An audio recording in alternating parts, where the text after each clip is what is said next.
Chapter 745. On a mountain outside Byam, a forest had lost all its vitality and was mostly buried by a collapsed rock wall. A tall, burly, dark blue-haired, middle-aged man dressed in a storm priest robe stood in midair, looking down with obvious anger in his eyes. He was none other than the Cardinal of the Church of the Storm, the Archbishop of the Roarsted Sea, a high-ranking deacon of the mandated Punishers, Sea King John Cotman. At this moment, Cotman still had the scene of the battle in his mind, remembering the exit of every participant. The angel from Rose School had used a certain method to transmit his power from afar. After his goal failed, he easily took away his heavily injured companions. No one was willing to let him stay, except for the strange monster that appeared out of nowhere. John Cotman remembered very clearly that when the angel retracted his arm, sparse white feathers had appeared on the pitch-black sticky surface. They grew out from the top of the skull, from the three-dimensional eyes, and from all sorts of unimaginable places. And all of this was because the angel from Rose School had dodged the glove with the true Creator's aura and used some strength to shatter a seemingly ordinary copper whistle. After the strange and evil spirit world creature entangled the angel for a while, it retreated deep into the spirit world, preventing John Cotman from chasing after it. The Aurora Order Saint who had opened the teleportation door didn't participate in the battle. After watching in puzzlement for a while, he picked up the glove with the true Creator's aura, and before the battle ended, he opened the door again and left.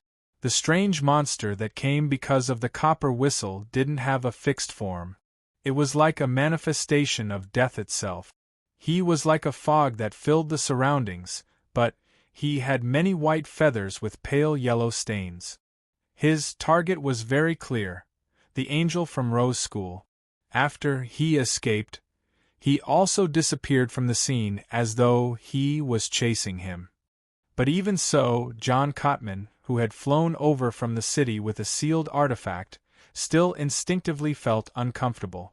It was as though he had suddenly advanced a long distance on his long journey towards death. The only one without divinity had escaped from the area before John Cotman arrived, and he could not be found. However, John Cotman recognized him. An adventurer who could kill a Sequence 5 Desire Apostle had the right to have his ingredients placed on the Sea King's table. Although this was one of the less important ones, John Cotman, who had experienced the Seafarer sequence, still remembered the corresponding content. He looked at the cliff and the waves that kept crashing into the island. He whispered a name. German Sparrow. On a deserted island in an unknown sea region, Klein and Aztec silhouettes quickly outlined themselves at the edge of the beach. Klein was about to speak when the bronze-skinned Aztec's brown eyes suddenly turned deep, as if they were connected to a dead and dark world. He grabbed at the air with his right hand, and the undeveloped white feathers all flew out, crumpled into a ball, and landed in his palm. Aztec gently clenched his fist, and the strange feathers disappeared, as if they had become food for the dead world in his eyes. Mr. Aztec, this was brought about by the charismatic order copper whistle. Klein first pointed out the facts before explaining in detail. The situation was a little critical back then. In order to make the situation more chaotic, I blew the copper whistle and gave the corresponding feather to the messenger. Then, I felt as if the underworld had descended. I didn't stay and quickly left the scene, but these feathers still grew out of my body. With gentle facial features, Aztec nodded slightly. I sensed it from afar. It shouldn't be a normal high-sequence beyonder. I suspect that it's a byproduct of the Charismatic Order's artificial death project. Is that so? So I successfully held back the angel from Rose School? Klein thought, feeling a little lucky. Aztec looked around and continued, I still have things to do. I still have things that I need to do. This can help me awaken more memories. When all of this is over, I'll come to you again to retrieve the ring left behind by the ancient death. My premonition tells me that it might allow me to go to the Berserk Sea or the southern continent.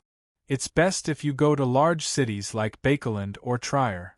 In those places, the forces that Rose School can mobilize are very limited, and they don't dare to act recklessly. Of course, the best choice is the headquarters of the various churches like Pasu Island, but that will bring about other dangers. Aztec joked at the end, just like a normal Ruan gentleman. This life experience seemed to have left a deep impression on him. No matter how much of his memories he recovered, there were obvious traces left behind. Under the condition of retaining his memories, a few decades doesn't have much of an effect on 1,000 years. But starting from a state of forgetting everything, 20 to 30 years is enough to reshape a person. When Mr. Aztec completely recovers his memories, will his different life experiences result in the development of different personalities? What a profound question. I'll have to let Miss Justice think about it later and consult psychological alchemy. Amidst his thoughts, Klein secretly heaved a sigh of relief when he saw that Mr. Aztec didn't delve into the conflict between him and Rose School. He then asked, "Mr. Aztec, what do you know about the Mother Tree of Desire?" Aztec shook his head. "Before I saw the letter you sent, I didn't even know of her existence." "You don't know about the Mother Tree of Desire?" Klein was taken aback as he asked, "What about the Chained God? What about the Chained God?" Aztec shook his head again and sighed with a smile. "In ancient times, she or they might have had another name." "That's right." Mr. Aztec began the cycle of losing and regaining his memories at the end of the fourth epoch. He had been wandering the northern continent, and Rose School was born in the southern continent at the beginning of the fifth epoch. Klein nodded and didn't ask further. As for Aztec, he still had matters to attend to. After exhorting him a little more, he brought him through the spirit world again and arrived at a certain spot on the northern continent's east coast, where he left him by the sea. Seeing that Mr. Aztec had left, Klein looked at the seawater that kept surging towards the shore for a few seconds. He wasn't in a rush to go to a nearby city. He found an uninhabited cave and set up a simple ritual to create a wall of spirituality. He sacrificed creeping hunger, death knell, Aztec's copper whistle, Gu Rosel's travels, and the soil stained with Señor's blood above the gray fog. Then, he took 4 steps counterclockwise and entered the mysterious space. He sat at the fool's seat and took the metal bottle from before. As it was stored above the gray fog, the remaining blood in the bottle hadn't coagulated. After putting on his gloves and stuffing his other items, Klein poured out a few drops and smeared them on the dark brown cover of Rosel's Travels. Why didn't a new story begin after the addition of a new character and start all over again? Klein looked at the book that hadn't changed its name as he suddenly had a question. Before he could think, the scene in front of him turned into a blur. It was as though countless transparent creatures were hidden around him. Everything quickly became clear as Klein realized that he was sitting on a long wooden bench by the street. This was where he had previously left. Is this the saving and loading function? Klein joked inwardly as he took out the soil stained with Señor's blood. He broke off a tree branch and attempted divination. Based on the results he obtained, he headed out of the city and entered a nearby forest. He found the unconscious Admiral of Blood by the side of a stream. At this moment, only about 10 minutes had passed since the battle. The exaggerated wounds on Señor's neck and chest had clearly shrunk. It looked like he had recovered quite a bit. Such vitality was completely unlike that of a human's. In another 15 minutes or so, this Admiral of Blood would likely wake up. In another hour or two, he would regain his ability to move normally. This is a zombie, a wraith. You originally had the chance to be rescued by the angels and demigods from your organization, but your blood happened to splatter onto Rosel's Travels, making you a prisoner of this book. It gave me time to deal with you. Of course, this allowed you to avoid the damage from the demigod battle. You didn't die on the spot. I wonder if you're lucky or not. Klein mumbled as he observed. He held Death Knell tightly in one hand and reached for Señor's neck with the other, taking off the necklace made of pure silver. The necklace had a pendant of the same color that resembled an ancient coin. The front and back were covered in mysterious patterns and symbols. There was also an inscription in ancient Hermes engraved on it. How lucky you are now will be how unlucky you will be in the future. This is the mystical item that Admiral of Blood uses to enhance one's luck? What a pity. Even a demigod can't make me luckier, so it probably can't either.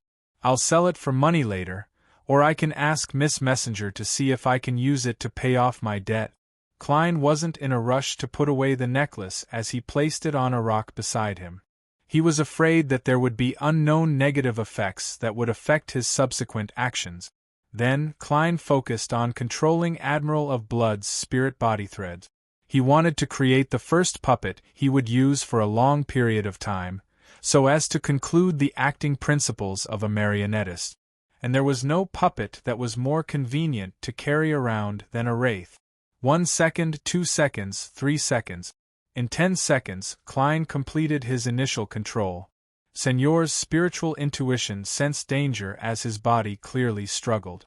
However, due to his heavy injuries and sluggishness, he ultimately failed to wake up. Time ticked by, and on the 4th minute, Klein heaved a sigh of relief without hiding it. At this moment, Admiral of Blood Señor opened his eyes and stood up. He faced him and pressed his chest in a coordinated manner. "Good morning, sir.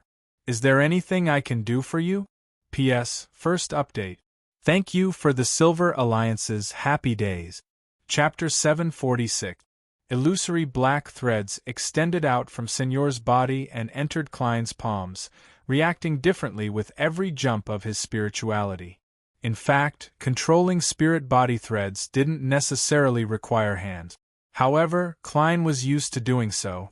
This made him feel as though he was indeed controlling a marionette. From the present situation, peers in the same line of work can discover each other's puppet. The abnormalities in the spirit body threads can't be hidden from their eyes. Therefore, I have to be extremely careful in this aspect. Klein summarized the problems he had discovered as he quickly turned his thoughts back to Señor himself. This Admiral of Blood was as good as dead. His spirit body had become a puppet's appendage, and he had lost his own uniqueness. Therefore, many divination methods were no longer effective on him. Of course, the method of finding the type of corpse was still useful. Klein planned on letting the wraith disinfect the gray fog before using the paper angel to wrap the mirror-like object he possessed. Finally, he placed it in an iron cigar case sealed with a wall of spirituality and stayed with Aztec's copper whistle to create a triple interference. This way, Klein believed that it was nearly impossible for the Rose School's angel to use Admiral of Blood's divination and prophecy to lock onto his location. As for whether the Mother Tree of Desire had left a backdoor in Señor's body, he wasn't too worried. This was because if the Mother Tree of Desire had really done something to Admiral of Blood, she could have made Señor suddenly mutate during the demigod battle to deal with him. Based on the situation back then, she would have definitely succeeded. The Mother Tree of Desire, or should I say, the Chained God's tight control over the organization's members relies on an oath and contract that goes deep into the soul. This can be inferred from Miss Sharon's description and state, as well as my own experiences after coming into contact with the corresponding characteristics. As long as I don't attempt to use Admiral of Blood to divine the secrets of Rose School or the Mutant Pathways potion formula, there won't be any problems. It's normal for the werewolf beyonder characteristic to remain above the gray fog for so long. Moreover, there's still a process of disinfecting the gray fog. If there are any hidden problems, they'll be cleared. Klein thought for a moment and took out Aztec's copper whistle from his body. He turned his right hand slightly so that the areas with fewer patterns on the copper whistle were exposed to the sunlight, reflecting the light like a mirror. Señor's figure immediately appeared on the copper whistle and quickly became clear. And the Admiral of Blood in front of Klein suddenly vanished. Perhaps the Mother Tree of Desire can still vaguely locate me through oaths and contracts, but that doesn't matter. After all, she can sense the gray fog's characteristics on me and sense me within a certain range. Besides, such a puppet might be destroyed by me as a shield at any time. Klein was like an unemployed person who owed a lot of debt. He felt that there was nothing to be afraid of. Of course, he did owe a lot of debt. As long as I advance to a demigod, I'll be able to hide my characteristics. I can easily lose the puppet. Klein surveyed his surroundings and bent down to pick up the silver necklace. He took 4 steps counterclockwise and chanted an incantation. This time, he didn't summon his spirit body to enter, so he couldn't directly return. The grayish-white fog quickly emanated as hysterical ravings and roars echoed eternally. The Aztec copper whistle in Klein's hand didn't experience any abnormal changes. This meant that there weren't any hidden problems in Admiral of Blood's body. After sitting at the end of the long bronze table, Klein placed Aztec's copper whistle in front of him. He made Senor, who was wearing a dark red coat and an old triangular hat, appear beside him like a butler awaiting his master's orders. "What other items do you have on you?" Klein asked. It seemed like Admiral of Blood was still alive. He was attempting to act as a marionettist. Following that, he controlled Senor and made him rummage through every pocket on his body. He took out £325, 16 soldi, and 8 pence in cash, including 13 gold coins. Apart from this, Senor didn't carry any other items, perhaps due to him frequently transforming into a wraith form. How poor. A pirate admiral only has one mystical item? Did he hand it over to Rose School and distribute it to the pirates under him? Klein seriously considered the problem of cashing in Admiral of Blood through the black market. He was worth £42,000 in Rouen alone. Yes, it's unrealistic to claim a bounty from Rouen. Be it the Church of the Storm or the kingdom's military, they would be more than happy to use this clue to capture the German sparrow, who caused so many demigods to engage in a free-for-all. They would investigate the organization behind him, but there's no way they would pay. Even if they did, it would be a trap. By the same logic, the churches and governments of other countries would definitely have similar thoughts. However, their attitudes might be better. Claiming a bounty requires a considerable amount of risk. Besides, there's no rush. I'll send Senor out when I want to switch puppets. After all, being a marionette for a few days wouldn't affect his status and value. Klein reined in his thoughts and cast his gaze at the silver necklace with an ancient coin-like pendant. He then used divination to roughly grasp the necklace's origins and use. It originated from a Sequence 5 winner of the Life School of Thought. After this gentleman died at the hands of a Rose School demigod, his Beyonder characteristic, his psyche, and an ordinary silver necklace he carried with him fused together to form a mystical item. Why would an ordinary silver necklace be carried by a Sequence 5 Beyonder? As it had been too long, the item had been corrupted, preventing Klein from receiving any effective revelations. This mystical item had 2 effects. First, it passively made the wearer luckier. In daily life, the owner of the necklace would encounter good things from time to time, making it easy for them to succeed in whatever they did. When they encountered a fatal blow or a terrifying disaster, a dramatic scene would appear, allowing them to be successfully saved. The latter could only last for 10 minutes. Second, it was to actively give the enemy bad luck, making the target unlucky. Be it in daily life or in combat, it was easy to fail due to some tiny problems. The corresponding negative effect of the necklace was the conservation of luck. After being lucky, bad luck would immediately follow. The luckier one was previously, the unluckier one would be in the future. This required the wearer to be focused and very serious in avoiding it. Otherwise, it was easy to die in a hilarious manner, even implicating the people around them. The luck obtained in daily life would often reverse after a month. Regardless of whether the wearer wore it or not, they would become unlucky.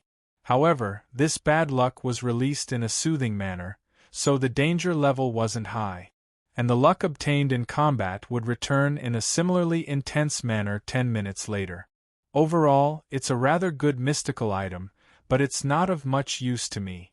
After all, even Fate Counselor Ricardo can't change my luck. Yes, I'll wear it with me for now. It doesn't have any negative effects on me. I'll sell it if I have the chance to repay Miss Messenger's debt. Miss Messenger wants gold coins, and I have gold pounds. It's nearly impossible to exchange 10,000 gold coins through banks or the proper market. From the looks of it, I'll have to split it up and let each member of the tarot take charge of a portion. Klein quickly finalized his plan and very casually gave the necklace a name, Scales of Luck. Following that, he cast his gaze at Admiral of Blood Senor, who was standing respectfully by the side, and seriously studied the powers a wraith possessed. Forceful possession, control of enemies, wraith shriek, mirror blink, obstacle penetration, death-like spells, invisibility that won't be discovered by most low and mid-sequence beyonders. Klein identified them one by one and compared them with what Sharon and Merrick had described, as well as what he had experienced in combat. He quickly ended all of this, afraid that the candles in the real world would burn out, and the cave without any light was extremely unfriendly to him, who was afraid of the dark. Klein immediately pulled out a paper figurine from the junk pile. Together with the Dark Emperor card, he fused some of the powers above the gray fog and transformed it into an anti-divination angel. This angel quickly spread its wings and hugged a gold coin. The reflection of the gold coin had Senor's figure. Then, Klein brought the gold coin, Aztec's copper whistle, death knell, luggage, and other items back to the real world. As for Creeping Hunger and Roselle's travels, one was temporarily out of food, and the other had been carried for too long. There was no telling when Klein's body would be swallowed into the book, so they were left in the junk pile above the gray fog. After returning to the cave, Klein busily placed the gold coin and Aztec's copper whistle into the iron cigar case and sealed it with a wall of spirituality. He tidied up the scene, changed into his formal attire, and carried his luggage. He followed the beach and found a place where people lived. He realized that he was near Pritz Harbor. He didn't immediately return to Bakeland. Instead, he changed his appearance and took the steam locomotive to Desi Bay's Conant City. He planned on circling around there and changing his identity. Bancy Harbor. Alger Wilson looked at the destroyed city under the afternoon sun. He saw that all the houses had collapsed, and there were deep ravines in the ground. There were charred marks everywhere. This scene continued deep into the island. There were even mountains that had collapsed. At that moment, there were no people from the Church of the Storm guarding the ruins. This was because there was nothing there, and the plan to rebuild the harbor was far from being put on the agenda. Alger jumped off the Blue Avenger and circled the ruins with the sailors, but he didn't find anything of value. "Let's go," he instructed calmly. They quickly boarded the ship and set sail away from the island. After an unknown period of time, a figure suddenly walked out from the depths of the ruins. He wore a double-breasted pure black clergyman robe. His hair was dark gold, and his facial features were like a classical sculpture without any wrinkles. One of his pupils was a deep blue that was nearly black, while the other looked dim, but it was filled with dense tiny blood vessels. P.S. Second, thanks to the Silver Alliance's Verkle. Chapter 747. Desi County, Conant City, 67, Red Indus Street. With a face commonly seen in Rouen Kingdom, Klein took a step forward and pulled the doorbell. In less than a minute, the door creaked open. A maidservant in a black and white dress peeked her head out and sized him up for a few seconds. She asked in puzzlement, "Good evening, who are you looking for?" "I'm looking for Ma Am Nilu. I'm a friend of her father, David Raymond," Klein replied calmly. David Raymond was the nightmare he had released from Creeping Hunger, a red glove of the Nighthawks. His greatest concern was his daughter, Nilu. He felt extremely guilty for not being able to accompany her as she grew up, causing her to lose her mother and nearly lose her father. Back then, Klein had promised him that if he had the chance, he would come to this beautiful coastal city to help him see how his daughter was doing. After some prior inquiries, Klein had gained a rough understanding of Nilu's situation. After this girl graduated from grammar school, she joined the Church of the Evernight Goddess's Care for Women and Children Foundation.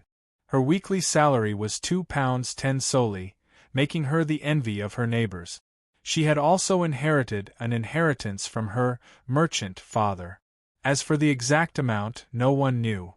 All they knew was that she was richer than most middle-class people. Typically, such a girl with sufficient wealth would be very careful about her marriage. They would repeatedly choose and inspect their partners, resulting in them marrying late. However, Nilu married a government employee after just a year of work. As both of them believed in the Evernight Goddess, she didn't take her husband's surname. She was still called Nilu Raymond, and she continued living at 67 Red Indus Street without moving away. Upon hearing Klein's reply, the maidservant hurriedly asked him to wait as she entered the living room to report. Before long, a lady in a home dress walked to the door. She had black hair and blue eyes. Her cheeks were rather slender, and her facial features weren't bad. She resembled David Raymond somewhat. "Good evening, sir. I'm David Raymond's daughter, Nilu. May I know when you met my father?" Nilu asked politely but warily. Klein took off his hat and smiled. "I met him at sea. It's been a few years." Nilu Raymond glanced warily at the other side. "Perhaps you still don't know, but he has already passed away." Klein sighed. "I know. I met him during that disaster. He said something back then. I didn't care much about it at first, but the more I thought about it in the past few years, the more I felt that you should know." "Is that so?" Nero whispered. After some thought, she said, "Please come in. Do you mind if my husband listens in?" "It's only related to your decision," Klein replied calmly. Nina nodded and led Klein into the study. Her husband, a government employee with an ordinary appearance and a gentle temperament, put down the newspaper and followed them in. After both parties sat down, Klein looked at the couple on the sofa opposite him. Mr. David Raymond once experienced a disaster and lost his father, mother, wife, brother, and sister. Nero nodded expressionlessly. "I know." Klein thought for a moment and continued, "On the surface, he's a businessman, but in reality, he's hunting down the murderers who caused that disaster." "I know," Nina said without much of a reaction. Klein glanced at her and continued, "He's devoted himself to this matter. It's a pity that he wasn't able to accompany you as you grew up. While you lost your mother, you nearly lost your father." Nina fell silent for a second before quickly replying, "I know. I know." Klein swept his gaze across the old books around him and sighed silently. "He said that his greatest wish is to see you have your own marriage and family under the witness of the goddess. He said that you're no longer lonely. I believe he should be very gratified now." Nero's gaze slowly moved away from Klein's face. She opened her mouth and paused for 2 seconds before replying, "I know." Klein leaned forward slightly and clasped his hands. "He said that he might die at sea. He told me to tell you that he died in an accident. All the murderers from before have been punished. You don't need to hate anyone anymore. He also said that he loves you very much and that he's very sorry." Nina fell silent for a few seconds. She blinked and turned her head to the side. She chuckled with unclear emotions. "I got it." Klein gave her a deep look and slowly got up. "I've already conveyed the message. It's time for me to leave." The response from the other party was silence. Nero's husband nodded slightly to express his gratitude. Klein turned around and walked to the door of the study. Just as he turned the doorknob, Nero Raymond's deep and hoarse voice sounded from behind him. "What kind of person do you think he is?"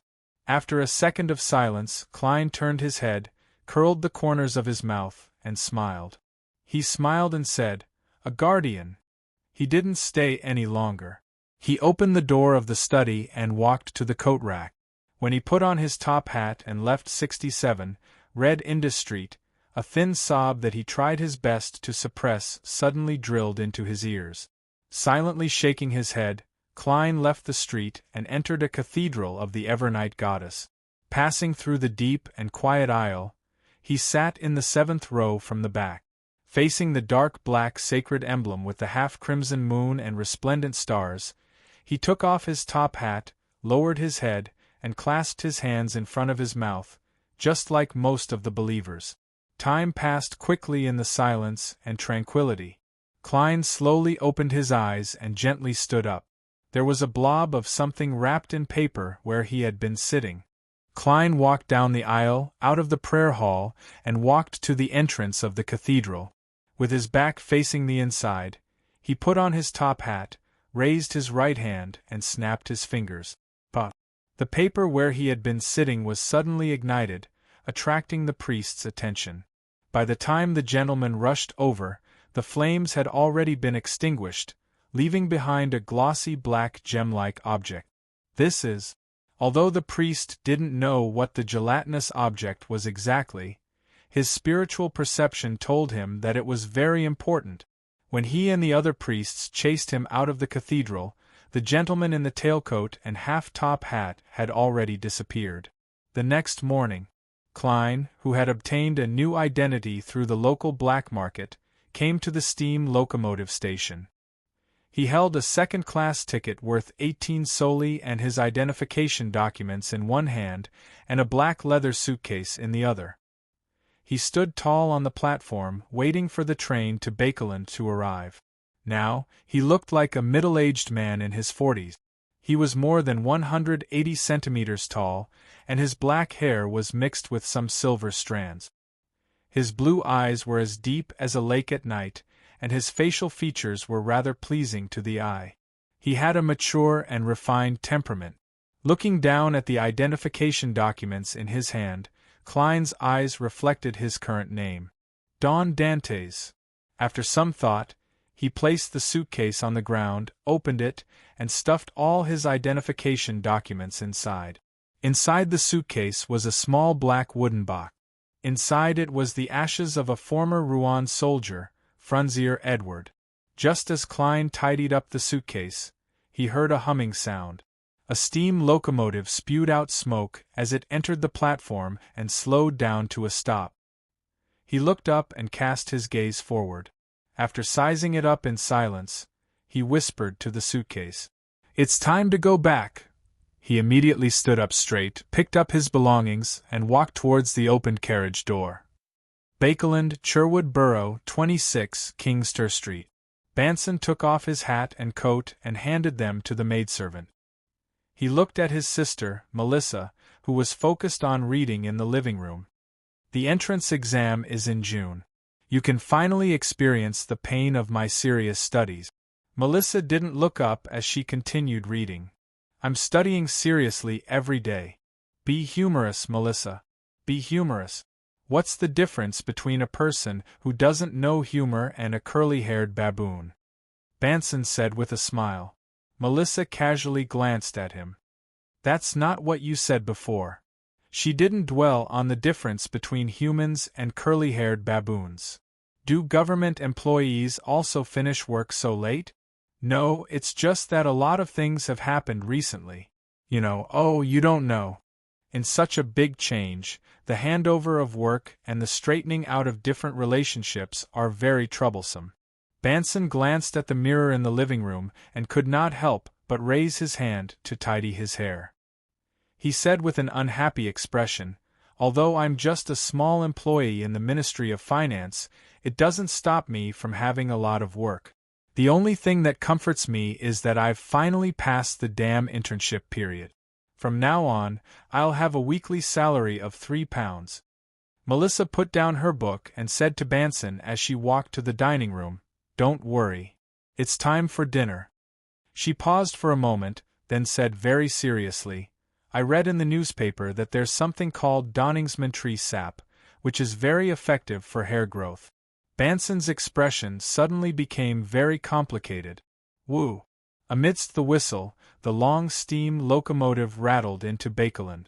Klein carried his suitcase and once again set foot on the capital of capitals, the land of hope. He realized that the fog was much thinner than before, and there was no longer an obvious pale yellow hue. The gas lamps on the platform had not been lit early to dispel the gloom and darkness. Looking around, Klein left the steam locomotive station, changed to a subway and a carriage, and went straight to the Church of the Storm Cemetery outside the Westboro. Then, he spent a small amount of money to place Frunzier Edwards' ashes in a cabinet. At this point, it had been more than 165 years since the Rouen soldier left Bakeland. Taking a step back, Klein stared at it for a while. Shaking the paper into metal, he engraved on the cabinet door, Frunzier Edward. He closed his eyes and wrote again, "Every journey has an end." End of Part 3. P.S. Third, thank you to the Seal for the Silver Alliance. Thank you to everyone. I'll write a conclusion tomorrow. Chapter 748. The third movie is called Traveler, so I decided on a more relaxed style. The structure is also very simple. Just like I said before, a person will stop and see some scenery, get to know some people, and complete some things. However, I won't be deeply involved in it. Frankly speaking, it's quite difficult to write the content of a travelogue. It wasn't easy to create a character, familiarize oneself with a place, and gain a sense of difference in customs. Then, one would have to leave and continue on one's journey. It's a great test of one's ability to quickly introduce unique characters and interesting events. Now that I think about it, before Little Coo advanced to marionettist, I was doing quite well. Later on, I was busy doing things and had too many things to write. Furthermore, I was basically revisiting old places, so I left out the previous chapters. It's relatively urgent. I see many people say that my outline is very detailed, but that's not the case at all. What I'm detailed about are the various settings. The outline usually includes the theme of the novel, the structure to be written, which lines to pull back, which new foreshadowing needs to be set up, and which suspense to unfold. Then, it's all about free expression. Only after one story ends will I think of a detailed outline for the next story. With hundreds of thousands of words, to think of every plot in advance is not only a waste of time, but it's also very stiff. This is because if one doesn't really write it out, there's really no way to know what the plot will be like or how to continue. Furthermore, during the writing process, I often have new inspiration. For example, when I wrote the scene of Little Coo leaving Bakeland at the end of the previous novel, I had the finishing touch and the scene of her returning amidst the turbulent undercurrent. I also had the predetermined appearance of her brother and sister. At the same time, when I was organizing the outline, I also had the marking of world's appearance in the book. However, compared to the ending, there wasn't anything more specific. Later on, when I wrote about the release of the nightmare, I had the inspiration to convey a message to his daughter, presenting another meaning to the end of the journey. When I wrote Guy Rozel's travels, I began to set up the specific characters in the book. When I made a Rouen soldier, I suddenly had the inspiration to return home. Adding all of this together, I had a very clear idea of how to write the third novel. Overall, the third novel is more bland. This is determined by its structure and predetermined style. I have also mentioned in advance that those who want to see a huge event at the end might be a little disappointed. Just like what I said earlier, I want to create a feeling of a turbulent undercurrent and danger at the end. This includes Insa's appearance, the Mother Tree of Desire's evil intentions, and the attack from Rose School. I want to tighten all of this to set off the scene of Little Coo's return to Bakeland. Yes, in the third novel, firstly, it's difficult to write the first part of the novel. Secondly, I have to write two dungeons, the ruins of the Battle of Gods and the world in the book. This is a rather huge test for me. Those who have read my previous novels should know that the Luck Destroyer and Arcane Art dungeons can be said to be rather dry, crude, and not very attractive. The former is strong at the end of the dungeon. As for the latter, I seriously thought about it. It's probably only the analysis of the dungeon in the dream and the bragging skills of the new world that are more interesting. The others aren't too good. In this life, Many dungeons have been expanded into a world with the help of the unlimited structure. I can slowly write, introduce, and pave the way. Most of the time, there are companions around. Relatively speaking, it's much more attractive. However, the few individual dungeons, such as the Zhenwu's decoy grave, still have the problem of being dry and crude. I have to rely on suspense. Martial arts basically doesn't have any dungeons. There's only one in the war-torn zones, but it's not much. There's nothing much to summarize. When it came to the third novel of mysteries, I seriously thought about how to deal with these two large dungeons. Based on my experience in this life, I first decided on suspense and companions. Based on my experience before and during the writing of mysteries, I decided on interesting. However, I always feel that it's still lacking. Later, when I was chatting with Bean in the past, I realized that our writing methods are different. I first want to tell a story, a view of the world. Then, based on the story and the background, I decide on a few main characters with special characteristics. After that, I slowly add new ones. He first thinks about these interesting people, then decides on what kind of story will be created when these people meet, travel together, and have a grudge against each other. Although I have always adhered to my own writing philosophy, I have also slowly incorporated some of his experience into it. So, I have been thinking whether I can change the companions to characters in the dungeon. I can create some unique and interesting people and let them collide with each other to develop a story. This will enrich the dungeon's content and make it more attractive as a whole. That's how I came up with the Ruins of the War of the God. The results are not bad. This is the first time when I write a dungeon. Not only did the number of requests not decrease, it kept increasing. The content of nearly 100,000 words has been written down with great interest. When I arrived at the world in the book, I made another attempt. Because the first exploration of this dungeon will be very short, it's impossible to unfold the past of the characters inside. Thus, there's no way to express their sadness and happiness. So, I was thinking about the problem of how to express it. In the end, the title Traveler helped me finalize my thinking. As a traveler, there's no way for me to enter into other people's lives. Everything I see is just the surface. Then, I will have different feelings. For example, if I see a drunk girl vomiting and crying by the side of the road, some people will think that she has no self-respect.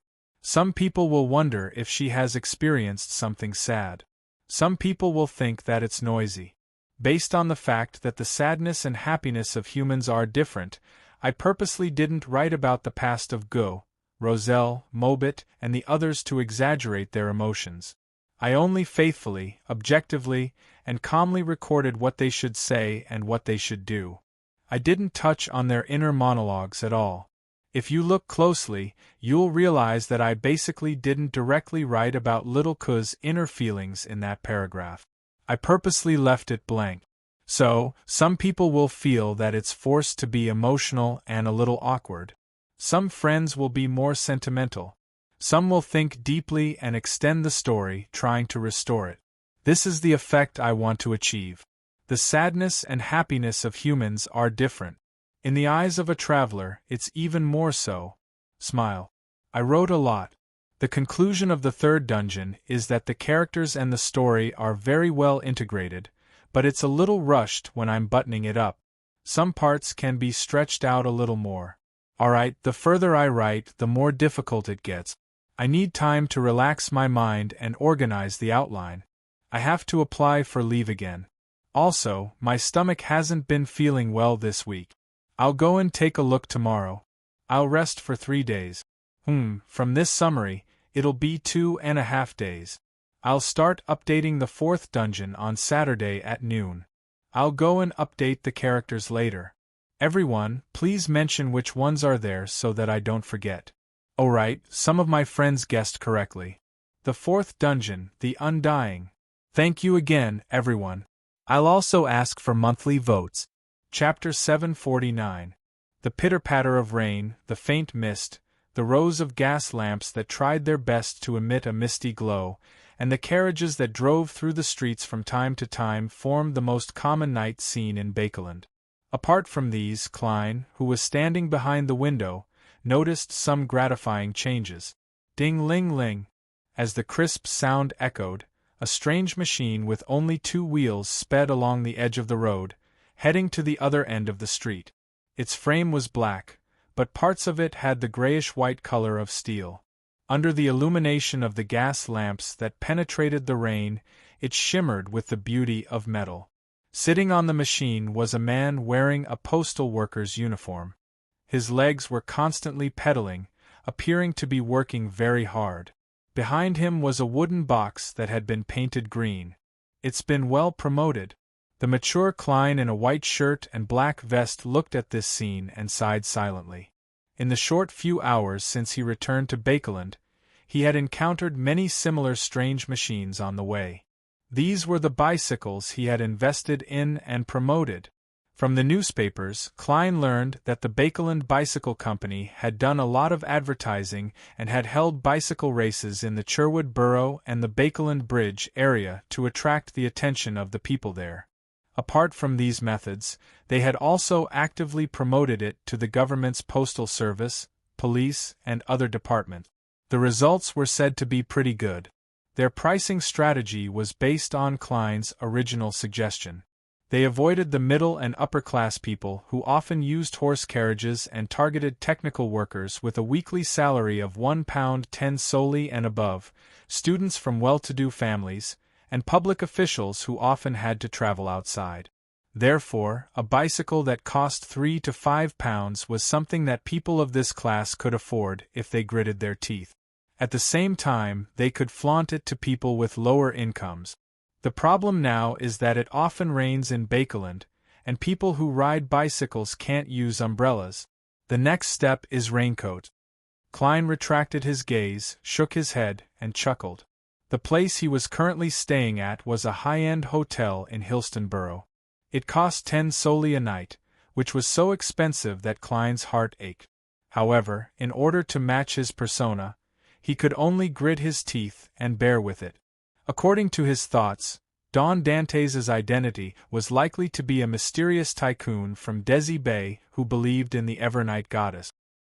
He had sold his original land and mines, and was prepared to come to Bakeland to seek new opportunities. He also had a certain level of interest in donating a noble title, but he lacked the wealth to do so. All he could do was consider expanding his connections and making financial investments.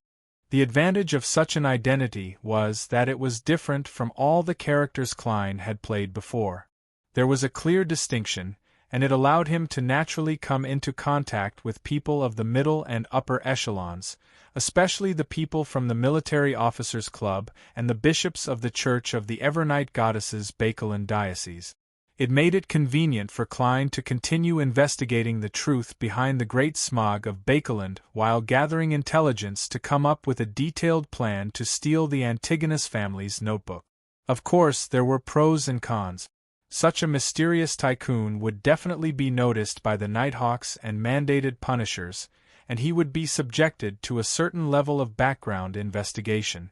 According to Klein's experience, such investigations could be done by official Beyonder organizations or handed over to the police if they didn't involve any important matters. However, they wouldn't take it too seriously, and it would be considered a routine matter. Therefore, Klein, who could be considered an expert in the field of disguise, had designed and prepared a second identity for Don Dantes to deal with the background investigation. In the second identity, Don Dantes was a person who had gone on an adventure to the southern continents East and West Balam for some reason. He had used an alias and spent more than 10 years in that rather dangerous place that was filled with opportunities, accumulating a fortune. As the origins of this fortune weren't that bright, he had secretly returned to Desi Bay, forged a new identity, and prepared to start a brand new life in Bakeland, gradually legalizing the fortune.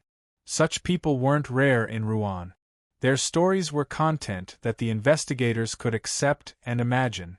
For this identity, Klein had left some inconspicuous clues in Conant City, indirectly helping to uncover the truth as soon as possible. These clues included, but weren't limited to, the ticket stubs for a black ship ticket from East Balam to Conant City, habits developed from living in the southern continent for extended periods of time, and wealth of unknown origins. Klein believed that as long as Don Dantes didn't directly involve himself in any serious Beyonder matters, such preparations were enough to fool the routine background investigation. And if he were to encounter a very serious official Beyonder who wished to carry out the investigation, or even be willing to seek help from his colleagues in the southern continent, then Don Dantes had a third identity.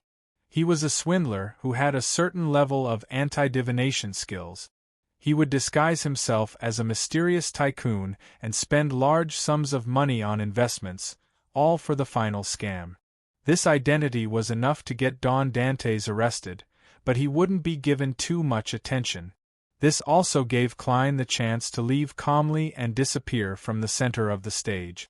Compared to my first time in Bakeland, I've really grown up quite a bit by being able to design such a three-layered identity. Klein slowly walked back to the center of the room and cast his gaze at the full-body mirror in the corner. In the mirror, his black hair had a few streaks of white. His eyes were deep, but they exuded the vicissitudes of having experienced many things. He was a middle-aged man with a mature bearing and a charming appearance. Designing the identity of Don Dantes wasn't difficult for the present Klein, but stealing the Antigonus family's notebook from behind St. Samuel Cathedral's Cheney's Gate was an impossible mission for any external Beyonder. Even a king of angels couldn't guarantee that he could do it. Of course, unlike other Beyonders, Klein had two advantages when it came to this matter. First, he had been a Nighthawk before, so he had sufficient understanding of the internal processes. He knew what he could use and what he couldn't. Therefore, the first method he eliminated was to become a Nighthawk and blend in, finding an opportunity to pass through Cheney's Gate. The problem with this method was that the Nighthawks couldn't enter Cheney's Gate as they pleased. Even the captain and deacons were the same. Something had to happen before they could obtain the corresponding authority. Furthermore, there were keepers behind Cheney's Gate. Walking around without permission would result in an attack, resulting in a battle. Klein didn't wish for his theft to cause any casualties to the members of the Church of the Goddess. After careful consideration, he placed his target on the keepers. These elders were retired Nighthawks. After they volunteered to enter Cheney's Gate, they were in charge of watching the sealed artifacts. They belonged to a different department from the Nighthawks, and they entered and exited through the underground passageway of the cathedral. They wouldn't interfere with the Nighthawks' work, nor would they be disturbed by the Nighthawks. Perhaps it was because they stayed behind Cheney's Gate for extended periods of time, but these keepers had certain peculiarities. Their auras were cold, and they lacked expression. Their skin was pale, and they were like monsters in the depths of the darkness that hovered between life and death. Klein believed that it wouldn't be difficult for him to identify his target if he encountered one. His initial plan was to rent a place in North Borough near St. Samuel Cathedral. He would hire a butler, a servant, a maid, a gardener, a chef, and a carriage driver to put on the airs of a tycoon.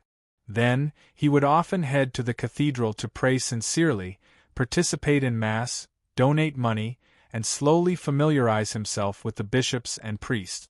During this process, he would try his best to find people suspected to be keepers. He would choose 2 or 3 targets and observe their living conditions. At a suitable time, he would imprison one of them, change into his appearance, or directly possess him. Through Cheney's Gate, he would wait for an opportunity to read or take away the Antigonus family's notebook. This was a very rough plan, but it was closer to a train of thought. It relied on Klein to constantly perfect it based on the various pieces of information he had gathered. On this matter, Klein's second advantage was that he had Tarot, a helper that the Church of the Evernight Goddess and the Nighthawks hadn't expected. Furthermore, he could also consider hiring a Nighthawk or keeper from the Bakeland diocese to enter the gathering and complete the theft through a traitor. It was just like how Zeradal had used Roselle the Great to obtain the Antigonus family's notebook. I still have to go to the cathedral often. Only by doing so can I find a target. Klein faced the mirror and nodded silently. It had to be said that he was feeling a little conflicted. If there was really a Nighthawk or Keeper who was willing to betray the church and serve Mr. Fool, his first thought was to bestow divine punishment to eliminate this disgusting traitor. After exhaling and giving a self-deprecating laugh, Klein put on his double-breasted frock coat and hat, walked out of the room, and came to the side of the street. He held an umbrella and circled to another street. Taking advantage of the distant street lamps and the hazy drizzle, he suddenly transformed back into Sherlock Moriarty. Looking at his wrinkled trousers, Klein reached out to hail a carriage and prepared to head to Eichinger Stanton's house, which was also in Hillston Borough. Half an hour later, the slightly old and dark building appeared before Klein's eyes. He paid the fare of 2 soldi, and in the drizzle that reflected the dim yellow light, he walked steadily around the puddles and arrived at the detective's door. Putting away his umbrella, he reached out to ring the doorbell. After waiting for a moment, Klein saw a broad-faced young man open the door. The man had wheat-colored hair, grayish-blue eyes, and high cheekbones. He had the characteristics of people from Lenberg and Mason. Mr. Eichinger Stanton's new assistant? Someone from the Church of the God of Knowledge and Wisdom? Klein took off his hat and said with a smile, "Good evening." "Good evening. Is Mr. Isengard Stanton there?" "Yes, he just finished dinner after a busy day," the wheat-colored young man replied politely. "May I know who you are?" Klein chuckled. "Tell the detective that a friend of his has returned from vacation." The young man was taken aback. He blurted out, "Mr. Sherlock Moriarty? P.S. I recommend an interesting new book, I Possessed the Demon Emperor. It's quite a good introduction. Chapter 750. He actually knows of me? Does this mean that Mr. Eichinger Stanton often mentions me as a friend, or does the Church of the God of Knowledge and Wisdom know that I was involved in the great smog of Bakeland?" Klein smiled and nodded without batting an eyelid. "Yes, I'm Sherlock Moriarty." The grayish-blue-eyed youth immediately made way and made an inviting gesture with a genial smile. "Mr. Stanton has always been worried about you, afraid that you encountered an accident. He can rest assured now." Klein handed the umbrella to him and took off his hat and coat as he walked into the hall. At this moment, the sensing Eichinger Stanton had already put down the newspaper and pipe in his hand. He left the reclining chair, took a few steps forward, and looked over. "Oh, Sherlock, you're finally back. It's been a while, my friend." The thin, grizzled Eichinger smiled and came over. He opened his arms in an attempt to give Klein a greeting hug. Klein wasn't used to such male etiquette, so he forced a response and smiled. He forced a response and said with a smile, "Mr. Stanton, this isn't something a wisdom believer should do." The priests and bishops of the God of Knowledge and Wisdom always had a sense of pride that came from the bottom of their hearts, and they rarely embraced. In fact, other than the boorish Fasak Empire and the open kingdom of Intis, other countries and regions rarely saw such etiquette. Only very familiar friends would do it. Eichinger took 2 steps back and chuckled. "No, Sherlock. We are never stingy with respect and kindness towards friends who are truly wise. In my heart, you're one of the top 5 detectives in all of Bakeland." "I like hearing such words." Klein chuckled inwardly and returned with a humorous question. "So you're one of the top 3 detectives?" To be praised as truly wise by a sequence 7 believer of the God of Knowledge and Wisdom was indeed delightful. "I hope that's what you think of me," Eichinger cleverly and gently replied. Then, he invited Klein into the living room and sat on the sofa. He leaned back on the reclining chair, picked up his pipe, took a deep breath, and slowly exhaled. "I'm glad that you didn't encounter any accidents. Your body and mind are in good condition. How was it? Did you have fun at Desi Bay?" Klein had already prepared an excuse. He smiled calmly. "Actually, I didn't go to Desi Bay. After I circled around there, I went to Constant. I got into some trouble in Bakeland, so I had to find a place to hide for a while. Sherlock Moriarty was a gentleman from mid-Seashire with a faint accent. After getting into trouble, it was very normal for him to hide in his hometown. Constant City was the capital of mid-Seashire. I know, Eichinger replied in a low voice. He didn't ask what kind of trouble Sherlock had caused. Instead, he smiled. Anyway, welcome back to Bakeland. If you need any help, you can come to me. Klein didn't stand on ceremony as he immediately said, I came to visit you this time. Firstly, it's really been a long time since we last met. Secondly, I hope that you can represent me in selling my shares in the Bakeland Bike Company. All the documents are complete. There's no need for any other procedures. In order to act as a mysterious tycoon and repay the 10,000 gold coins he owed Miss Messenger, not only did he plan on selling the items he didn't need, but he also planned on giving up the 10% shares in the Bakeland Bike Company. After all, Sherlock Moriarty wouldn't be able to appear openly for a long period of time. Are you really selling it? Eichinger stroked his pipe and said, Although I've never been a businessman, I can tell that the bicycle is a very valuable product that can be promoted in large numbers. Its commercial prospects are like the rising sun. It's far from reaching its peak. If you sell it now, you will lose a lot of money. Therefore, buyers will definitely be willing to pay a huge premium for such expectations. Klein chuckled. I believe that there are quite a number of people who can see the value and prospects of the bicycle. As for Framiz and Leopard, they definitely won't be willing to reduce any of their shares at this stage. It won't be a problem to sell my 10% for 2 or 3 times the normal price. Eichinger, the pricing of the shares doesn't only depend on the present, but also on the future.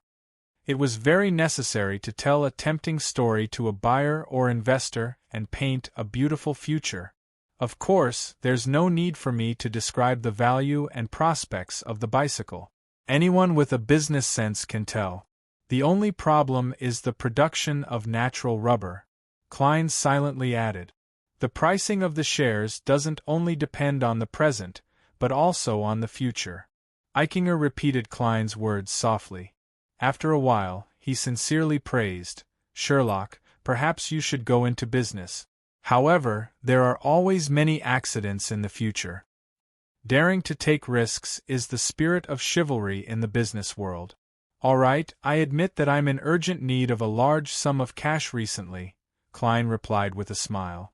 Eichinger picked up his pipe and took a puff in satisfaction. You've convinced me. I'll hire a professional lawyer and accountant to determine the current value of the Bakeland Bicycle Company. Then, I'll add on a sufficient expectation and sell your 10% shares. The corresponding fees and taxes will be deducted from the cash. How should I contact you? Your lease at the house on Minsk Street seems to have expired a long time ago. Of course, Klein wouldn't expose his present identity.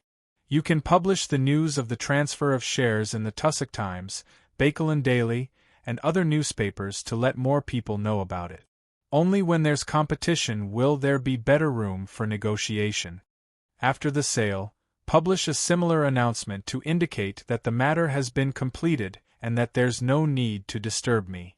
And when I see this announcement, I'll come directly to visit you.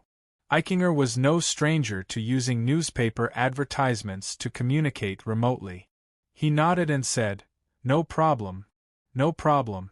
Of course, all expenses will be deducted from the final harvest. Seeing that his main goal had been achieved, Klein stood up and extended his hand. Thank you for your help, Eichinger. It's time for me to leave. We'll talk about some things in the future. Eichinger didn't hold him back and sent him out the door. Klein circled to a nearby street and took a rental carriage. He enjoyed the night view of Bakeland under the sparse drizzle as he headed for the Brave. He planned on reconnecting the information and resource channels Sherlock Moriarty had tonight. After entering the noisy and chaotic bar, he didn't head to the bar counter to order a drink. All he did was circle the boxing ring and prepare to leave to wait for Miss Sharon to appear in the carriage outside. At this moment, the billiard room's door creaked open. Ian, who was wearing an old coat, walked out with a newspaper in hand. His bright red eyes swept the area and suddenly caught sight of a familiar figure. His mouth opened, but he didn't say the person's name. Instead, he said in pleasant surprise, "Good evening, sir. Is there anything I can help you with?" "Not at the moment. I'm just here to meet an old friend," Klein said with a genial smile. As he spoke, he saw that the newspaper Ian was holding was News at Sea. The content that was exposed had a rather eye-catching headline: "Shocking! Crazy adventurer has become a wanted criminal." Crazy adventurer. Klein instinctively believed that it had something to do with him. Sensing his gaze, Ian smiled and raised the newspaper high. "This is a rare timely report from News at Sea, as bounties have appeared everywhere.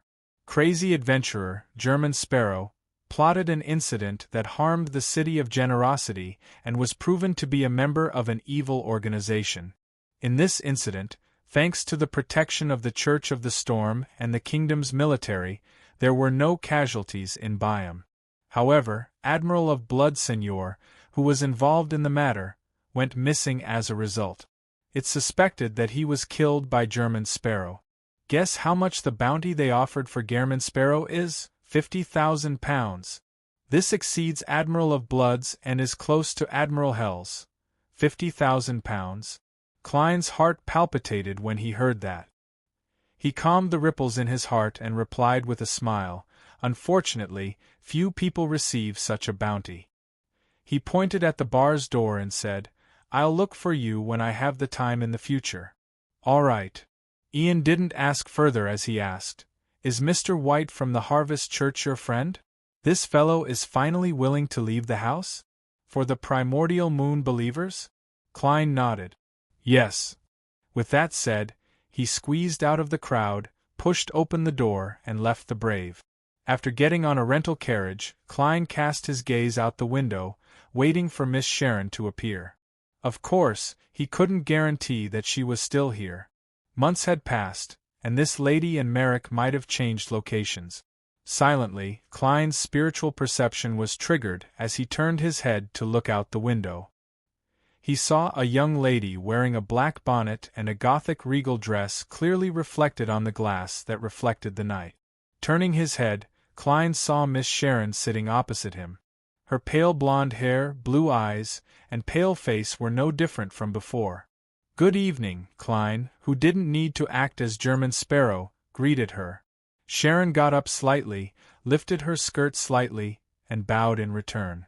Realizing that she might have already seen the News at Sea, he cleared his throat and directly said, "I killed Senor." "Yeah." Sharon nodded slightly, indicating that she was aware. "Yeah." Sharon nodded slightly, indicating that she was aware. Klein continued with a smile, "I'm not sure. If Merrick still needs a Wraith Beyonder characteristic, he can wait and gather the funds. Once I find a replacement, I'll sell Senor to him." Sharon didn't ask what "substitute" meant and simply replied, "That's right. After seeing the news, he's been waiting for you to come back." "Very good." Klein chuckled. He reached into his collar and pulled out a silver necklace. "This is Senor's lucky item. You should know about it, right?" Sharon nodded and waited for Klein to continue. "I plan to sell either it or the biological poison bottle. Are you or your circle interested?" Klein took the initiative to ask. Chapter 751. Sharon fell silent for 2 seconds before saying, "I'll help you ask." "I'll help you ask. Does that mean you need to consider it?" "That's right. The negative effects of the scales of luck do make people hesitate. However, the biological poison bottle and Wraith are really compatible.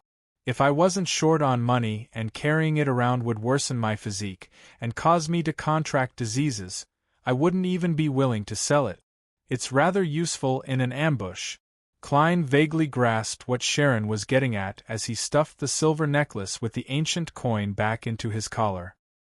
He deliberated and asked, Is it the power of a high-sequence prisoner pathway beyonder to make every lifeless object attack a target? Puppet, Sharon replied concisely. The power of a sequence 4 puppet? By becoming a lifeless puppet, one can control all lifeless objects within a certain range? If I advance further, will it directly affect the enemy's mystical items? Klein nodded in enlightenment and asked, Then, do you know such a demigod? He then described in detail the appearance of the elder who had attacked him outside Byam City. Following that, he described in detail the appearance of the elder who had attacked him outside Byam City. Actually, I wish that you could introduce more relevant information. Klein knew Miss Sharon's style. Actually, I was hoping that you could introduce more of the relevant situation. Klein knew Miss Sharon's style and smiled helplessly. Actually, I wish that you could introduce more relevant information. Klein knew Miss Sharon's style. He was the mentor of the naturism sect's leader on Orovie Island. A demigod who is pursuing us, Sharon replied without any emotions or concealment like a puppet. He's also the one who made me feel like the chair, table, and curtains are trying to kill me. What a coincidence. However, this isn't an arrangement. It just means that a secret organization like Rose School with more than 1,000 years of history doesn't have many demigods. It's probably about the same as the Aurora Order.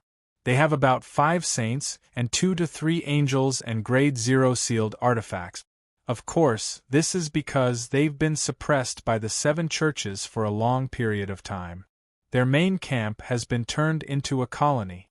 When they were at their peak, they definitely had more than that. Klein thought and asked again. Then, do you know a member of Rose School who can make an entire mountain tremble with just one arm? He wanted to describe the characteristics of that arm in detail, but he found that he did not dare to look at it directly.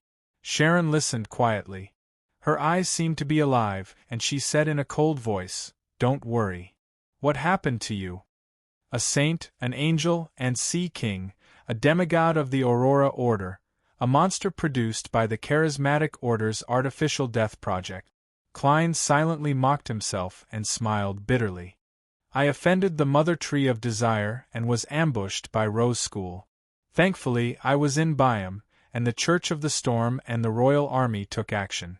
Furthermore, I threw out items that were corrupted by the true Creator's aura and items related to Charismatic Order.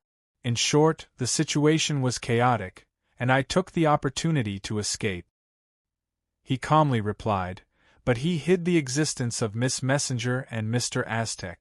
As for the matter regarding the true Creator, he believed that Miss Sharon had long noticed that he wasn't affected by the ravings. This could be explained with timely psychological intervention and psychotherapy. Mother Tree of Desire.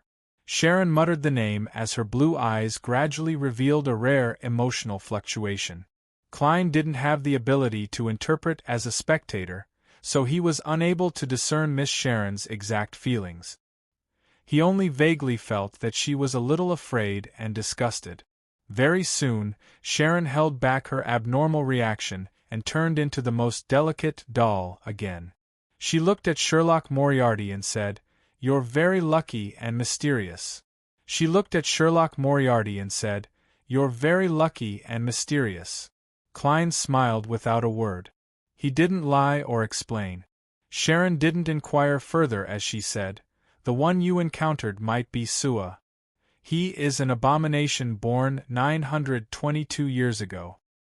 He calls himself the child of the chained god. He is also the present leader of Rose School. No way, Rose School directly sent their leader and a demigod to deal with me. I'm just a mere sequence 5. If not for Orange Light Hilarian's warning, I might have already been captured by Rose School. Klein felt a lingering fear as he casually asked, That can't be. Is Abomination the name of a sequence 2 or one of the prisoner pathway? Probably. Sharon didn't give an affirmative answer. At this moment, without waiting for Klein's response, she took the initiative to say, William Street was destroyed. Klein tried to figure out how he should react when Miss Sharon mentioned this topic. He immediately frowned. And asked, by who? When? The Nighthawks and the machinery hive mind. About 2 months ago. Sharon had clearly gathered the relevant information. Klein nodded solemnly and thought for a moment before saying, perhaps we've all overlooked something. Maybe we've all overlooked one thing. That evil spirit doesn't necessarily need us to save it. It's also controlling Baron Pound. Could it be that something happened to this gentleman and attracted the attention of the Nighthawks and the machinery hive mind? Klein didn't feel guilty at all as he made a guess that contained both truth and falsehood. Sharon nodded slightly and said, Baronet Pound suddenly died after a carnival. Baronet Pound died suddenly after a party, Annan explained. Baronet Pound suddenly died after an orgy? Alista Tudor's last bloodline was severed just like that? Klein thought for a moment. What's the situation at William Street now? They're building some high-rise buildings. Sharon described without any expression. In the beginning, there were people secretly monitoring it, but it became less and less.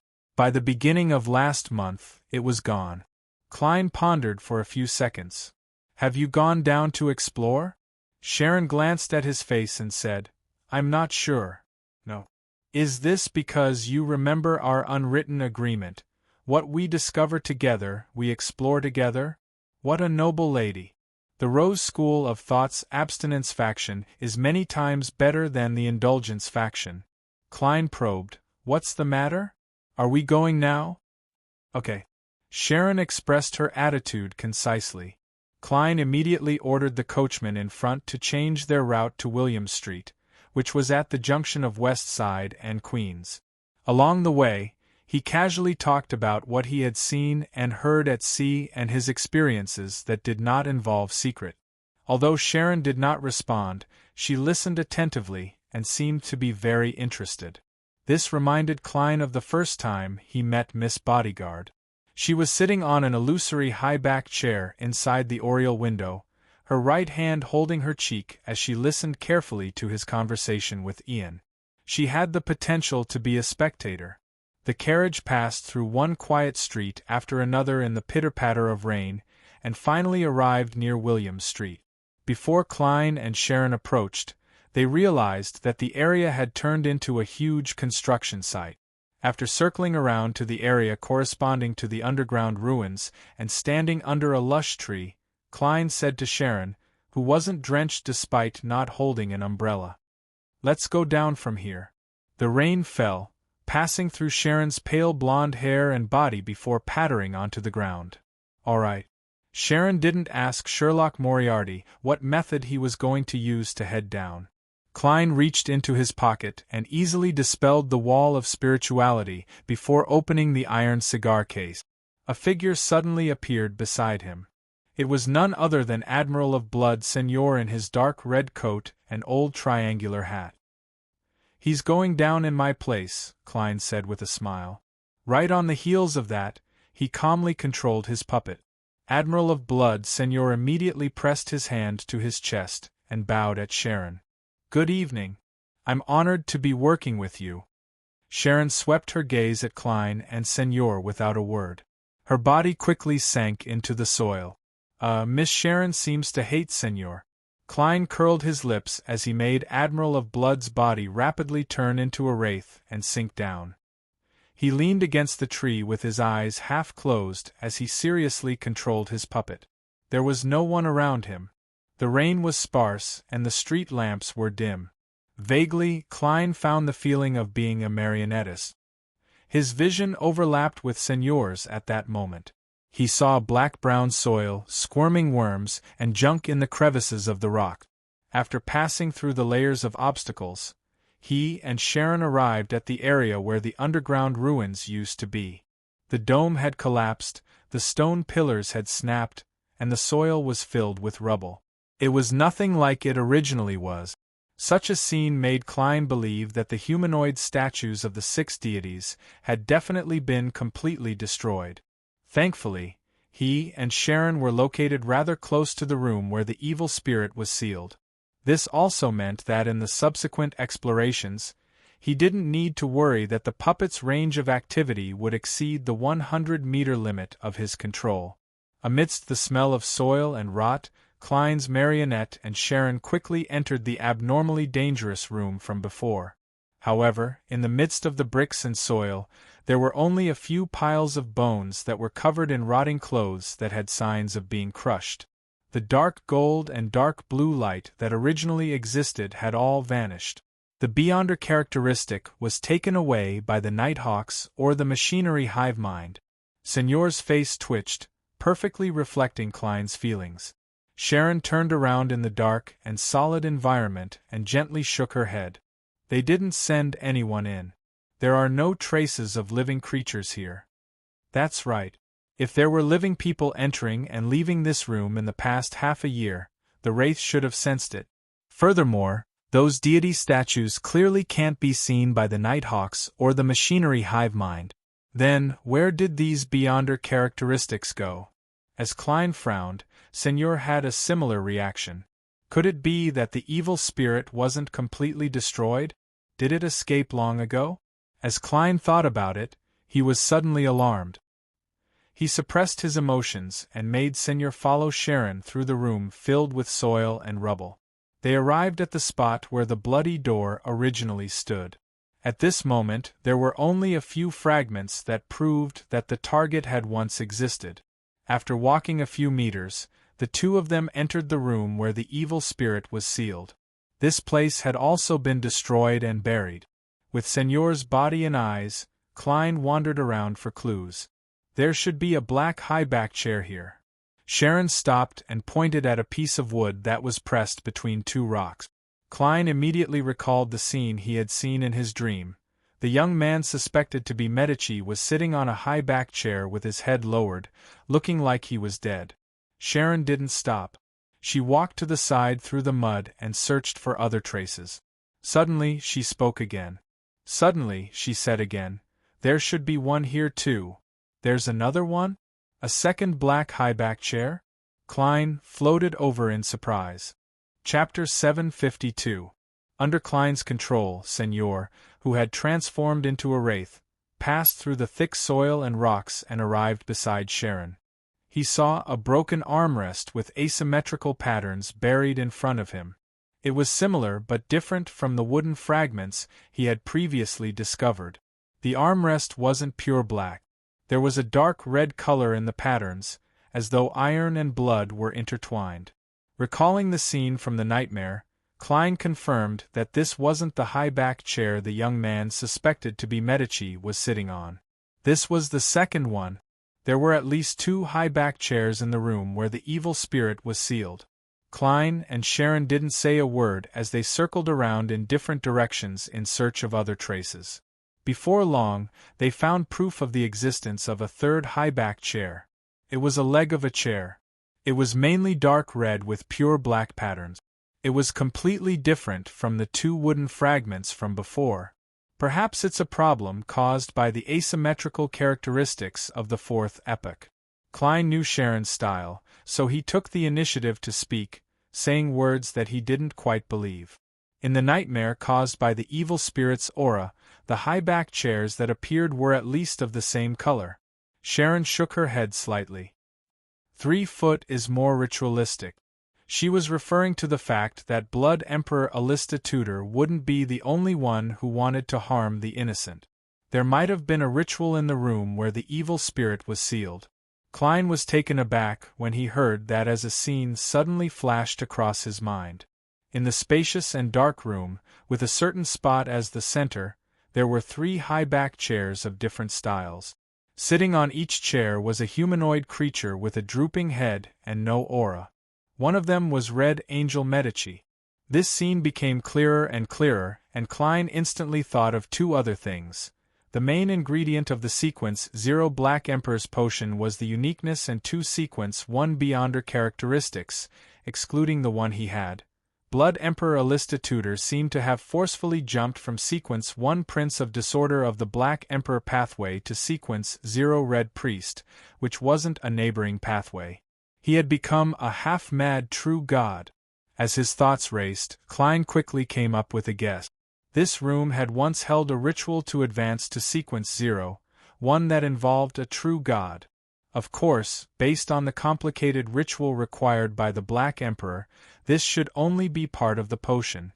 The pathway that represented war clearly needed the chaos and strife of the entire continent to match. As for Blood Emperor Alistair, he didn't possess the corresponding sequence 1 Beyonder characteristics. Therefore, his Red Priest potion needed 3 sequence 1 angels or sealed artifacts to provide the Beyonder characteristic. This was why there were 3 high-back chairs. Right, the evil spirit that's suspected to be Red Angel Medici once said that the way to help it escape the seal is to find the direct descendants of the Sauron, Einhorn, and Medici families, and extract 10 milliliters of blood from each of them to mix with holy water. Sauron and Einhorn are angel families that control the Hunter, which is also the Red Priest Beyonder pathway. They have existed since the 4th epoch. One has already declined, and it can only control a spy agency and military faction with Intis. The other is still the royal family of Faesak. A thought flashed through Klein's mind as he made a new judgment of what had happened in the room and the true identity of the evil spirit. On the other 2 high-back chairs sat the ancestors of the Sauron and Einhorn families, sequence 1 angels, together with War Angel Medici, who might very well control the uniqueness of this pathway. The main ingredient of the Red Priest potion was gathered. And that evil spirit was likely not just Red Angel Medici. It also had the remnant psyche and hatred of Sauron and the Einhorn family's ancestor. 3 sequence 1 angels were once sacrificed here. Their curses and the remnant effects of the ritual before their deaths made this room abnormally terrifying and sealed it. Thankfully, I reported it to the church ahead of time and got them to deal with it. Otherwise, even if Miss Sharon and I had advanced to sequence 4, we might still die here and become the evil spirit's food. Klein felt a sense of lingering fear and relief. At the same time, he increasingly understood the reason why the Red Priest card had landed in the hands of the evil spirit. When all the former upper echelons of a pathway were buried in this underground ruin, the attraction between Beyonder characteristics would naturally guide the wielder over without any deviation. Furthermore, the Emperor had said that whatever separates will definitely converge, and whatever converges will definitely separate. After Blood Emperor Alistair perished, the true god characteristic he possessed, which is also a sequence 0 characteristic, would likely be split into 4 parts. 1 is considered abstract and conceptual, the uniqueness. The rest are 3 sequence 1 Beyonder characteristic.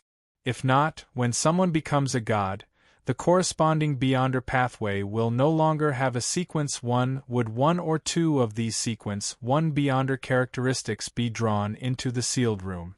This was likely one of the reasons why the cards of blasphemy were attracted. The more Klein thought about it, the more he felt that he had underestimated the evil spirit. As expected of angels promoted from conspirer, Klein, who was standing under the tree, controlled Senor to speak. Perhaps it really is a ritual. Matters related to Blood Emperor Alistair must be of a very high level. Sharon listened quietly and added, "I'm sorry. Sauron, Einhorn, Medici." Miss Sharon also suspects that the 3 high-back chairs in this room once belonged to different angels from the details of the evil spirit's request. Klein thought for a moment and took the initiative to reveal through Senor. Blood Emperor Alistair should be a true god of the Hunter pathway. The card of blasphemy he represents is the Red Priest. Sharon fell silent for a few seconds, as though she had understood something. She said, "That card is gone." She was referring to the Red Priest card that the evil spirit had previously displayed. Perhaps that evil spirit had long escaped before the Nighthawks and machinery hive mind destroyed this place. Klein voiced his guess. And it took away all the Beyonder characteristics and the Red Priest card. Sharon silently surveyed the area and said, "It's very cunning. It's very cunning. It wouldn't leave such an obvious clue." "That's right. The Beyonder characteristics outside the sealed room are clearly below sequence 4. To an evil spirit that was once a king of angels, they aren't attractive at all. It's the same for the Red Priest card. It's understandable that it took away the items in the room, but why didn't it leave anything behind? This is like saying to others, haha, I lied to you. I've successfully escaped. Hunt me down if you have the ability. Wait, that might be what it's trying to express. As Klein thought about it, he suddenly found it amusing as he made Senor speak. No, being cunning doesn't mean not leaving behind any clues. Sequence 8 of the Hunter pathway is provocateur. At that moment, the Red Angel's appearance that surfaced in his mind was pasted with Anderson Hood's picture. Sharon listened without moving. Her mouth was slightly agape, but she didn't say a word. Similarly, Klein fell silent. He felt that the Beyonders of the Hunter pathway had very distinct styles. In comparison, the red-haired Elaine didn't look like someone from the Sauron family at all. However, she's still very talented at provoking Vice Admiral ailment. Back then, the members of the Sauron family infuriated the Emperor. Klein silently exhaled as he lampooned. The silent atmosphere was quickly broken by Klein. His puppet, Senor, looked around and joked, "That's not a good idea. Perhaps that's why they were captured here." "Who's helping Alista tutor?" Sharon's figure asked in a transparent and illusory manner, but she didn't seem to be looking forward to an answer. "Perhaps it's the 6 deities." Klein recalled the 6 statues in the hall outside. However, he quickly wavered. However, the 7 deities support the Tuluan Sostal Empire. Sauron and Einhorn are powerful nobles of this empire. Of course, I can't eliminate the possibility of them first supporting Tutor and then falling out because of his madness. If it's not the 6 deities, does that mean that there's another deity supporting Alista Tutor? Who could it be? Klein thought silently. Sharon didn't stay any longer as her figure floated up to the ground and returned to the side of the tree. Klein put away Senor's wraith and made it enter the gold coin in the iron cigar case. Then, he casually asked, "What happened?" Actually, I've always been curious about where the powers of pure evil spirits and wraiths that don't possess Beyonder characteristics come from." "The spirit world," Sharon answered simply. "Beyonder characteristics are conserved, but the source of Beyonder powers might not be the same? It's also possible that the spirit world itself is a product of certain Beyonder characteristics." Klein nodded and looked at the soil at his feet. "I'll continue investigating the whereabouts of the evil spirit. If I find anything, I'll inform you." He planned on asking Rhodes later. With that said, he took out a pen and a note, scribbled down the summoning method for his messenger, and handed it over. "If there's anything, you can write to me." Sharon took the piece of paper and looked at it seriously. "I'm at the Brave. You can write to 126 Guard Street, Hillston, addressed to Mrs. Marilyn." "All right." Klein put the pen in his pocket and used the silver ritual dagger to create a wall of spirituality in front of Sharon to reseal the iron cigar case. Then, like a gentleman, he went to another street to hail a rental carriage and sent Sharon all the way back to the Bakeland Bridge area. After doing all this, he returned to the high-end hotel in Hillston Borough that he had rented. On the way, he changed his appearance and switched to a carriage. Byam Seaweed Bar. After drifting on the sea for a while, Donis set foot in the City of Generosity again, planning to coordinate some affairs for the Resistance Army. He pulled down his cap and sat at the corner of the bar counter, ready to listen to the latest rumors first, lest he became a bounty hunter due to the lack of timely and inaccurate information. At that moment, he heard an adventurer beside him say to his companions, "That's right. Do you think German Sparrow will get someone to claim Admiral of Blood's bounty on his behalf?" Donis subconsciously raised his head and looked at the speaker in confusion. P.S. There will be an early update at midnight. Chapter 753. Why would a madman like German Sparrow get someone to claim Admiral of Blood's bounty on his behalf? That's not right. Why can he claim Admiral of Blood's bounty? Donis suddenly snapped out of his confusion as he grasped the crux of the matter. He suddenly lowered his head to prevent his eyes from revealing his surprise and confusion. The adventurers beside him continued. How is that possible? No one would dare claim it on their behalf. That's right, unless they wish to suffer the wrath of the Church of the Storm or betray German Sparrow. 42,000 pounds. If I can obtain such a bounty, I'll immediately head to Bakeland and become a tycoon. Haha, shouldn't I enjoy half a year in the Red Theatre first? Perhaps German Sparrow can claim Intis, Faceac, or Fainapotter's bounty. Although it won't be as much as 42,000 pounds, it's definitely not a small sum. As the adventurers spoke, they began fantasizing about their lives after obtaining 42,000 pounds. They even argued until their faces turned red due to their differing ideals. No way. Are they implying that German Sparrow killed Admiral of Blood? No, although this madman has always had such thoughts, he lacks the necessary helpers. He needs to cooperate with Captain Anderson Hood? Donis stood up, pressed down on his cap, lowered his head, and hurriedly walked towards the billiard and card rooms. There were often newspapers placed there. As soon as he left, the adventurers from before looked at his back, lowered their voices, and discussed with each other. Do you know him? It's obvious there's something wrong with him, being so secretive and cowardly. I didn't get a good look at him, but I think he's a pirate who came to Byam to gather intelligence. Should we? An adventurer made a throat-slitting gesture. Perhaps he's someone we can't afford to offend. Let's wait until this period is over. Another adventurer stopped his companion.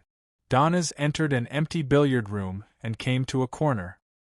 He picked up a stack of newspapers and quickly flipped through them. Gradually, his expression warped. What did that madman do? Did he really kill General of Blood? It had only been a few months, and his strength had risen to this level. Also, the newspapers didn't mention Anderson Hood at all. Donis was both surprised and glad. He felt that it was a very wise decision for him to submit to the German Sparrow. Otherwise, others would have read about him being hunted down and exchanged for a bounty. No, at that time, my death was not qualified to be published in the newspapers. His German Sparrow was really a member of an evil organization. As he thought about it, Donis suddenly froze, as if he had turned into a stone statue. Because he was probably a member of that evil organization. The church and the military always like to exaggerate things. Yes, it's a secret organization, not an evil organization. Donis comforted himself. He once again felt that the organization behind German Sparrow was extremely mysterious and powerful. The fact that one of the 7 pirate admirals, Senor, had been hunted was proof. Phew! Donis exhaled as he praised the fool inwardly in fear, expressing his desire to do things seriously. In a small building near the Governor-General's office, Erland and Oz Kent walked out. It's finally over. Erland sighed as he wore his captain's hat. Oz Kent rubbed his nose, which had turned red from frequent drinking, and echoed with a sigh. That's right. Due to German Sparrow, they had been quarantined and investigated for 2 days. They had faced interrogators who were best at such matters. Thankfully, Erland didn't hide anything from the beginning. He had reported to the higher-ups that German Sparrow's origins were unknown, but he had good intentions towards the military. Adding this crazy adventurer to the ranks of informants and investigating his background was a decision made by the higher-up. It had nothing to do with him. As for Oz Kent, there weren't any problems. Helping German Sparrow collect his bounty was something he should have done according to normal procedures. Slowly walking along the path in the middle of the garden towards the door, Erland casually sighed. Who knew that German Sparrow would be so crazy and powerful? According to what he knew, Killing Admiral of Blood was only the most ordinary and insignificant thing German Sparrow had done that day. And such a crazy fellow had taken the initiative to enter the dangerous Banshee in order to save a few passengers and crew members who had only expressed their friendliness to him. Only after the incident did Erland realize that the hidden horror in Banshee far exceeded his imagination. The Church of the Storm had directly destroyed the entire place. If I were to tell the interrogators that German Sparrow has a soft and kind heart, they would definitely think that I'm lying. Humans are truly a collection of contradictions. Erland silently shook his head. After hearing Erland's wistful sigh, Oz Kent replied with a bitter smile. Back then, I thought that the person you introduced was only a rather powerful adventurer. In the end, he even killed Admiral of Blood. Damn it, I even believe that he has the ability to become the fifth king.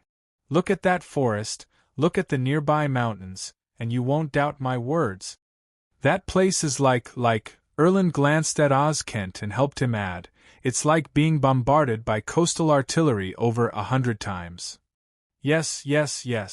Oz Kent agreed with Erland's description. That's right. Oz Kent agreed with Erland's description.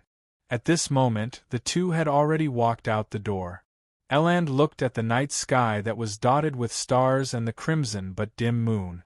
After a few seconds of silence, he adjusted his collar and said, I hope he doesn't return to the sea, Byam, 6 Spire Street. Denton, who was dressed in a child's suit, ran into the study and said to his sister, who was practicing her sketch, Donna, they said that Uncle Sparrow is a bad guy, a cultist, and a murderer. They even showed me the newspapers. Donna turned her head and wrinkled her nose. I don't believe it. Uncle Sparrow is a just, brave, and kind adventurer. This is something we've seen with our own eyes. It's definitely more accurate than the newspapers. She hesitated for a moment before smoothly saying, although he has a very scary and ugly appearance, that's the price of a dream and a guardian. Denton, you have to remember that those newspapers always like to fabricate content based on rumors and hearsay. Yes. Denton nodded heavily. I've already scolded them. Donna praised her brother and subconsciously turned her head to look out the window. She saw the light from the gas lamps shining into her garden. It was quiet, peaceful, and gentle. Hillston Borough, in a high-end hotel. Klein placed a folded white handkerchief into his left breast pocket and took off his half-top hat. Today would be the day that the mysterious tycoon, Don Dantes, would officially make his debut in public. He didn't wait for the shares of the bicycle company and the mystical item to be sold. He planned on using the £2,962 he had left from before to support his initial expenses. This was more than enough, equivalent to 6 to 7 years of income for an upper-middle-class person. Last night, a Rhodes didn't enter my dream. This means that without any close contact, it won't be able to sense that I've returned to Bakeland. This is a good thing. Yes, I'll use the radio transceiver to contact it tonight and ask about the evil spirit. After that, it won't be so complicated. Klein mumbled inwardly, picked up his cane, and walked out of the hotel. At that moment, the sun after the rain shone through the thin fog, making the people walking on the streets feel better. Klein got on a carriage and headed straight for the Metropolitan Family Servant Assistants Association at 9 Canarwell Street in Sherwood Borough. He planned on hiring an experienced butler and getting him to organize a team of servants needed for the garden villa. Inside the Metropolitan Family Servant Assistants Association, Balin ended her conversation with a male colleague who had taken the initiative to speak to her. She lowered her head to deal with the 2 drops of black tea that stained her lotus leaf-colored dress. At that moment, she heard a mellow and heavy voice that sounded like it had experienced the vicissitudes of life. "Good morning, ma'am." Balin hurriedly raised her head and looked in front of the reception desk. She saw a gentleman in his 40s. He wore a tailcoat made of silk and held a golden-laid cane in his hand. At the 3rd button of his shirt, there was a golden chain that extended to his inner pocket. This gentleman had a pair of deep blue eyes, and his facial features were very pleasing to the eye. Even the white hair at his sideburns appeared very tasteful. Just a slight smile from him made Balin suddenly feel her face heat up. "Sir, why, is there anything I can help you with? All right, how may I address you?" Balin hurriedly got up and said. "Don Dantes," Klein said with a warm smile. "I wish to hire a butler, a good one." "Mr. Dantes, please wait a moment. Please take a seat." Balin hurriedly led Klein to the reception area and pointed at a fabric sofa. Klein held a faint smile. He didn't rush her or harp on the matter. He very patiently sat down and waited for the staff to provide him with a list of butlers. How gentlemanly! "Oh no, I forgot to ask him what his requirements are." Balin raised her hand to touch her cheek. "Mr. Dantes, what kind of butler do you need?" Klein was already prepared as he replied with a mellow voice, "It's best if he has previously served a noble family." This helped Dantes expand his connections. Balin gradually found her professional knowledge and said in detail, "Such butlers are rare. As you know, noble families seldom change their butlers unless they are no longer able to provide effective service. Besides, even if they aren't butlers, they can take up other positions in the noble family. In addition, wealthy merchants have a strong desire for such butlers. They are willing to offer a premium salary. Mr. Dantes, we do have the type you need here, but the annual salary is at least £100. That means that the weekly salary is close to £2. An ordinary butler's annual salary is only £40 to £80, which means a weekly salary of 15 soldi to £1 10 soldi. This seems to be equivalent to a skilled worker, but the owner will provide a room, food, clothes, charcoal for heating, and other necessities. A butler doesn't have any expenses. An annual salary of more than £100 is really expensive." Klein quickly calculated the price inwardly as he replied in a nonchalant manner, "No problem, as long as they are good butlers. P.S. It's Monday." Seeking recommendation and monthly vote. Chapter 754. Please wait a moment. Would you like coffee or tea? Belinda asked enthusiastically. Klein smiled. "When I was young, I liked coffee and the strong aroma, but now I can accept black tea more. I also prefer black tea. How about a cup of Marquis black tea?" Balin suggested with a smile. The coffee and black tea served by the Metropolitan Household Servant Assistants Association were of average quality, belonging to the lower middle grade. The Marquis black tea was brought from home by Balin for her own enjoyment. Klein wasn't an ignorant person. In fact, he was very observant. Just now, when he entered, he had subtly taken in all the details of the surrounding environment. He found that the coffee and black tea cans in the display cabinet were very ordinary. He believed that the quality of the things inside would definitely not be too high. Therefore, he believed that the Marquis black tea was either a collection of the association, used to entertain distinguished guests, or it was the private possession of the lady in front of him.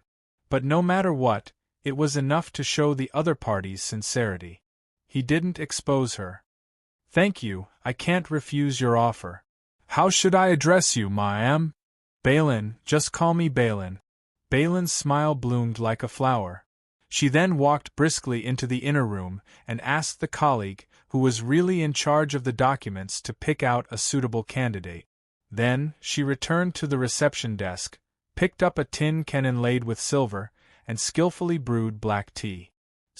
He had a good-looking face, a nice temperament, and clothes that reflected his status. Even though he was already middle-aged, he could still feel the kindness of a beautiful girl.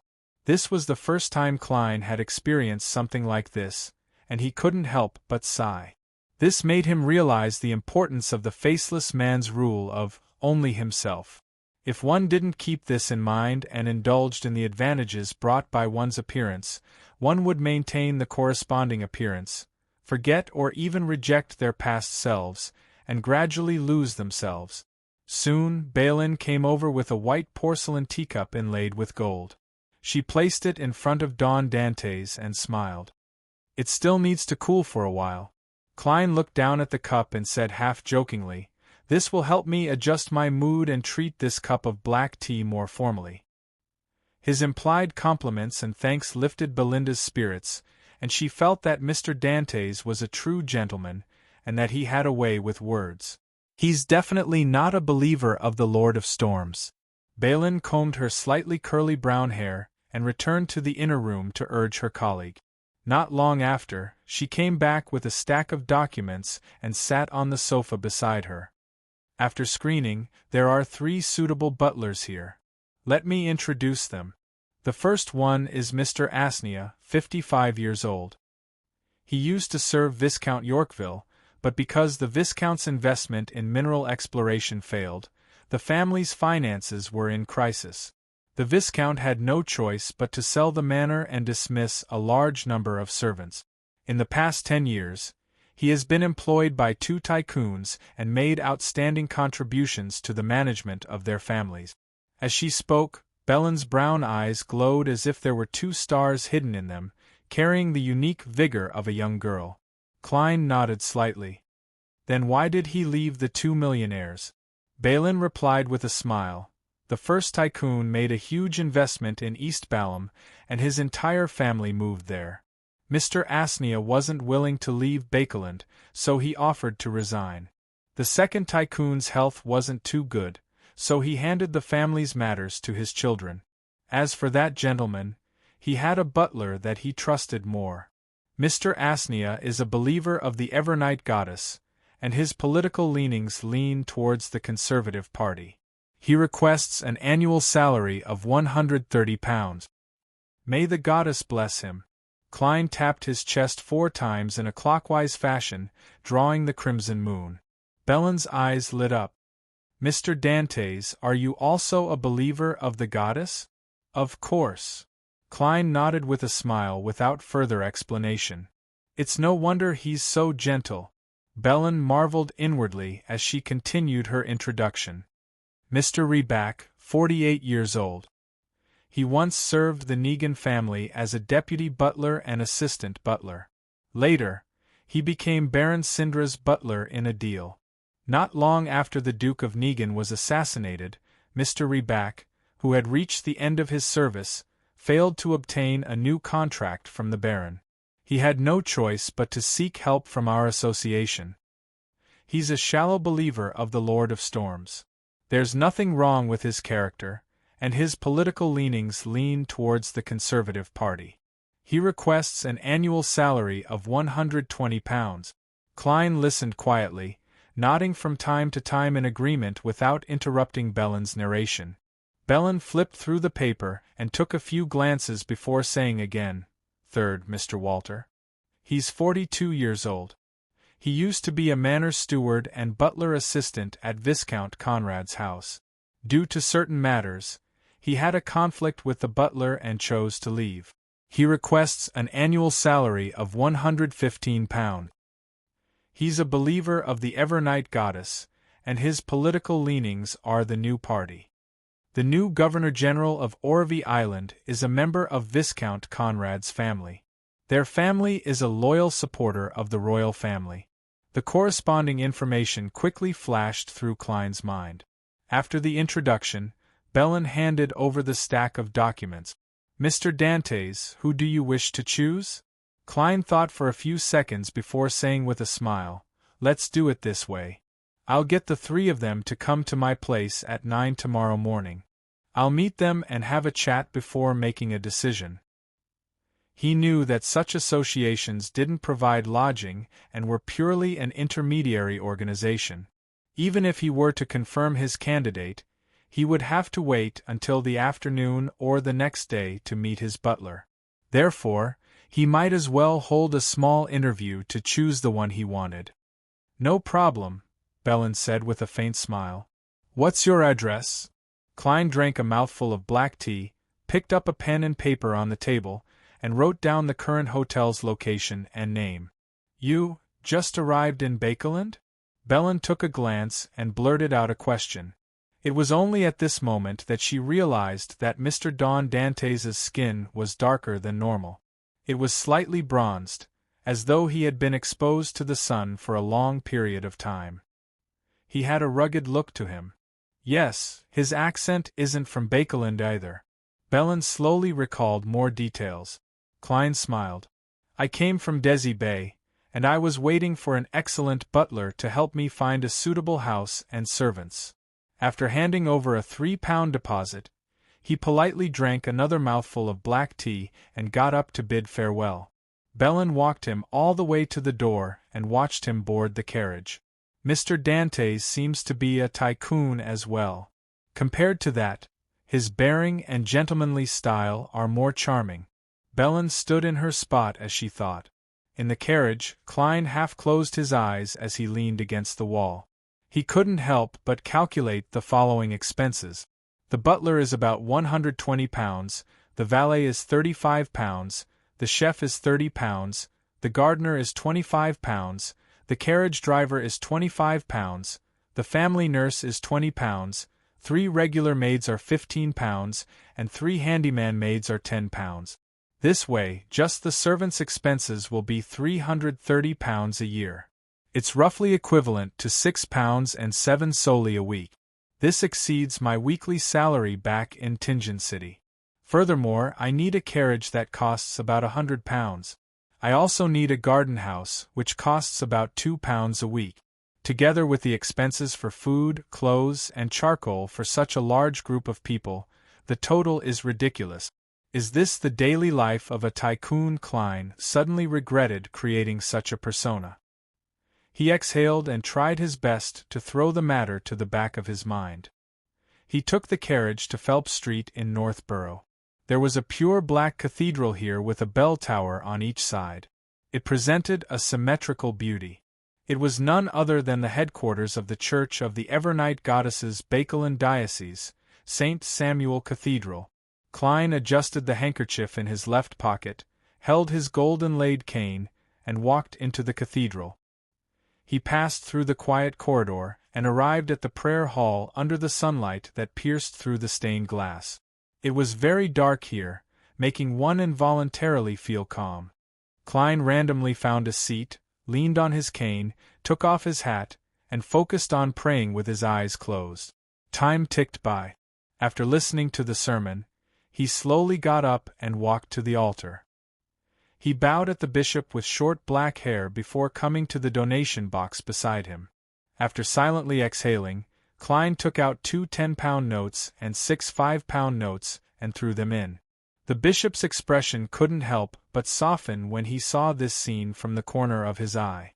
Normally speaking, unless it was a request for donations or a posthumous donation, the donation box in the cathedral would only receive a few dozen pounds. This meant that the other party was a tycoon, a rich person. P.S. It's a little rushed, so there aren't many words. Seeking monthly recommendation votes on Monday. Chapter 755. St. Samuel Cathedral, inside the prayer hall. The black-haired bishop retracted his gaze and stopped looking at the middle-aged gentleman in front of the donation box. He didn't have any thoughts of chatting with him. Here, in front of the altar, he represented the church. Under the goddess's watch, it was impossible for him to treat anyone warmly just because they donated more. However, he remembered the man's rather good looks and mature and elegant bearing. He planned on trying to get to know him if he had the chance to meet him again in the future. As he silently watched the last note slide into the donation box, Klein closed his eyes and turned to leave. When he passed by the preacher, he deliberately glanced at the clergyman and nodded with a smile. The bishop returned a warm smile and tapped his chest 4 times in a clockwise fashion. Klein wasn't in a hurry to make contact with the relevant personnel. He wanted his actions to be logical and not appear suspicious. He calmly and coolly turned his body to the side to let a believer pass. He walked along the aisle back to his seat, picked up his hat and cane, and walked out of the cathedral. At that moment, the believers who had finished listening to the sermon either went to the donation box to express their sincerity or stood up and left. They didn't find anything wrong with it because it wasn't forced. Even devout believers who loved donating wouldn't throw money into the donation box every time they came. Usually, they would do it once or twice a week or two depending on the family's situation. The commoners would donate a few pence each time, the middle class would donate 3 to 5 soldi, and the rich and nobles wouldn't donate more than £100 in gold pounds. This was the typical situation. Every year, on the Evernight Goddess's Day of Holy Sacrifice, which was also known as Winter Gifts Day, the amount of a single donation would increase greatly. The wealthy commoners would choose 2 to 3 soldi, and the middle class would choose about £5. The members of high society would directly donate to the diocese's bishop or the church's charity organizations, ranging from a few £100s to a few £1,000s. Winter Gifts Day referred to the day when the night was the longest every year. It was believed to be the Evernight Goddess's birthday. After leaving the cathedral, Klein stood at the edge of the square outside and watched as flocks of white pigeons flew up and circled back down as though nothing had happened. He even bought some food from the surrounding hawkers and leisurely fed the pigeons. He didn't plan on flipping through the newspaper advertisements to find a suitable residence in Northborough because that was the butler's mission. An excellent butler who had lived in Bakeland for many years should know which streets the different nobles, rich people, and the upper-class people who could provide assistance to their masters lived in. From there, he could choose his residence with a purpose. Interacting with neighbors was the first step for newcomers to enter their circle. Whether it's the Carlton Club where the bigwigs of the Conservative Party gather, the Freedom Club of the New Party, or the various clubs of active or retired military officers that represent the military, they all require a sufficiently powerful referral before they can come into contact with them. This is the so-called club politics in the kingdom. Klein pulled his thoughts back and thought about what he should do after the act of feeding the pigeons was over. After serious consideration, he realized that there was really nothing that he needed to do immediately, because the plan was still on the surface. Therefore, he prepared to enjoy an expensive but sumptuous lunch. This was something that Don Dantes should do, and it was also something that Klein was curious about. In the few months he had been in Bakeland, he had never mustered the courage to visit the most famous restaurants in the metropolis. He had been choosing between his own restaurant, the Quelleg Club's buffet cafeteria, an ordinary restaurant on the street, and Lawyer Jurgen's restaurant. Occasionally, he would head to East Borough and have his breakfast or lunch at a greasy coffee shop. Labor Restaurant? Their head chef is said to be from Earl Hall's family. He provides rich people, lawyers, and high-ranking government employees with an aristocratic flavor that they normally wouldn't come into contact with. Earl Hall seems to have invested in this restaurant and has quite a bit of shares. This restaurant specializes in local Bakeland dishes. It's very famous for its desserts, and the prices are very unfriendly into Serenzo restaurant. This place has the purest Intis dishes.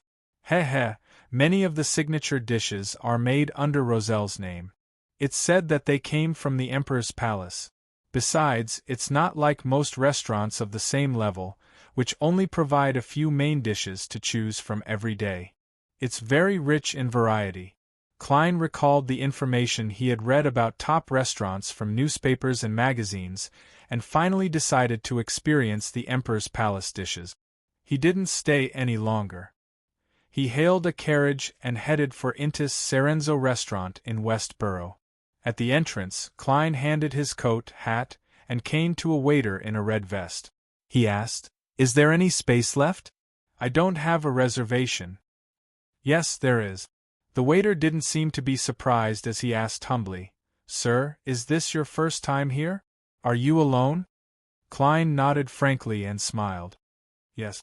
"Then, may I have the honor of introducing our restaurant's most unique dishes and famous wines to you?"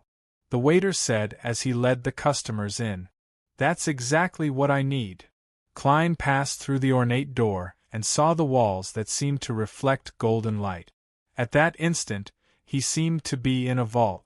Then, He noticed the oil paintings hanging on the walls, the marble statues placed in appropriate spots, and the gold objects that were embedded or embellished in different spots. "Please take note of your steps," reminded the red-vested attendant as he led Klein to a seat by the window. The melodious melody of a violin could be heard from a distant band. The waiter brought over the menu and wine list, flipped through it, and introduced them. "Our most famous dishes here are braised Degia ribs, black truffle boletus, Intis-style foie gras. I'd like to mention that the ingredients for foie gras come from the Bonus farm in the Champagne province of the Kingdom of Intis." As Klein listened to the waiter's introduction, he browsed through the menu that was written in ancient Fasak. His attention was drawn to the prices on it. After introducing the main course, appetizers, and desserts, the waiter began explaining the wine pairings. "Finally," he said, "our champagne, red wine, and white wine are all from famous wineries in the Champagne province. We even include the Ormer red wine from 1330. It's worth £126. If you purchase it, you can take it away or store it here for a drink every time. £126. I can hire an excellent butler with that." "Heh." Klein smiled in a very gentlemanly manner. "Your dishes and wine are excellent. It's hard to choose." The waiter in a red vest smiled attentively.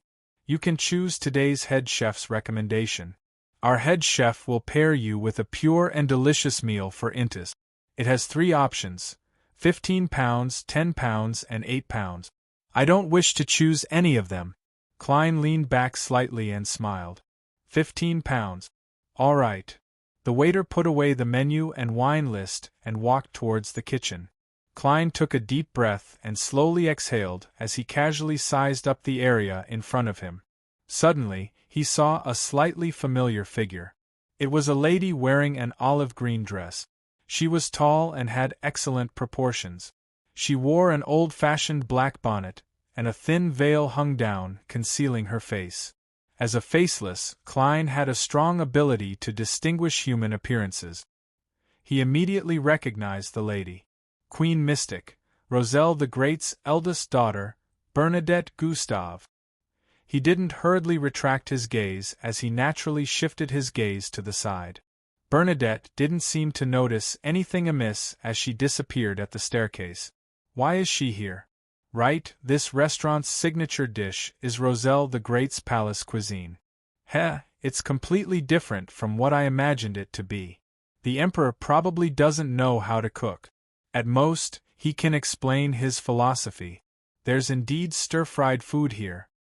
Could she be the mastermind? Why is she here in Bakeland instead of wandering at sea? Hasn't she already found hero bandit Black Emperor? Klein sat calmly on the surface, but questions arose in his heart. At that moment, a carriage was driving towards Intis Serenzo restaurant. Sitting in the carriage was Alan Series and his family. This famous surgeon was a member of the Quelleg Club and a good friend of Sherlock Moriarty. He had once entrusted the great detective with the matter of Will O'Septon. Ever since his wife became pregnant, he felt that his luck had become rather good. His career was getting better by the day and his income was increasing every month. Recently, he had successfully completed Baron Syndras's visceral surgery, earning him the appreciation of the newly promoted noble. He had invited his family to Serenzo restaurant for lunch. "I heard the ice cream inside is pretty good," Alan said to his wife with a reserved smile. His wife was a black-haired beauty with a very obvious belly. She smiled warmly and said, "I'm looking forward to Roselle the Great's palace cuisine." Alan tersely acknowledged and looked out the window. "We're almost there." Just as he said that, his wife held her belly and frowned. "It hurts a little." Alan, who wasn't a first-time father, hurriedly checked and didn't discover any problems. However, his wife was becoming more and more uncomfortable. The child in her belly seemed to be throwing a tantrum. "I don't think I'll go. I want to go home and rest," Alan's wife suggested. Alan thought for a moment. "I'll accompany you." He then instructed his valet, "Get out of the carriage here." Go to the restaurant and apologize to Baron Sindras on my behalf. By the time the carriage began its return, Alan's wife's discomfort had been alleviated for some baffling reason. When she entered the house, everything was normal. She pointed at her belly, at a loss whether to laugh or cry. It looks like he doesn't want to eat ice cream. Achoo! Inside Intis Serenzo restaurant, Klein, who hadn't missed a single serving of food, enjoyed his ice cream with a pained and satisfied expression. Midway, his nose felt itchy, so he took out a piece of tissue and sneezed. Westborough, in a dark house. Furs, who had advanced to astrologer, actively participated in various Beyonder gatherings in search of a way to earn money. She currently owed Zio £220, so much so that her friends suspected her of participating in illegal gambling. I can't even afford the necessary crystal ball. As her thoughts wandered, Furs suddenly heard a gathering member say, "I want to sell a moon puppet. I want to sell a moon puppet." Chapter 756. Moon Puppet. Furs's heart stirred as she reined in her diverted attention. She turned her head to look at the gathering member who had just spoken. The man in the iron-black mask had already taken out a small puppet and showed it to everyone. A friend of mine discovered a miniature tomb deep in the southern continent's Paz Valley. This puppet was inserted into the right eye socket of one of the deceased. Like the other gathering members, Furs carefully examined the puppet and discovered that it was slender and long. Its entire body resembled a tiny wooden stake. It had been carved with crescent moon-like eyes and a mouth, and it was embedded with dried grass and flowers. "It doesn't look special," Furs mumbled inwardly, but her spiritual perception didn't trigger at all. The fountain pen in her hand remained hovering over a bronze-green notebook. The man in the iron-black mask continued his introduction. "My friend and I have yet to confirm the use of this puppet. We only suspect that it's not that simple. Perhaps it hides quite a secret. £60. You can buy it for just £60. This price is very fair. Even if it has nothing to do with mysticism, it's still a pretty good antique. It's worth £40 to £50. That is to say, spending £10 to buy a chance at a pleasant surprise is a very small sum of money to you. It's a very tempting excuse. This man is likely a successful salesman. However, I don't even have £10. As Furs gave a self-deprecating laugh, she believed that no one present would buy a so-called moon puppet of unknown origins and uses. Just as this thought appeared in her mind, she suddenly heard a deliberately suppressed female voice. £50. Is she willing to gamble on her luck because she's too rich? Furs subconsciously turned her head to look at the gathering member who had spoken. She saw that the lady was wearing a hooded robe, her face hidden in the shadows. At this moment, the owner of the moon puppet laughed out loud. "Then I'm more inclined to keep it for myself. Perhaps I'll discover its uniqueness in the future." As he spoke, he realized that no one else was bidding, so he changed the topic. Hence, he changed the topic and said, "Of course, as a gentleman, since you have expressed your desire and the price is reasonable, I'm willing to fulfill your wish." "Deal," the hooded lady replied in a deep voice. Soon, the host's attendant completed the transaction. Furs noticed that the lady's hand was trembling slightly when she received the moon puppet. She places great importance on this item. She might really know the uniqueness of that puppet. Moon puppet. Moon. It comes from the southern continent. Furs suddenly made connections as she recalled the few primordial moon believers that Mr. Moon wished to find. She suspected that the hooded lady was one of them, or that they were related. Of course, she didn't have any evidence. Even her guesses didn't seem strong enough. Phew. Furs silently exhaled and decided to think of a way to verify it. She casually flipped through the hard-shelled notebook in her hand and revealed a yellowish-brown parchment.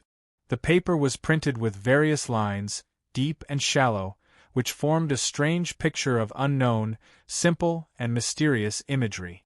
This was one of the pages of Lamino's travels. It recorded a Beyonder power. It wasn't one of the pages that Furs had later found an opportunity to record, but one of the 5 pages that originally existed. Furs looked up and pretended to observe the transactions of others, taking in the situation beside the hooded lady. She discovered a dark brown spotted mosquito on the nearby wall. There were unknown bugs slowly crawling across the ground. Furs's fingers naturally and deftly slid across the dark patterns on the yellowish-brown parchment as a complicated symbol quickly formed in her mind. Silently and without the slightest abnormality, she felt that she had read the mosquito, and her thoughts were connected with the mosquitoes. The spotted brown mosquito flew up, flying very low. It circled to the hooded lady's lower body and carefully stuck in front of her. The spotted brown mosquito's vision was different from a human's. It formed an incomprehensible scene in Furs's mind, but it quickly disintegrated and reassembled to form a corresponding normal scene. The hooded lady had rather soft contours. Her skin was dark, and her eyebrows were thin and long. The corners of her mouth drooped down quite a bit. Furs immediately recognized her. She was none other than the primordial Moon believer that Mr. Moon was looking for, Windsor bearing. An effective clue was worth £100, and a direct lock was worth £500. Furs recalled the contents of the bounty as her heart burned. Her first reaction was to control the spotted brown mosquito to bite Windsor bearing normally and suck her blood. This way, she could use astrology to directly lock onto her whereabouts. However, after a moment of struggle, she gave up on the idea. This was because it was taboo at a Beyonder gathering. If she was discovered, she would definitely be attacked to death by all the gathering members. And the convener of the gathering always had considerable strength. If she went overboard, it would be easy for the other party to notice her. Yes, I'll just earn £100. I'll consider the issue of directly locking onto her if I have additional opportunities in the future. I have to leave this gathering early and smear my blood on the surface of Lamino's travels to prevent myself from getting lost. That's very dangerous. Furs suppressed her disappointment and made her final decision. In fact, her actions had already crossed the line a little. This made her not wish to stay any longer. Hillston Borough.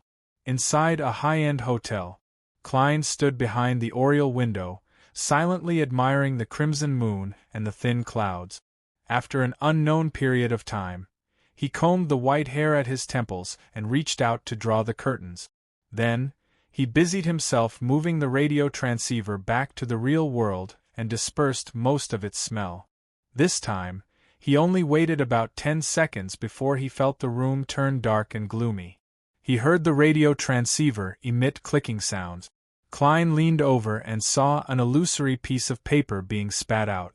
On it was written in Rouen, "Great Master, please look to the right." To the right. Klein turned his head in amusement and puzzlement as he looked to the side. In his line of sight was a full-body mirror. It had turned dark, as though someone had smeared a layer of ink over it.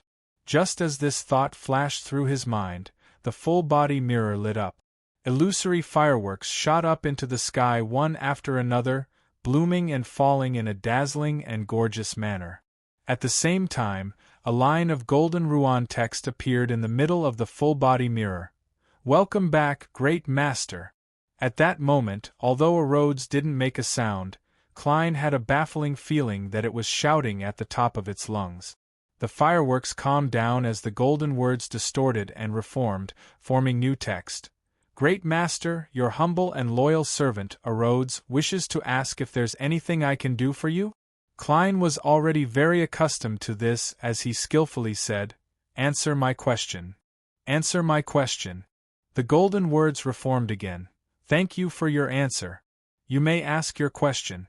Klein, who was already prepared, said, "Where did the evil spirit in the underground ruins of William Street go?" On the full-body mirror, the golden words froze for a few seconds before slowly disappearing. As for the background of the blooming fireworks, it first turned blurry before it became clear and switched to another scene. It was an abandoned chapel with withered vines crawling all over it. There were gray stones and feces left behind by birds and beasts. Klein was rather familiar with this. This was the place where he and Miss Sharon had conversed with the evil spirit. As the scene zoomed in, Klein saw that in the corner of the half-collapsed chapel, there was a pothole that wasn't too deep. There were clear marks of fingers digging inside. Miss Magicians mentioned this before. As Klein's thoughts surged, a cold and laughing voice sounded from the scene. "Happy working with you." As this sentence seeped out of the soil, the scene immediately turned blurry and distorted, turning into a disturbed water surface before it completely shattered. Happy working with you. Who is the evil spirit talking to about happy working with you? To make an angel of the hunter pathway speak in such a tone, the person opposite it likely isn't of a low level. It might even reach the level of an angel. However, why would he use his hand to dig a hole? He should have a more relaxed method that doesn't waste time. Is this angel also under a restriction? Just like the grandpa in Leonard's body? Right, Leonard was in Bakelin back then. This is a clue, but there are other possibilities. Being at the level of an angel doesn't equal to being an angel. Who did the evil spirit control Baronet Pound to contact? From the looks of it, the Intis and Faceac spies were deliberately set up by the evil spirit as a smokescreen. As expected of a conspirer. Thoughts flashed through Klein's mind as he said to Rhodes, "Second question. I now have 3 butlers to choose from. Who do you think is the most suitable?" Golden Ruan words appeared one after another. If you choose Reback and Walter, there will be additional development. Asnia is the most professional but also the most ordinary. The 2 from the Duke of Negan family and Viscount Conrad's family indeed have additional developments. Klein nodded in thought. It's your turn to ask a question. At this moment, a bunch of golden words suddenly surged out. Great Master, what do you think of me as a butler? As long as you can bring me out of the Church of Steam, I can become the best butler in the world. Klein hesitated for a second and replied tactfully, I'm not suitable at the moment. Not at the moment. The golden words on the full-body mirror dimmed before they lit up again, squirming and reforming. All right. Your loyal and humble servant, Rhodes, will wait patiently. Right on the heels of that, a complicated pattern appeared on the full-body mirror, accompanied by an explanation. This is a rune formed from a corresponding symbol and magic label. Great Master, as long as you are still in Bakeland, writing it on a piece of paper is equivalent to notifying me to come over. A combination of symbols representing concealment and prying. Klein did a little identification. All right. Chapter 757. 9 in the morning, in a high-end hotel in Hillstonborough. Klein picked up a bottle of exquisitely packaged white wine and handed it to the elder with a smile. Mr. Asnia, thank you for coming to talk to me. This is a very small gift. Please accept it. I'll make a decision by tomorrow at the latest. When the time comes, I might pay you a visit. He was using a tactful attitude to indicate that the other party had failed the selection. To be frank, he was rather satisfied with Asnia. He perfectly matched his image of a butler. Strict, proper, professional, with strong comprehension skills, and good at dealing with all kinds of troublesome problems.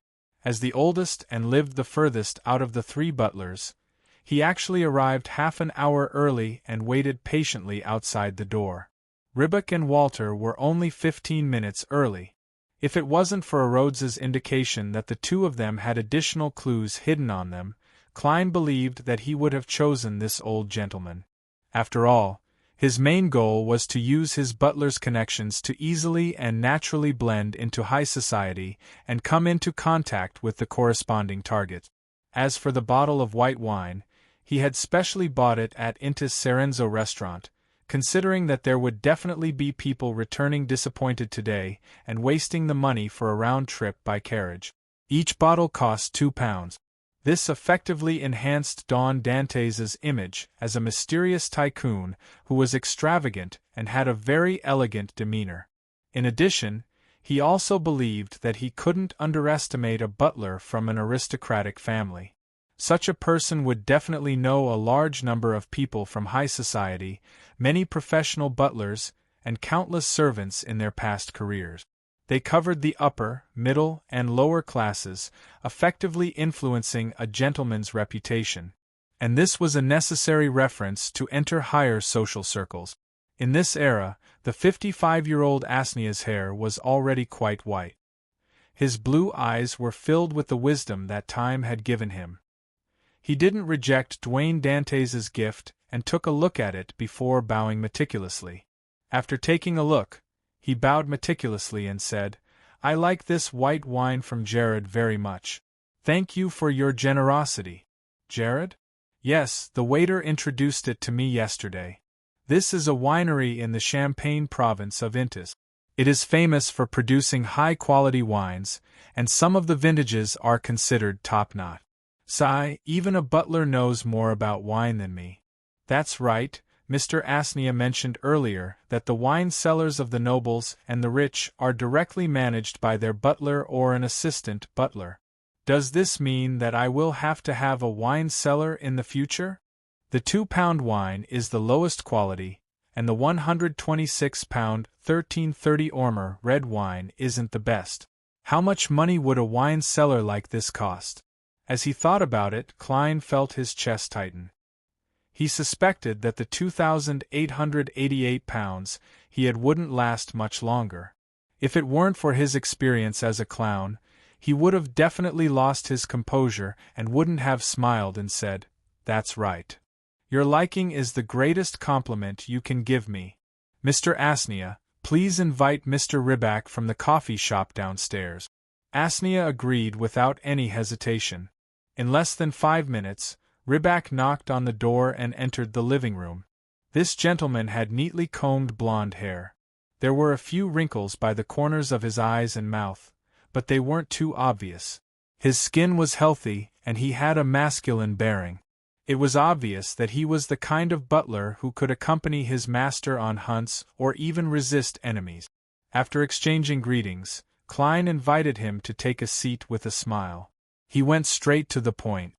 "Forgive me for being frank. I don't quite understand why you became Baron Sindras's butler. Your father was the assistant butler of the Negan family, and your grandfather was the steward of this family's manor. Many of your ancestors served the Duke and his relatives until they returned to God's embrace. And you should have had such a life trajectory. Due to Roselle the Great's influence, the various countries in the northern continent had a habit of using fiefdom and aristocratic title to indicate a noble, but it had changed to using a surname and aristocratic title. Of course, a small number of nobles' surnames were directly derived from their fiefdom." Riback answered with a standard smile. "Baron Sindras is a newly promoted noble and a friend of the late Duke, so I was sent to his house to help him and his family adapt to the life of a noble and grasp the corresponding etiquette." The old Duke he was referring to was the current Duke of Negan's father, Lord Paulus Negan, who was assassinated last year. "Then, why did you leave the Baron's family?" Klein asked after some deliberation. Riback said calmly, "Although Baron Sindras obtained his title through the Conservative Party, he's one of the most famous bankers, investors, and business owners in the kingdom. He's one of the earliest multimillionaires and has a strong sense of sympathy for the new party. He's willing to provide a certain amount of help, causing him to be in conflict with many conservative nobles, including the young Duke. So, in order to avoid trouble for the Baron, I volunteered to leave. He actually tried to persuade me to stay. He's a very good employer." Klein nodded and asked, "What's the matter? You believe in the Lord of Storms?" Riback replied seriously, "Yes, the Lord gives us courage, passion, and a sense of responsibility." Klein asked a few more questions about the butler domain and received detailed answers. He then smiled at Riback and said, "Can I trouble you to invite Mr. Walter to the coffee shop downstairs? I'll make a decision after I'm done talking to him. You can wait 10 minutes in the coffee shop." "All right." Ribbok didn't waste any time. He immediately stood up, bowed, and bade farewell. He had the bearing of a soldier. After watching him leave and close the door, Klein sat down again. He picked up the cup of black tea and took a sip. If I choose him, I'll likely establish a relationship with the current Duke of Negan and the Conservative Party. The additional investigation might include the previous assassination. Before long, Walter arrived and entered after knocking on the door. Klein exchanged a few pleasantries with him before asking, "What conflict do you have with Viscount Conrad's butler? You know that I have to figure this out. I can't bear the risk of offending a noble." Walter had a wide forehead and glossy black hair. His brown eyes were stern, but they weren't to the extent that he couldn't communicate with them. Walter had a broad forehead, lustrous black hair, and stern brown eyes. However, he didn't make others feel as though they couldn't be talked to. As the butler's assistant, I was originally in charge of the Viscount's children.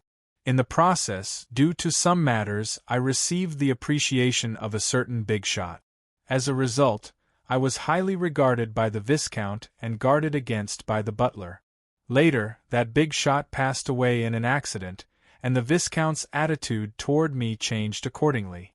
Mr. Butler was even less friendly, which made me think that there was no need to wait for a turnaround. Being in charge of the Viscount's children got to know an important figure. Yes, Talum also got to know Prince Edisac while teaching Viscount Conrad's youngest son. And the prince died a few months ago due to the great smog of Bakeland. This matches Walter's story. From the looks of it, this butler was a peripheral victim of the incident back then. He's quite cautious and professional. He didn't expose his employer's shortcomings, nor did he reveal anything about the prince. He also didn't say anything bad about the Viscount's butler. If I choose him, the additional investigation is worth looking forward to. Klein listened quietly as he made some connections. He switched to asking some professional questions and expressed his desire to enter high society. After receiving a satisfactory answer, he straightened his clothes and stood up with a smile. "Let me reintroduce myself, Don Dantes, your employer." Walter immediately bowed. "Sir, how may I be of service?" He maintained a serious, old-fashioned, and calm demeanor, as though he believed that this was the professionalism of a butler. "Two things." Klein chuckled. "First, help me bring this bottle of white wine to Mr. Ribbok in the coffee shop below, and convey my apologies and gratitude. Second, hire a solicitor to draw up a professional contract that includes you and the other servant." "Yes, sir." Walter bowed again. As Klein handed the white wine to him, he casually asked, "Walter, how many servants do you think I should hire so that I won't be rude?" Walter took the bottle of white wine and answered without hesitation, "How many servants do you think I should hire?" Walter received the bottle of white wine and replied without hesitation, "That's right." Walter took the bottle of white wine and answered without hesitation, "You should first determine where you will be staying. Only then will you know how many servants you need. My request is very simple. I want to stay in Northborough. I'm a devout believer of the goddess." Klein casually drew a crimson moon on his chest. "According to the information I read in the newspapers and magazines, a garden villa in a high-end district in the city costs at least £3 a week, which is £156 a year. Although there's no direct data, I can infer that a very good garden villa in the suburbs costs about £2 a week. A high-end condominium with a few bedrooms and living rooms is about the same. It's considered rather luxurious, a place that only the upper middle class can afford to rent. Yes, I can use this to infer the rent of a tycoon's house. Thinking about it, it's really expensive. Back in Tingen City, the gardenless terrace house that I, Banson, and Melissa rented was only 13 soldi a week, with an additional 5 pence for the use of furniture. The house I stayed in at Minsk Street didn't even cost £1, £3 it is. I still have £2,888. It doesn't matter if the rent is a little better. It doesn't matter. While waiting for Walter's answer, Klein silently recalled the rental information and calculated the amount of money he had to pay every week and every year. Walter thought for 2 seconds before seriously answering, "Sir, you can choose 32 Buckland Street. Sir, you can choose 32 Buckland Street. It's close to St. Samuel Cathedral. It's a 3-story building with more than 10 rooms. It has a stable, a servant's quarters, and a rather large garden. Barons, members of parliament, and senior lawyers live nearby. The furnishings inside are very exquisite. There are quite a number of famous paintings and antiques. All the furniture and utensils are sufficient to accentuate your status. You can rent it for a year, and if you're satisfied with it, you can consider buying it as a whole." "That sounds pretty good," Klein asked with a smile. "How much is the annual rent?" Walter reported the figure in a serious and well-practiced manner. "Including the use of furniture, it's £1,260 a year." Note 1. Klein was glad that he wasn't drinking his tea, otherwise, he definitely would have spewed it all over his butler's face. He used nearly all his control as a clown to prevent his expression from showing any abnormalities. Note 1. The rental information is from How Much Money Was in the Past and Study of Marriage and Family Life of the Victorian Middle Class. The one worth £1,260 was rented as an embassy during the Qing dynasty. I have no idea if it was overpriced. P.S. I recommend the book Tomorrow's Calamity. The dark and despairing world setting has a different charm. The protagonist's lazy system makes it so that the plot isn't constantly tense. There's tension and relaxation. Chapter 758. After a brief silence, Klein picked up the cup of black tea and took a sip. "This is a choice, and we can consider it. However, Roselle the Great once said that we should never rush to make a decision. Only through repeated comparison would we be able to obtain the best answer. Is there any other choice?" The white-gloved Walter's expression didn't change in the slightest. "Phelps Street can also meet your requirements. I remember that the house at number 9 is looking for tenants. It's a villa type, 2 stories, a dozen rooms with stables, servants' quarters, and a small garden. The furniture and utensils are relatively old, but decent. The annual rent is £220. This price is rather reasonable." "Reasonable. However, 9 Phelps Street means that I'm less than 100 meters away from St. Samuel Cathedral. Although this is in line with the theory that it's dark under the lights, there will definitely be many nighthawks among the passers-by. When I want to leave and return in secret, it'll be very inconvenient. It'll be easy for problems to arise." Klein, who originally estimated the rent to be £150 to £160, suddenly felt that £220 wasn't bad after the price of the garden building in front of him. This made him suspect that butler Walter had purposely mentioned expensive first. Klein thought for a few seconds. "Anything else?" Walter replied without the slightest bit of impatience, "That's right. 160 Buckland Street is also for rent. It's also a 3-story building with a garden, stable, and servants' quarters. It has a total of more than 10 rooms, but its location is inferior to Unit 32. The furnishings, furniture, and utensils can only be considered decent. The annual rent is £315. £315. The rental price flashed through Klein's mind in a somewhat numb manner as he pondered. "What do you suggest?" At this moment, he already had an answer in his heart. However, as the employer, he could not rush to express his opinion. If there were any flaws in his decision, it would be easy for others to look down on him. Walter seriously thought for a moment. 160 Buckland Street. Comparatively speaking, the neighbors here are more helpful for you to enter the upper class. Number 32, on the other hand, is too extravagant. Renting it directly will make the neighbors think that you lack the necessary self-restraint and propriety. To put it simply, renting a house that costs £1,260 a year when he just arrived would make it easy for his neighbors to label him as a nouveau riche eager to show off. For a tycoon who strives to enter high society, such a reputation isn't good. Klein took a sip of black tea and asked with a smile, "Then why did you mention 32 Buckland Street?" Walter calmly bowed and said, "Sir, I'm just a butler. My responsibility isn't to make decisions, but to present all the appropriate options and give you some suggestions for your consideration. Since I don't know your specific preferences, I have to give you as many choices as I can." Very professional. He's likely worried that Don Dantes is a nouveau riche who likes to show off. Therefore, he chose 32 Buckland Street as a test to a certain extent, allowing him to adjust the direction and management style of his suggestions. Klein chuckled. "Eliminating the house at 32, we'll choose one of the two. Before making a decision, I have the habit of visiting the site. We'll set off after lunch." "Yes, sir." Walter remained as solemn and inflexible as ever. South of the bridge, inside the Harvest Church, as Emlyn White wiped the silver candlestick, he thought about the clues provided by Miss Magicians. A secret beyonder gathering. This is equivalent to not providing any clues.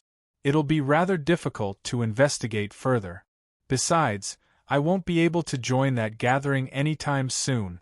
Emlyn looked at the surface of the silver, examined himself, and raised his hand to comb his hair. Then, he put down the rag, retreated to the first row of pews in the cathedral, and sat down. He watched Bishop Yutravsky seriously pray in front of the altar with an unfocused gaze. Thoughts popped up in his mind one after another, sparks flying from time to time. Emlyn suddenly grasped a detail.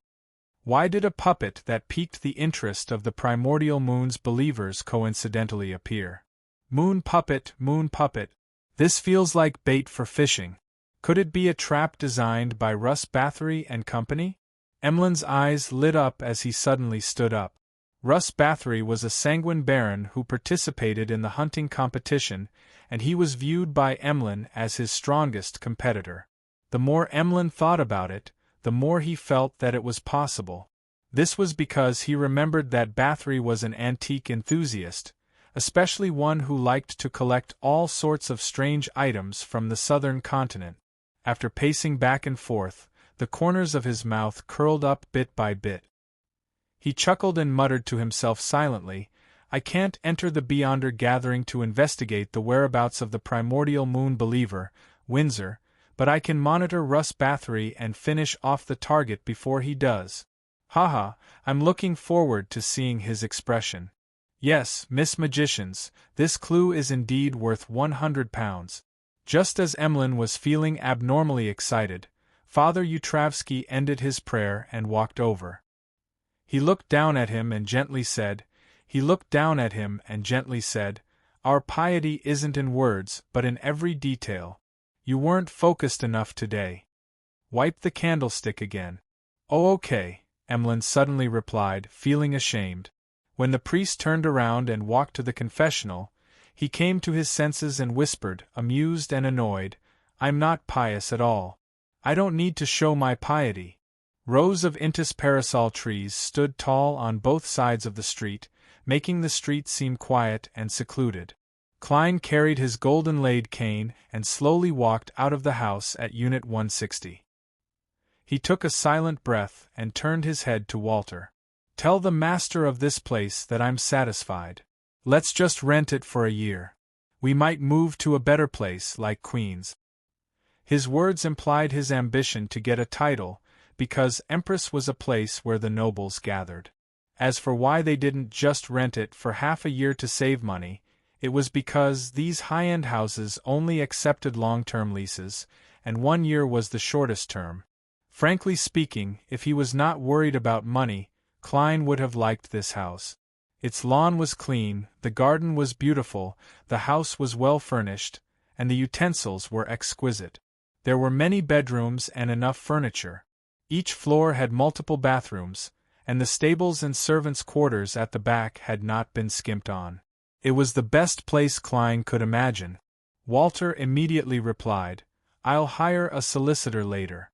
"Sir, do you have any specific requirements for your servants?" Klein strolled under the Intis parasol tree and smiled. I want to hear your advice first. Walter thought for a moment. Sir, no matter what, you still need a housekeeper.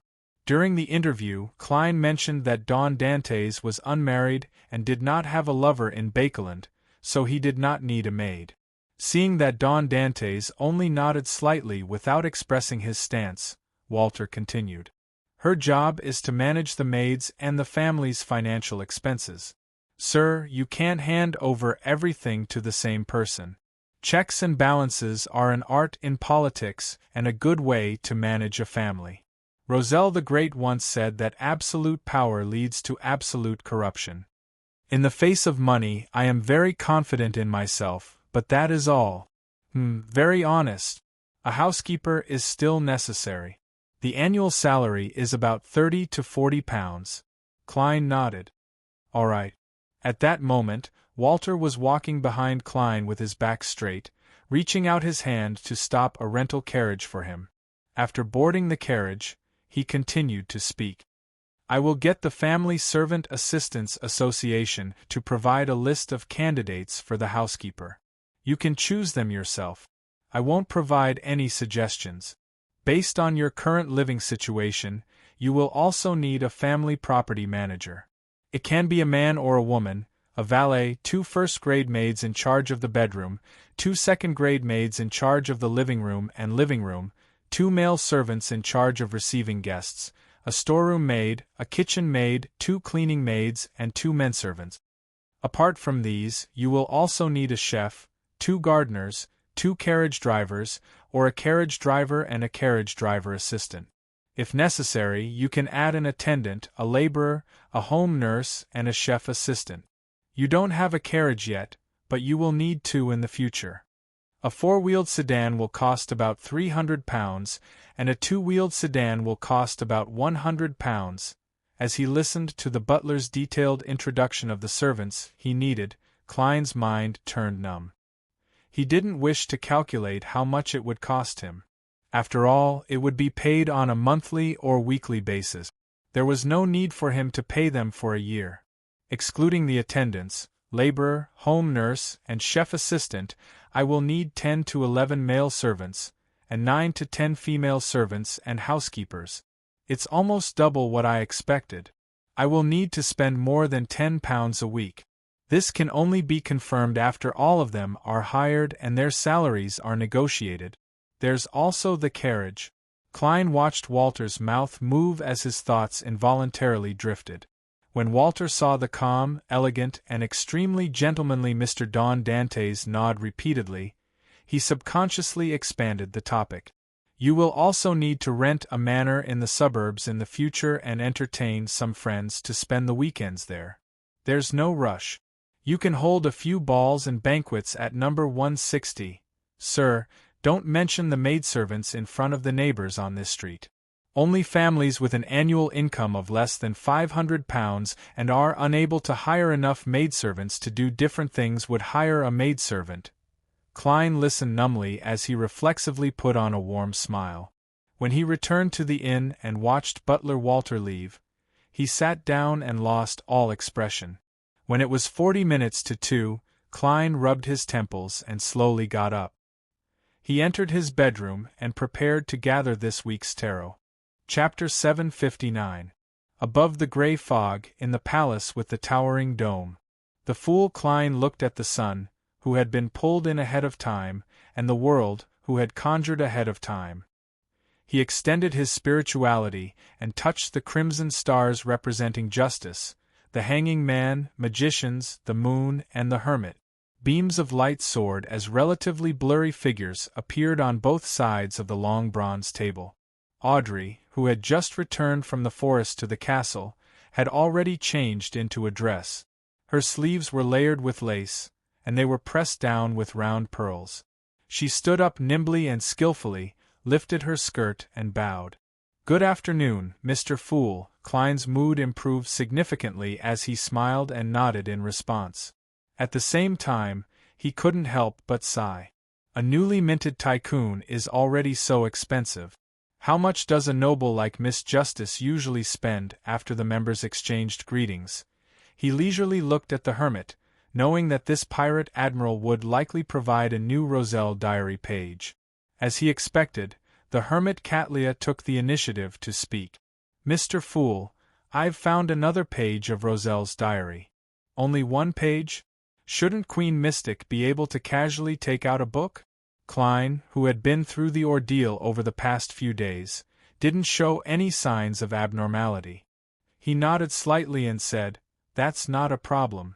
Catlia immediately conjured a yellowish-brown diary page, and watched as it traversed the spirit world and landed in Mr. Fool's hands. Klein pretended to look down casually, and was surprised to discover that the beginning of the diary page didn't have a corresponding date. In other words, it's the second page of a connected diary. Why didn't Bernadette bring the first page over? She should be able to do a preliminary analysis. After all, even old Neil can do it. Can she not? Or was the diary completely messed up, and she couldn't restore the correct order? Does this mean that after Roselle the Great perished, his items were plundered by various factions, and some of them were lost? And back then, Bernadette didn't have the ability to resist them. Only after she became Queen Mystic did she begin doing the corresponding things. As Klein guessed, he quickly read the contents on the piece of paper. The history of the fourth epoch revealed by Mr. Dorr is becoming more and more interesting. This unlucky fellow who was trapped in the storm and lost in the depths of the darkness told me that the Black Emperor had died once and resurrected. This is surprisingly consistent with what the ancient secret organization mentioned. At that gathering, they said that if the Black Emperor's 9 secret mausoleums aren't completely destroyed, this god that walks the mortal world will be able to be reborn from one of the mausoleums even if he really perishes. And even if all 9 mausoleums are destroyed, as long as the order established by the Black Emperor remains, he will be able to bizarrely resurrect. Only the birth of a new Black Emperor can he be completely obliterated, never to appear again. According to Mr. Dorr's description, the process of the Black Emperor's resurrection has 3 stages. The first is when the uniqueness is separated from its possessor, becoming conceptualized and abstract. The second is when the subjects of the Black Emperor once again hear the dignified voice of this deity. The third is when the Black Emperor, who has fused with the uniqueness, reappears in the astral world. The 3 sequence 1 beyonder characteristics automatically return to the Emperor's hands. This is an order that other true deities can't change or stop. This way, Blood Emperor and Night Emperor, who are also sequence 1 princes of disorder of this pathway, will be in a rather awkward situation.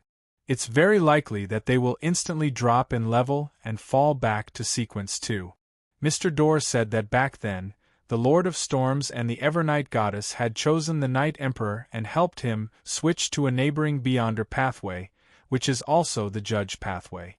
As such, the Tudor-Tuluan-Sostal United Empire split apart. And Blood Emperor Alista Tudor, who was forced into a corner, made a crazy decision. It was to switch to a different Beyonder pathway. At the cost of losing his rationality and becoming a lunatic, he forcefully advanced to become a true god. I have to say that this decision is filled with irrationality. There's almost no possibility of it being realized, but Mr. Dorr told me that Alista Tudor eventually succeeded. The craziest true god was born.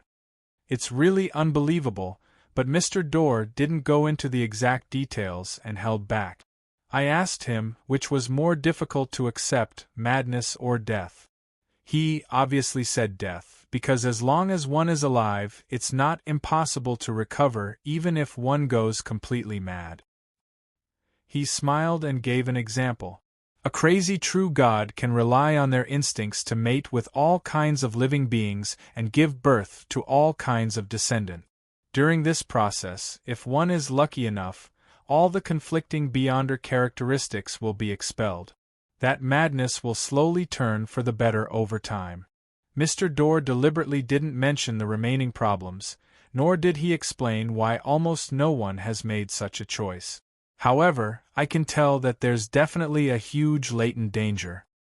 I have to say that Mr. Door's understanding of true gods far exceeds my imagination. Before he was exiled, he might have already attempted to break through to Sequence 0. It's no wonder he was filled with disdain towards Zeradal and had no respect for the other true gods. All the more reason why I don't want to release him back to the real world. There's so much information, as expected of a diary page that Bernadette had specially chosen. Wait, why did she choose this page? What's so important to her? From that day onwards, Roselle the Great slowly had problems and finally went mad? Madness, could it be? No way. Roselle's situation back then was very similar to Blood Emperor Alista Tudor's. His original pathway had been severed, and the neighboring pathways were blocked by people or objects. It wasn't that easy to climb. Could it be that, under immense pressure, he made the same irrational decision as Blood Emperor and attempted to switch to a non-neighboring pathway? This way, the madness in his later years was really a result of him losing his rationality, and not a result of someone slandering him. It's no wonder Bernadette betrayed him and hated him. She even attempted to seek out the truth. From this angle, certain matters are very interesting. Roselle forcefully ascended the throne and proclaimed himself emperor. Roselle promulgated the civil code, using the order of Earth's 18th and 19th century to replace the original rules. Roselle spread his own sayings and promoted his own aesthetics. I've really underestimated this fellow countryman and senior. I always thought that he was cosplaying Napoleon and Caesar to amuse himself. So he was making preparations for the Dark Emperor. No, I've also read a few pages of his diary back then. His thoughts were clear, and his emotions were normal. He could even communicate deeply with a certain noble lady and a certain noble lady. He might not have made the final decision back then, but he was consciously leaving himself a way out? There's a high chance that the civil code wasn't something that Roselle had intentionally done. As a usurper, it was a necessary choice to promulgate new laws.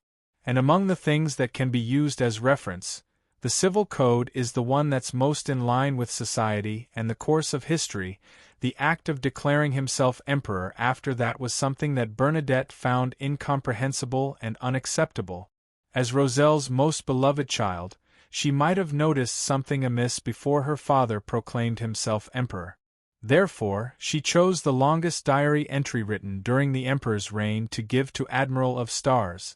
Klein couldn't help but connect the dots. It was as though the heavy history hidden in the depths of the fog had been flipped open in front of him. It was filled with the smell of blood and rust. This made him even more curious about the trigger that ultimately triggered Roselle's madness. At the same time, he also resolved some of his previous questions. So the Dark Emperor returns in such a way to revive. It's very similar to my previous guesses. In the history of the Fourth Epoch, there's actually a Tudor-Tuluan-Sostal united empire. It was supported by the Lord of Storms, the Evernight Goddess, and the other three deities. The two thrones in the underground ruins of William Street can be explained. They belong to the United Empire. According to Mr. Door, the six deities chose the Night Emperor, causing the United Empire to split apart. Then, who helped the Blood Emperor capture or kill the three Sequence 1 hunters of the Hunter pathway? Among them, Red Angel Medici is likely stronger than the Blood Emperor back then. Primordial Demonis? Death? Primordial Moon? Dark Side of the Universe? Mother Tree of Desire? Klein tried to make guesses, but he had no clue. He quickly made the diary vanish and smiled at the hermit. What requests do you have? Catlia didn't hide anything. Other than Roselle the Great, who else is the protagonist of this diary? Her question immediately made Audrey turn her head to look at Mr. Fool. Her eyes were bright and filled with curiosity. Even her ears seemed to perk up. The Hanging Man, Alger, and the others were also very interested. If Roselle the Great could write about him in his diary, he was definitely not an ordinary person. Klein vaguely guessed their thoughts and could not help but complain in his heart. It's just that this diary entry was carefully chosen by Bernadette. If it were anything else, I would have to tell you that the other protagonists are a demoness, a hunter, a certain noble lady, After thinking for 2 seconds, Klein, who was leisurely leaning back in his chair, replied with a smile. Mr. Dorr. Mr. Dorr. An existence that can be addressed as such by Mr. Fool is at least close to a deity, right? Audrey guessed Mr. Dorr's identity from his tone and words and obtained a certain answer. Catlia and company had similar thoughts, but no one knew who Mr. Dorr was. As they sized up each other, all they received was a shake of their heads. Seeing that Magician's Furs had the same reaction as the other members, Klein deliberately looked at the lady and chuckled. You shouldn't be unfamiliar with him. Magician's Furs wore a blank look. She didn't believe that she knew the so-called Mr. Dorr at all. The other party's level seemed to be very high. Chapter 760. I'm no stranger to Mr. Dorr? Apart from Mr. Fool, I'm no stranger to the 7 deities. Furthermore, I've only entered the cathedral of the god of steam and machinery. As Magician's Furs was puzzled, she quickly recalled the high-level existences she had come into contact with. As there were very few of them, she quickly eliminated the other possibilities. Suddenly, her eyes lit up as she thought of something. She thought of the contents of her first conversation with Mr. Fool. She looked at the end of the long bronze table that was shrouded in gray fog and said with a trembling voice, Is it the one who created the full moon ravings? Klein chuckled and nodded. Yes. Full moon ravings. What's that? Audrey and company looked at each other like ordinary people who had just entered the world of mysticism. They had never heard of the so-called full moon ravings. Indeed, Miss Magicians isn't simple. She actually understands Mr. Dorr and knows the relevant matters. My initial judgment wasn't wrong. Although the beyonder ingredients she needs are of a relatively low level, there are too many possibilities. Catlia nodded indiscernibly. She planned on asking Mr. Dorr in detail during their free exchange, and she was willing to pay a certain price for it. An existence that could make Roselle the Great mention it in his diary, and make Mr. Fool speak in a relatively formal tone definitely involved many secrets. It's definitely not simple. At this moment, Magician's Furs silently exhaled, feeling that she was one step closer to resolving the curse. At the very least, I already know who the ravings were during the full moon. She lowered her gaze and sincerely said to Mr. Fool, Thank you for your reminder. Thank you for your reminder. Klein didn't say anything else, nor did he point out that Mr. Dorr was suspected to be the ancestor of the house of Abraham, Bethel. He looked around and said in a relaxed tone, You may begin. With that said, he immediately controlled the world and hoarsely said, I have 2 mystical items that I wish to sell. 2 mystical items.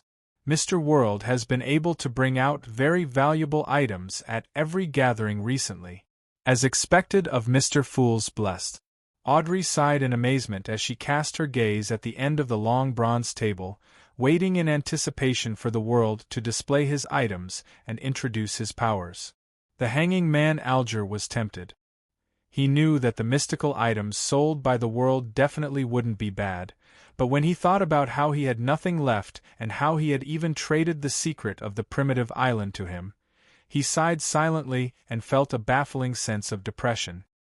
He, who was still 5 hours away from Pasu Island, wished he could fly over immediately and complete his report.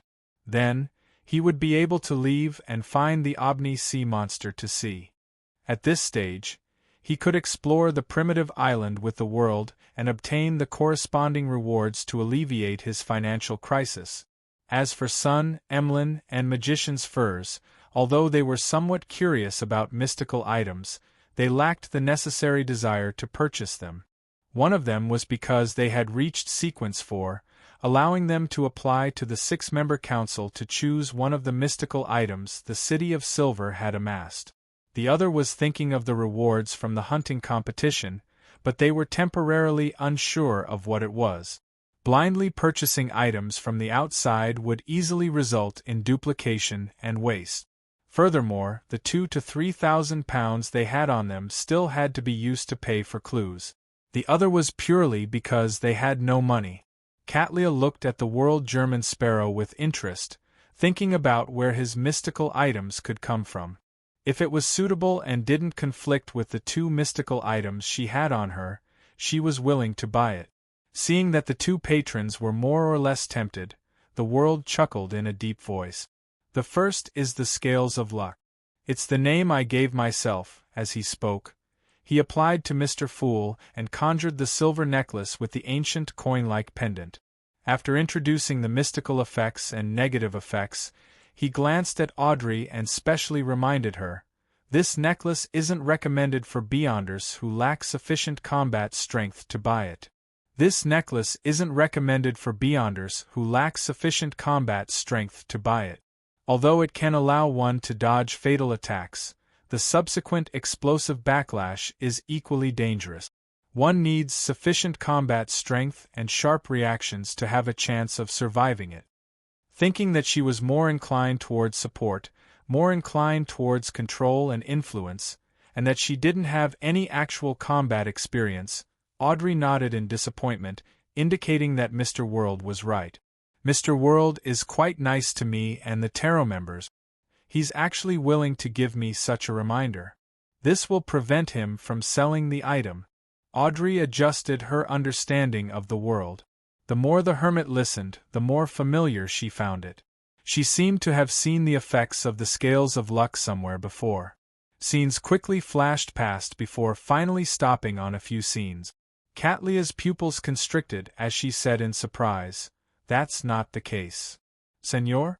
This is likely Admiral of Blood Senor's necklace.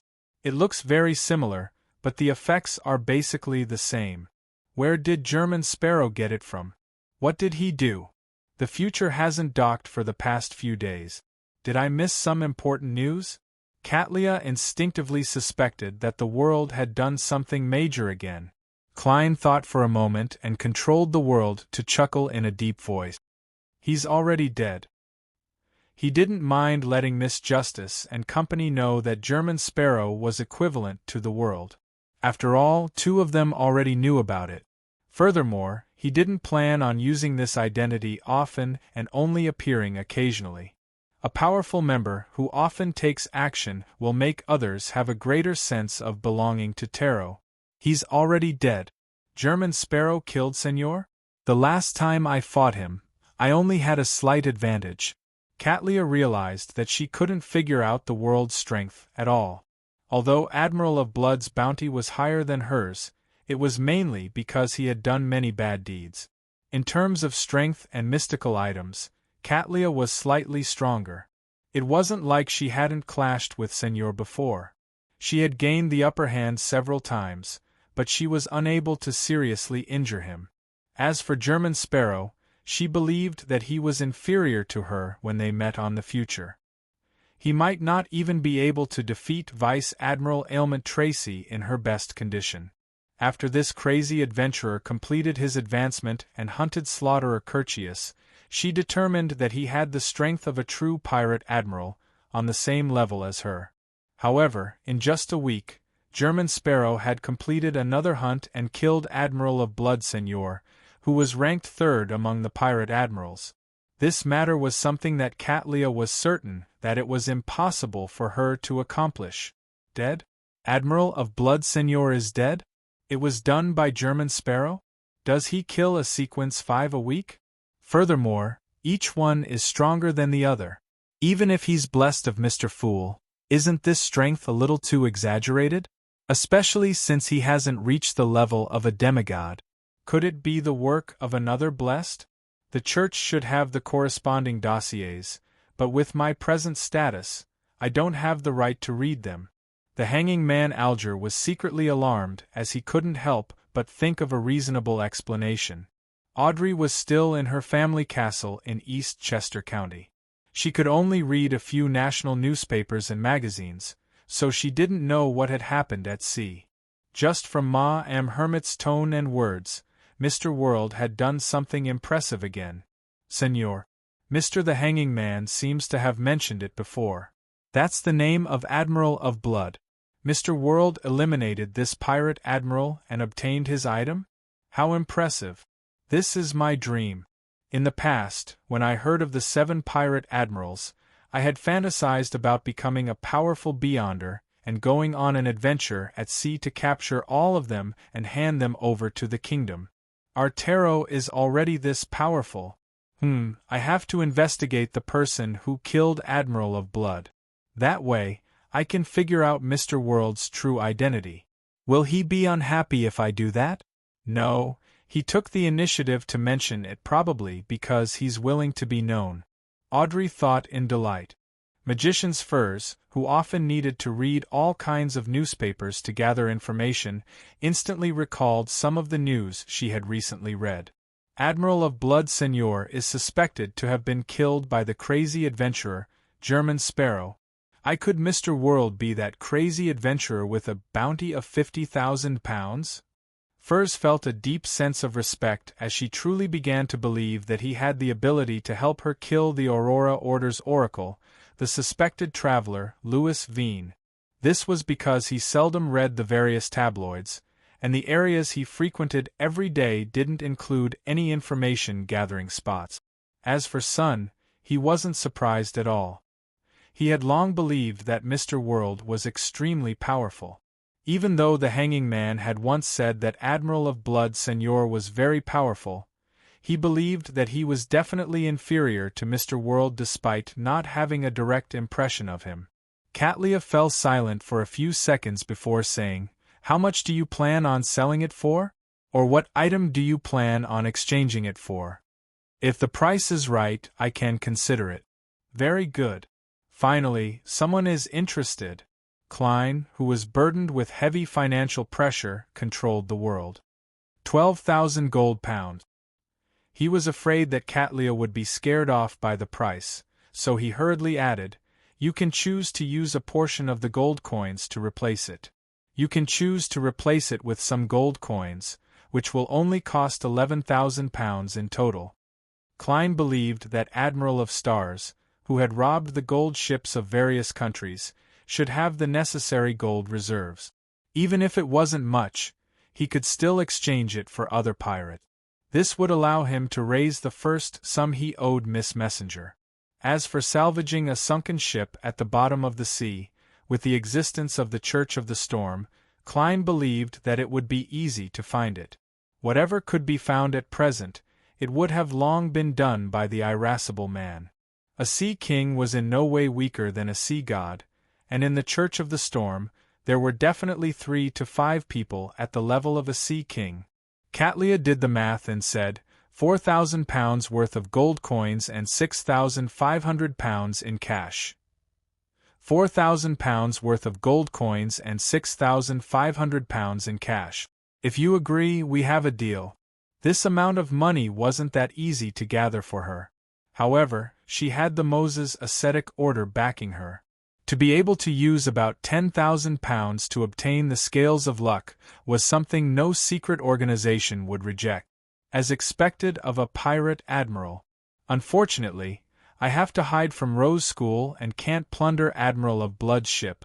Klein made the world seriously consider it. Deal. Chapter 761. Finally, at the moment of the transaction, Klein heaved a sigh of relief, feeling the pressure on him lessen significantly. Although Miss Messenger had said that the 10,000 Rouen gold coins could be repaid in installments, and she didn't specify when it would begin, Klein didn't want to drag it out for too long, afraid that he would anger Rionette Tinker. She's a demigod-level spirit world creature. As long as she's really angry, she has plenty of ways to make things difficult for her employer, even with the contract's restrictions. Furthermore, the expenses of acting as a tycoon are just too great.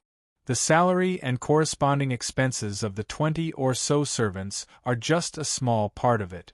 The carriage, horses, alcohol, gifts for neighbors, the expenses for the ball, and the investment to conceal my identity are all more expensive than the last.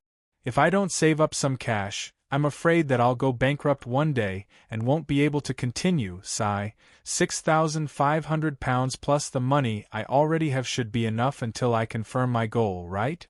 No, the experiences of the past 2 days have taught me that I should never use my own knowledge to imagine the life of a tycoon.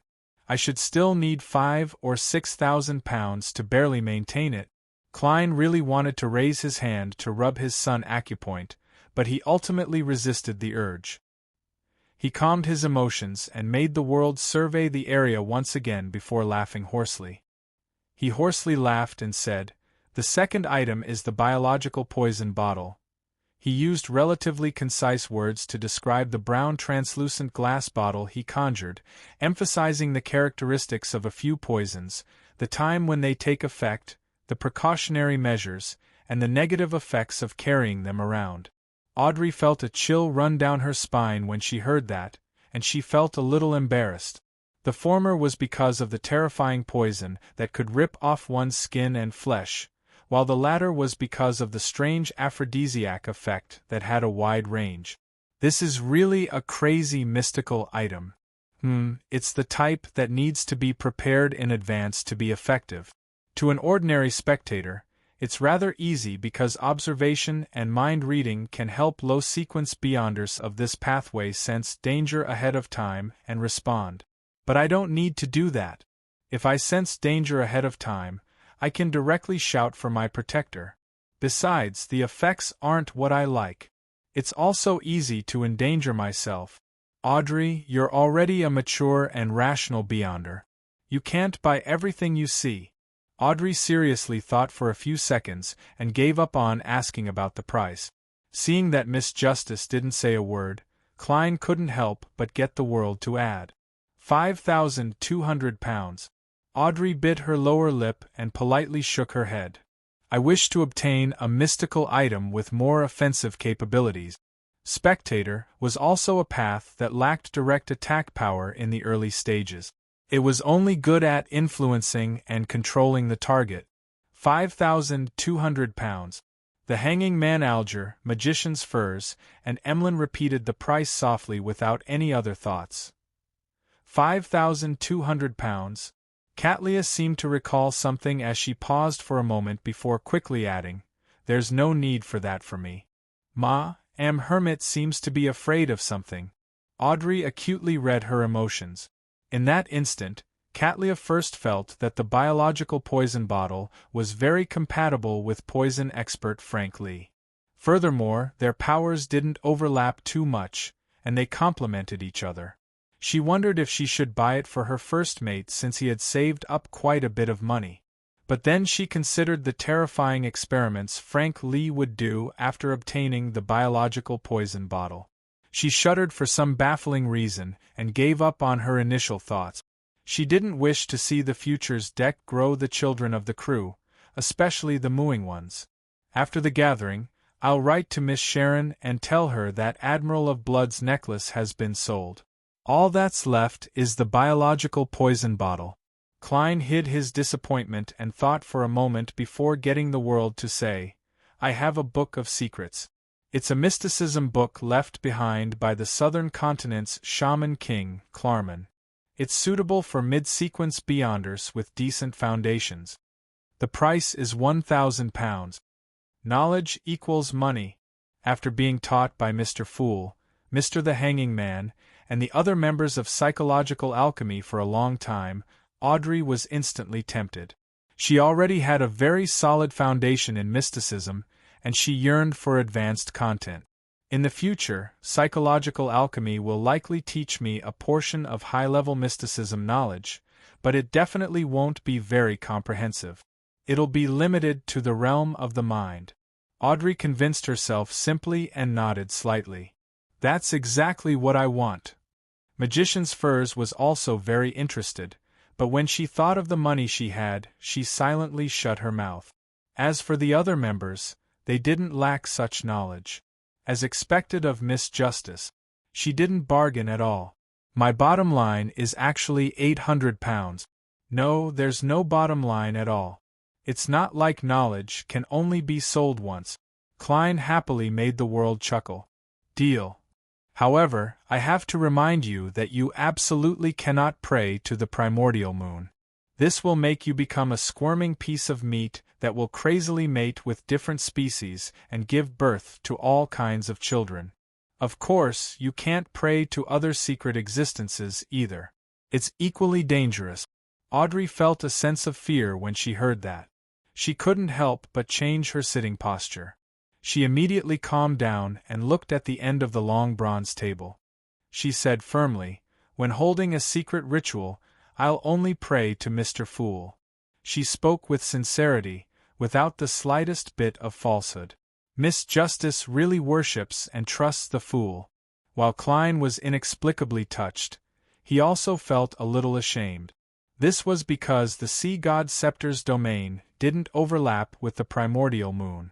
There were certain rituals that he couldn't respond to in the most effective manner.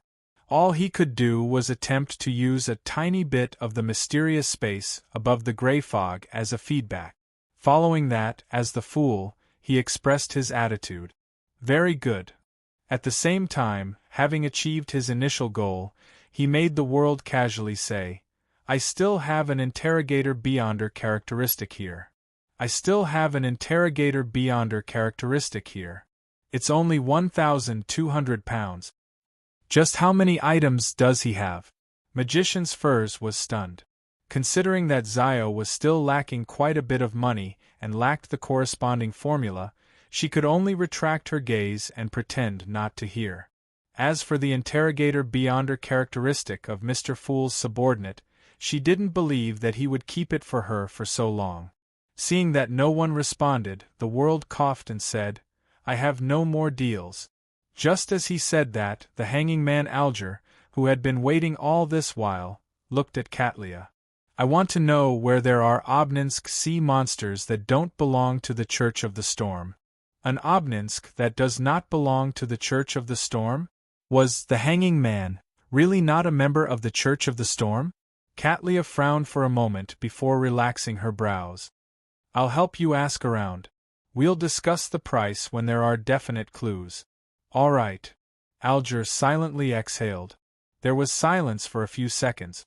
Upon seeing this, Emlyn said to Magician's Furs, "I'll pay you the 100 pounds for the clue. I'll pay you the 100 pounds for the clue today." "Thank you," Magician's Furs said in low spirits. Mr. World's deals were all in the thousands and tens of thousands of pounds. It made her a little numb. Emlyn then turned to look at the sun. "I have the Tree of Elders root crystals and supplementary ingredients you wanted. Give me the list of the monsters and resources around the City of Silver. I'll choose a few items of equivalent value. Yes, they cost me a total of 2,000 pounds. Together with my payment of 200 pounds, it's a total of 2,200 pounds. At that moment, Emlyn only wanted to exchange for something that he could quickly sell. Otherwise, he wouldn't have any money on him. "All right. Thank you, Mr. Moon." The sun was delighted as he suddenly felt that Mr. Moon wasn't that irritating. He quickly conjured the corresponding list and handed it to Emlyn. Emlyn casually flipped through the paper, and as he read, he suddenly felt that something was amiss. This was because just the information itself was of high value. It could reflect the detailed situation and corresponding resources around the City of Silver. "I remember that they didn't pay for it before reading this list." Emlyn couldn't help but glance at the hanging man Alger and Katlia. At that instant, he seemed to understand something. When he looked at the sun again, Emlyn felt a new sense of superiority, but he couldn't get rid of his guilt. He cleared his throat and said, this, and this." Sun took note of it seriously and indicated that he didn't need to return to the City of Silver. He could gather the items around Afternoon Town. Following that, Audrey asked for clues regarding the fruit of the illusory chime tree, but she received a disappointing answer. With that, the transaction came to an end. Without the need for the Fool Klein to announce it, they took the initiative to enter the free exchange segment. The hanging man Alger turned his head to Little Sun and said, "You are still in Afternoon Town?" "Yes, but we're about to return to the City of Silver. The new exploration team has arrived today." Not only did Sun seriously answer Mr. the Hanging Man's question, but he also took the initiative to mention, "I've already told the chief that I obtained the notary potion formula while clearing the monsters in Afternoon Town." The Hanging Man nodded slightly. "What's his attitude?" "He only said, 'Very good.'" Derek tried to recall the situation back then. The Hanging Man Alger chuckled when he heard that. "You can be at ease now. Your first seat is very happy to see you grow like this." In comparison, he is even more wary of the Shepherd Elder Council. He didn't continue the topic as he threw out a piece of news to all the members. Recently, many pirates have gone to Bansi Harbor and discovered that it has been completely destroyed. Even if it were to be rebuilt, it would take several years. Chapter 762. After hearing the Hanging Man's recount, Klein couldn't help but think of Red Angel Medici and the evil spirit in the underground ruins. However, he did not share the findings of this exploration. Firstly, it was not necessary for the time being. Secondly, it involved Miss Sharon. As for the other members, they already knew that Bansi Harbor had been destroyed. Since the Hanging Man hadn't revealed any new information, they naturally didn't have any intention of responding. Seeing that no one spoke, Alger swept a glance at the world before retracting his gaze. "It's your turn." Catlia immediately turned her head to look at Magician's Furs. "Ma'am, what else do you know about Mr. Dorr? I can pay you accordingly." Furs, who originally didn't want to reveal her problem, suddenly hesitated and wavered when she heard the latter half of the sentence. "I wonder how much Ma'am Hermit can pay me. I don't know much about Mr. Dorr either. Besides, part of it stems from Mr. Fool's words." Magician's Furs looked at the end of the long bronze table again. "Honorable Mr. Fool, may I speak?" As he would see her every full moon, he knew that Miss Magician's financial situation wasn't too good. He smiled and nodded. "Sure." Furs silently heaved a sigh of relief and turned to Catlia. £500. You can apply for a one-on-one exchange." Catlia didn't bargain and thought for a moment. No need, just say it. She hoped that the other members would recall more about Mr. Dorr after hearing Miss Magician's story. Furs nodded and deliberated over her words. "I once obtained a mystical item that can help a person traverse the spirit world. However, after using it, I will hear strange ravings every time there's a full moon or blood moon. It will bring me pain that nearly causes me to lose control." And according to Mr. Fool, the ravings came from Mr. Dorr. She paused for a second and added, "He might be asking for help." So Furs has been suffering in silence. She doesn't show it at all usually. She always looks like she's enjoying life. As Audrey subconsciously pitied her friend, she reflected on her failure to use her powers as a spectator to discover Furs's abnormality. A mystical item that can traverse the spirit world. Ravings during the full moon. Suspected to be a cry for help. Catlia repeated the main points of Miss Magician's words and nodded in satisfaction. "Thank you for your description." She then glanced at the other members and regretfully found that no one had any additional reactions. The free exchange continued and came to an end without much trouble. After watching the members leave and helping them complete the actual operations of a few transactions, Klein returned to the real world. He sat down on the reclining chair and rested for a while. Following that, he walked to his desk, took out a pen and paper, and wrote a letter to Sharon. He told her that the lucky necklace had been sold, and all that was left was the biological poison bottle and the lunatic beyonder characteristic. After folding the letter and writing the information of 126, Guard Street in Hillston Borough, Mrs. Merriam, and so on, Klein opened the iron cigar case again and made Admiral of Blood Senior silently appear beside him. This wraith was like a valet as he humbly picked up the letter on the table and disappeared from the room. A few blocks away, a letter appeared out of thin air and fell into a mailbox. East Chester County, inside the Hall family's castle.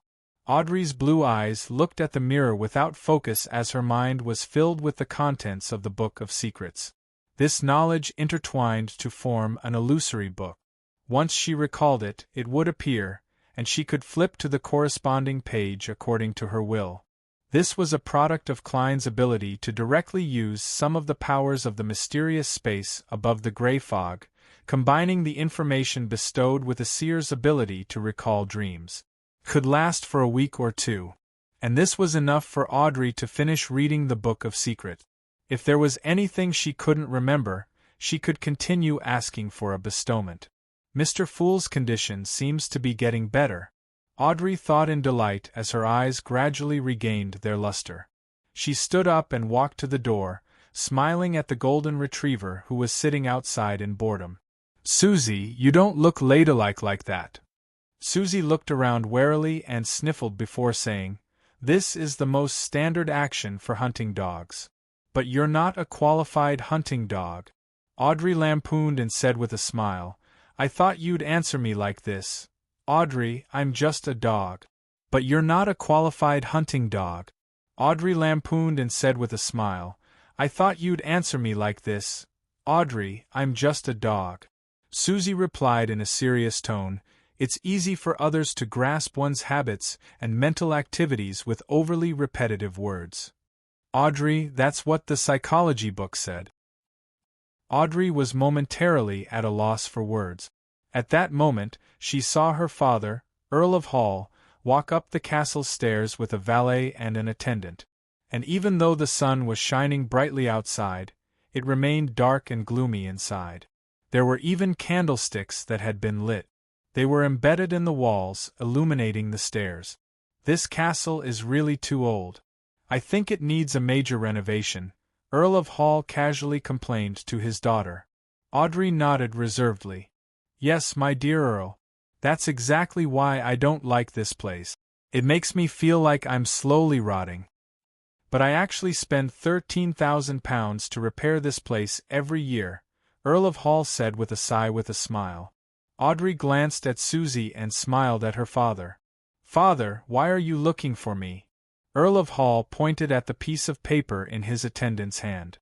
"It's a telegram from Bakeland. Someone is selling 10% of the bicycle company's shares. Baby, are you interested? I believe that this industry has a very bright future, and it's currently far from reaching the lowest expectations." Bicycle? Audrey was unfamiliar with the term. Her eyes darted around slightly as she wore a puzzled expression. Earl of Hall smiled at his daughter. "It's a two-wheeled machine that allows people to ride. You can understand it as a carriage for ordinary people. In Rouen and Bakeland, the majority of people aren't nobles or merchants, but ordinary people who do manual labor.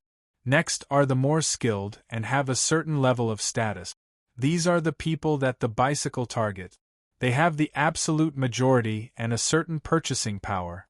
Even if only 10% of them are willing to buy a bicycle, it will allow the company to develop very well. Yes, they have the corresponding patent." Audrey believed in her father's foresight. She could also understand the prospects described by Earl of Hall. She nodded gently. "What's the approximate value of 10% of the shares?" "According to preliminary investigations, the Bakeland Bicycle Company is currently worth £50,000. This is because the product's promotion and sales still need time to brew. Therefore, you can't simply believe that 10% of the shares is only worth £5,000. My suggestion is to offer £8,000 for the first round, with a minimum price of £15,000. I'll send someone to help you handle this matter," Earl of Hall said succinctly. "About £10,000. I've used up most of my cash this month." Audrey said in a slightly embarrassed manner, "Father, I can't fork out that amount of money at once. Dad, I can't come up with this amount of money at once, and selling stocks, real estate, mines, or waiting for their profits will take some time." Earl of Hall laughed out loud. "There's no need to go through so much trouble. You can pledge the shares of the Bakeland Arms Corporation or the Pritz Commercial Shipping Company to the bank for a short period of time. Then, you can pledge the bicycle company's shares to the bank for a long period of time and use the loan to repay the previous loan. This way, you only need to pay a relatively high interest for 1 to 2 weeks to complete the transaction. And the bicycle company's annual dividend is enough to cover the interest of the long-term loan. It allows you to patiently wait for the appreciation of the shares, and that's something that has a high probability of happening. Although Audrey had never received a complete education in business and finance, she had a father who was a big banker. She wasn't unfamiliar with such matters, so she understood the entire process after some thought. She asked in confirmation, "In other words, I only need to pay £200 to £300 to obtain 10% of the bicycle company's shares?" "Perhaps less," Earl of Hall said with a smile. Audrey understood what her father meant. As the largest shareholder of Varvat Bank and the fourth largest shareholder of Baekeland Bank, he had the ability to allow his daughter to obtain a short-term loan with reasonable interest. "Thank you, my dear Earl." Audrey held back a smile, lifted her skirt, and bowed. Under the moonlight at night, the seawater was a deep blue that was almost black. Alger Wilson stood at the bow of the ship, looking at the silent silhouette of Pasu Island. This was the headquarters of the Church of the Storm, a land blessed by the true God. As a middle-ranking member of the church, Alger remembered that he had only been here 3 times. The first time was when he found the Blue Avenger and was promoted to seafarer. The second time was last year's report. The third time was a long time ago. As a mixed blood with dark blue hair, he was selected to enter the headquarters and become a member of the children's choir. However, he had no talent in singing, so he was quickly dismissed. He returned to the small church on the island where he was born to be a servant. And the pastor there was a person who was very rough with his subordinate. Every time he recalled this experience, his expression would become rather solemn, yearning to ascend to a high position. In the wind, the Blue Avenger quietly moved forward and headed for the port. In Baekeland, which had also fallen into the night, Emlyn White, who was dressed in a formal suit and a silk top hat, lurked outside the mansion of another sanguine baron, Russ Bathory. He believed that the other party would soon take action and retrieve the bait. And to a sanguine, such a night with the crimson moon was very suitable for hunting. After an unknown period of time, Emlyn's eyes suddenly lit up. He saw a figure jump down from the window at the back of the house and land silently. Chapter 763. Under the crimson but dim moonlight, Emlyn took out a small metal bottle, twisted the cap, and gulped it down. Then, he seemed to turn into a shadow, floating on the wall and ground as he quickly and silently followed Russ Bathory. The vampires had always been known for their speed. The 2 barons, one in front and one behind, ran through the dark alleys and the edge of the dark street. It took them more than half an hour to reach the messy and dirty East Borough and stop in front of an old apartment. Seeing that Russ Bathory had chosen to climb a pipe and use the least commotion to head to the 3rd floor, Emlyn slowed down. He wasn't in a hurry to follow behind him, as it would be easy for him to be discovered. After serious consideration for 2 seconds, he took out a translucent perfume bottle, twisted the cap, and pressed down, spraying the liquid inside on himself. This potion only had one effect: to eliminate one's own scent and make it conform to the surroundings. Putting down the bottle in his hand, Emlyn took out a brass metal bottle and gulped down all the liquid inside. "Potions, Professor, sure is troublesome," he mumbled as he looked down to see his hands turning transparent inch by inch. The brass metal bottle seemed to float in front of his sleeves. By the time Emlyn stuffed the bottle back in, there was only a suit, a top hat, and a pair of leather shoes without buckles or strap. They formed a human shape as they moved around. Another transparent perfume bottle flew out and floated in the air. It pressed on its own and sprayed the potion on the clothes with a sizzling sound. The silhouette of the suit, top hat, and leather shoes faded bit by bit before finally disappearing. Having completed his invisibility, Emlyn glanced at the room Russ Bathory had entered. He silently climbed the pipe and chased after him at an extreme speed. Taking advantage of the half-open window, he floated into the room like a transparent cloud without a sound. He hid in a corner and looked at the thin but charming Russ Bathory in search of his target. The latter gradually frowned because the place was empty. There weren't even any mosquitoes that had been active in the past week, much less a person. And this sanguine baron was certain that the moon puppet was here. Suddenly, a creaking sound rang out, breaking the frozen silence. The door to the room opened, and a woman in a long black dress slowly walked in. She looked at Ruth Bathory and said in an ethereal tone, "You're not here." "Who are you looking for?" Emlyn looked in the direction of the voice and saw that the person had dark skin, slender eyebrows, soft facial features, and a drooping mouth. She was none other than his target, Windsor. However, in Emlyn's eyes, this devout believer of the primordial moon had changed to a certain extent from the portrait. Now, her eyes, eyebrows, and mouth were curled up, as though she was mimicking the current crimson moon. Her forehead, her cheeks, her neck, and her exposed skin were all covered with dried grass and flowers, clumps and clumps of flowers. Hiss, what did Ruth Bathory sell her? How did it become like this? Emlyn jumped in fright as he felt the hair on the back of his neck stand up. At the same time, clumps of dry grass, mixed with dried flowers, sprang up on the floor, walls, doorways, and ceilings. They completely isolated the room from the outside world, creating a very strange scene. Ruth Bathory smelled danger and didn't attempt to speak. Without any hesitation, he took out a metal bottle and gulped down the liquid inside. But he threw the bottle and pounced at the mutated Windsor, leaving afterimages in his wake. His fingernails extended as black gas lingered around his body. Windsor, who was covered in dried grass and flowers, was like a large rag doll. She charged forward at the same speed, ignoring her injuries as she grabbed at Ruan Bathory. Bang! Bang! Bang! After a series of collisions, Ruth Bathory was sent flying and slammed into the wall. His sleeve had been torn off, and his skin was covered in bone scratches. And between his flesh and blood, the dried grass and flowers were slowly growing out. What a monster! This was the first time Emlyn had encountered such an enemy. He had been hiding in a corner the entire time, nearly forgetting to help. He didn't rashly appear as all sorts of thoughts flashed through his mind. As he observed the battle between Ruth Bathory and Windsor, he considered how he should deal with such a situation. The strangest thing is the withered grass and flowers. Withered grass and flowers. They should be afraid of fire.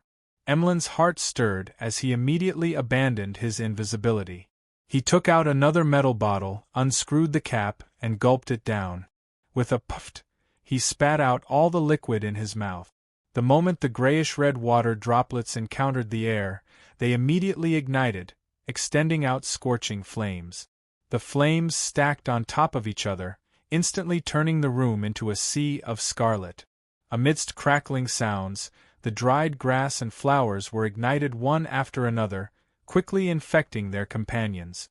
In just 2 to 3 seconds, the sealed environment was nearly destroyed, and the withered grass and flowers on Windsor's body began to burn. At this moment, a huge hole had been dug in Ruth Bathory's chest. He had lost most of his combat strength, and he was relying on the Sanguine's powerful recovery abilities to barely hold on. Looking at his torch-like enemy, Emlyn acutely sensed the weakening of his opponent's aura. Without any hesitation, he pounced over, circled around Windsor, and attacked repeatedly. Black gas rose from the soles of his feet, wrapping around the primordial moon believer like shackles of vitality. Bang! Bang! Bang! Bang! Amidst the intense and short sounds, 2 figures suddenly approached each other. All the commotion vanished as Emlyn grabbed Windsor's throat with his left hand and lifted her up. After a second of hesitation, he snapped the enemy's neck when he saw her ferocious look.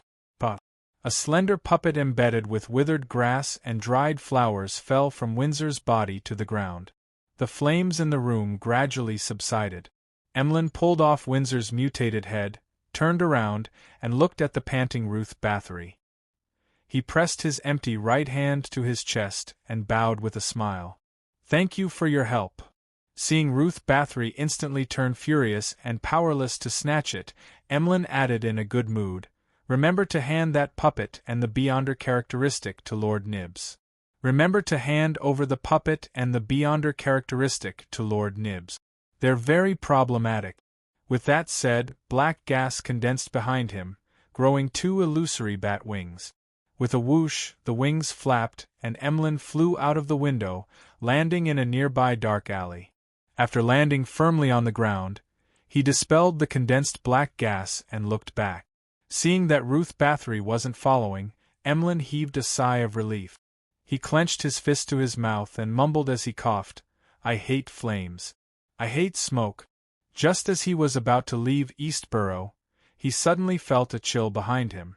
Emlyn tensed up as he held Windsor's mutated head and slowly turned around to look at the shadows in the corner. The first thing he saw was a small black figure standing there. Then, he saw the figure's face clearly. Its body was slender like a wooden stake, and its eyes and mouth were curved into the shape of a moon. Its surface was embedded with withered grass and dried flowers. It was none other than the moon puppet in the room. "It's pestering me. What exactly is this item? This place is still very far from Lord Nibs's residence. It's really dangerous outside." Thoughts surfaced in Emlyn's mind, sending a chill down his spine as his muscles tensed up. As these thoughts flashed through his mind, he suddenly had an idea. He stared at the moon puppet and whispered in ancient Hermes, "The fool that doesn't belong to this era. The mysterious ruler above the grey fog. The king of yellow and black who wields good luck. Who isn't sleeping in the middle of the night." Klein sat up and rubbed his temples angrily. He quickly left the bed, took 4 steps counterclockwise, and went above the grey fog, where he sat at the seat belonging to the fool. "That fellow Emlyn White?" Klein glanced at him and spread his spirituality in puzzlement, touching the crimson star that represented the moon. He then saw the stiff Emlyn staring at a slender and strange puppet. The puppet's body was draped with rich but illusory crimson moonlight.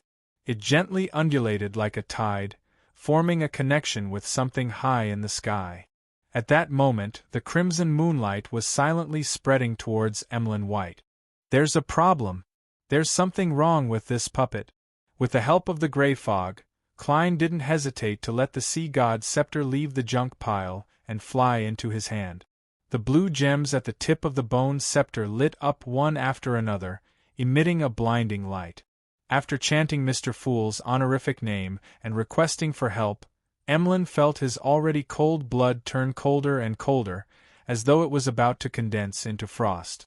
This made his body quickly stiffen as he watched helplessly as the moon puppet swaggered over. At that moment, silver streaked across the alley, dispersing all the gloominess and gloom. But the lightning bolts twisted into a ball and landed on the moon puppet's body, drowning it in a silvery white glow.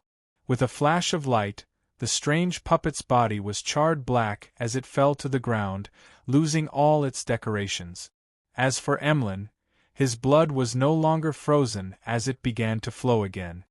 He quickly extricated himself from his stiffness, and knowing that Mr. Fool was still watching him, he hurriedly asked in a low voice, "What do you need? No, what can I offer you?" He had always believed that Mr. Fool abided by the rules of equivalent exchange, so he believed that he had to pay a corresponding price for requesting help. After a brief silence, he saw the endless grey fog and indistinct figures. He heard a dignified voice that looked down from above, "That puppet. All right." Emlyn took 2 steps forward and bent down to pick up the puppet. Then, he cleaned up the scene and quickly left Eastborough. As for Klein, he carefully used the paper angel to interfere with the divination before returning to the real world. Just as he was about to continue sleeping, he was surprised to see that the moonlight outside was bright, as though it was dyed with blood. Klein walked to the window in puzzlement and looked outside. He saw that the crescent moon had turned round at some point in time, and it was as red as blood. Another blood moon. Blood moon? Alger Wilson looked up at the sky and steadily walked into the lightning cathedral in front of him. This was where he would debrief tomorrow. And in the middle of the island, at the peak of a towering mountain, there was a cathedral called the Abyss of Storms. It was the headquarters of the Church of the Storms headquarters, the Temple of the Temples. P.S. Thank you, Silver Alliance Assassin Zhong Kue.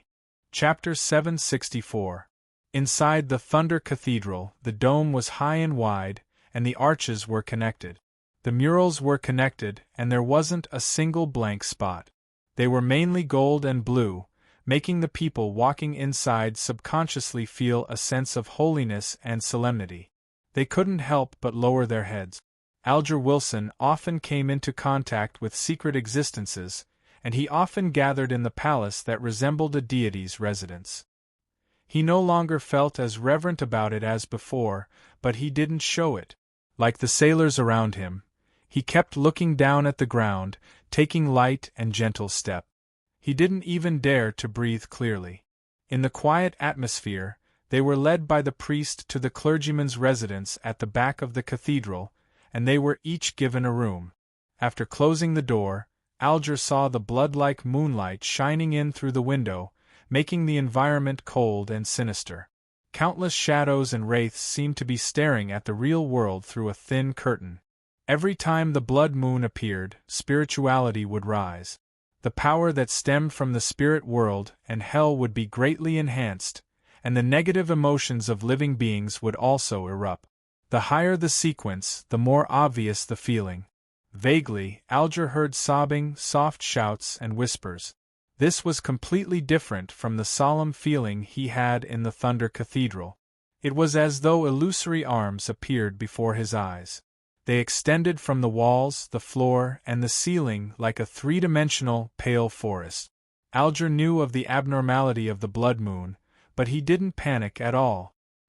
He took off his captain's hat, entered the bathroom, and washed his face with the tap water. During this process, he suddenly heard a melodious song from afar. The song was indistinct. It seemed to come from the middle of the island, but it also lingered as though it was right beside Alger. It didn't make him feel any fear. It was like a woman who was far away from her family, relatives, and lover. She was standing at the edge of a cliff, watching the surging tides, softly singing in a melancholic manner. Alger pulled off a towel and wiped his face. Then, he listened for a few seconds. He gradually frowned, took out a small metal box from a hidden pocket in his priest robe, and brought it to his ear. Inside was the ocean songster Beyonder characteristic he had bought from World. He suspected that the remnant psyche in the item had temporarily increased under the influence of the blood moon. As the iron box approached, the singing in Alger's ears became clearer. Melancholy, sadness, longing, pain, and other emotions seemed to materialize. However, apart from this, there was still a faintly discernible and ancient singing that was transmitted over. It was clearly separated from the clear parts, as if they were echoing each other. Whose voice is this? Like an elven, an item from the church that originated from the elves? The ocean songster Beyonder characteristic I have comes from an elf? Alger nodded with a guess. As they were both of the sailor pathway, the Church of the Storm had always been collecting elven relics. Some of them were concocted into potions, some were used as sealed artifacts, and they were isolated underground. Some had relatively minor negative effects, so they were rewarded to clergymen. Therefore, it wasn't strange for such items to trigger each other on the night of the blood moon. If it's a mystical item, then there's no problem. If it's a sealed artifact, the fact that the singing can penetrate the isolation means that it's definitely not simple. Alger reined in his thoughts, brushed his teeth, and lay in bed. He quickly fell asleep and entered a dream. After an unknown period of time, Alger suddenly woke up. He vaguely knew that he was dreaming, but he took the initiative to observe his surroundings. He discovered that above him was rippling dark blue seawater.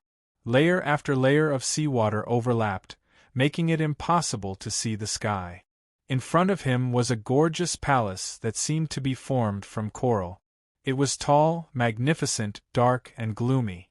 Alger subconsciously walked towards the palace, and walked through the open door. Inside, huge coral pillars stood erect, propping up an exaggerated dome. The walls and ceiling were covered with murals that mainly depicted the horrors of the storm. At the end of 100 meters away, there was a seat inlaid with sapphires, emeralds, and round pearls on the 9 steps. It was especially eye-catching. Alger looked over and saw a woman wearing a complicated and unadorned dress. Her hair was black and shiny, tied up into a high bun. Her contours were soft, and her facial features were exquisite. She had a beauty that wasn't prejudiced by the changing times. The woman's expression was cold. Her ears were slightly pointed, and her brown eyes were deep. She looked down at Alger from above. She was fiddling with a golden wine cup with complicated patterns in her hand. Just as Alger was about to speak, the woman's eyes glowed with a silver light, as though lightning had lit up. It rushed out and pierced through the dream. Phew! Alger sat up and subconsciously panted. He felt that the dream was both blurry and clear. Among them, the blurry parts were the woman's looks, the details of the murals, and the actual appearance of the coral palace. The clear parts were the pair of eyes that seemed to contain lightning and the slightly pointed ears. A high elf? Under the effects of the blood moon, the item she left behind resonated with the ocean songster beyonder characteristic on me, causing it to affect my dream? As Alger made guesses, he casually thought about which item it could be. As his status wasn't high, the number of sealed artifacts and mystical items he knew was limited. Furthermore, he knew some knowledge that others didn't know. Soon, he had a goal. Calamity Kohainum? The Book of Calamity left behind by him should have already been sent to Pasu Island. After I'm done with my report, I'll leave this place and seek Mr. Fool's advice. I'll see if there are any negative effects from what happened just now. Alger didn't dare to recite the honorific name of the Fool in the headquarters of the Church of the Storm. After daybreak, he didn't show any signs of abnormality. Under the guidance of a servant, he entered a room with a long table and was questioned by 3 mandated Punisher deacons. Among the 3 deacons, only one had dark blue hair. This was because this wasn't a definite change after consuming the Sailor Pathways potion, but this characteristic would be passed down rather tenaciously. It was just like how elves originally had more black hair than blue hair, but in modern times, mixed bloods with elven blood mostly had blue hair. Alger sat at the end of the long table and answered the deacon's questions in an orderly manner. He recounted what he had done at sea during this period of time, what he planned to do, what he had succeeded, and what he had failed. And this would be compared with the accounts of the other crew members to prevent anyone from lying. At the end of the report, the dark blue-haired deacon glanced at Alger and asked in a deep voice, "Do you know Admiral of Stars Catlia?" "Not only do I know her." Alger was nearly frightened. After some thought, he replied, "Do you know Admiral of Stars Catlia?" "Not only do I know her." Alger was nearly frightened. The deacon did not harp on the previous question and said straightforwardly, "Find a way to get to know her and investigate German Sparrow from her." "So that's how it is. It's because Gehrman hunted Admiral of Blood?" Alger pretended to be puzzled. "What did German Sparrow do?" The dark blue-haired deacon snapped, "You're right. Almost destroyed Biome. Alright, this isn't something you should know. In short, you have to remember that German Sparrow is a very dangerous guy. There's a secret evil organization behind him. That organization has a demigod, and they're enemies with Rose School." "Almost destroyed Biome? The organization had a demigod? Hostile to Rose School?" Alger deliberately did not hide his astonishment. He originally believed that Gehrman had received extra attention because he had hunted Admiral of Blood Senior, but to his surprise, the matter was much more complicated and exaggerated than he imagined. "What did German Sparrow do?" "When I pass by Biome, I'll have to look for the scene. Also, isn't Taro's nemesis the Aurora Order? Hasn't Mr. Fool been targeting the true creator all this while? How did it become, no, there's another Rose School?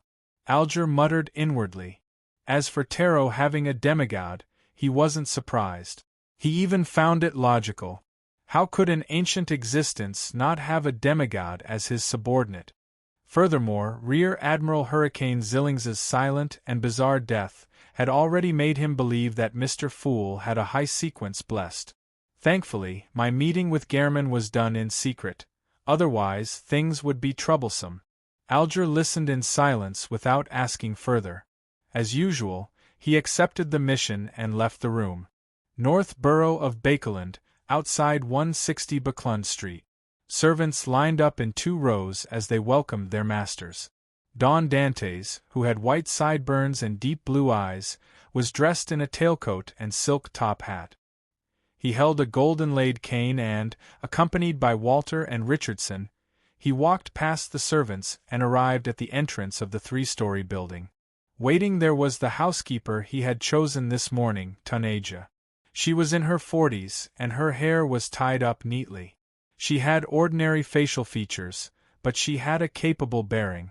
She wore a pair of gold-rimmed glasses and a long black and white dress that was different from a maid's. From the information and interviews, Klein learned that this lady was born in Eastborough and was a believer of the Evernight goddess. At the age of 15, she chose to receive training from a charity foundation of the church and became a qualified maid. Thanks to more than a decade of hard work, as well as free lessons at night school, she had risen from the lowest-ranking maid to head maid in a wealthy merchant's household.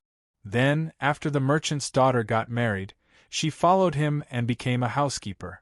Only when the family faced a financial crisis did she have no choice but to leave.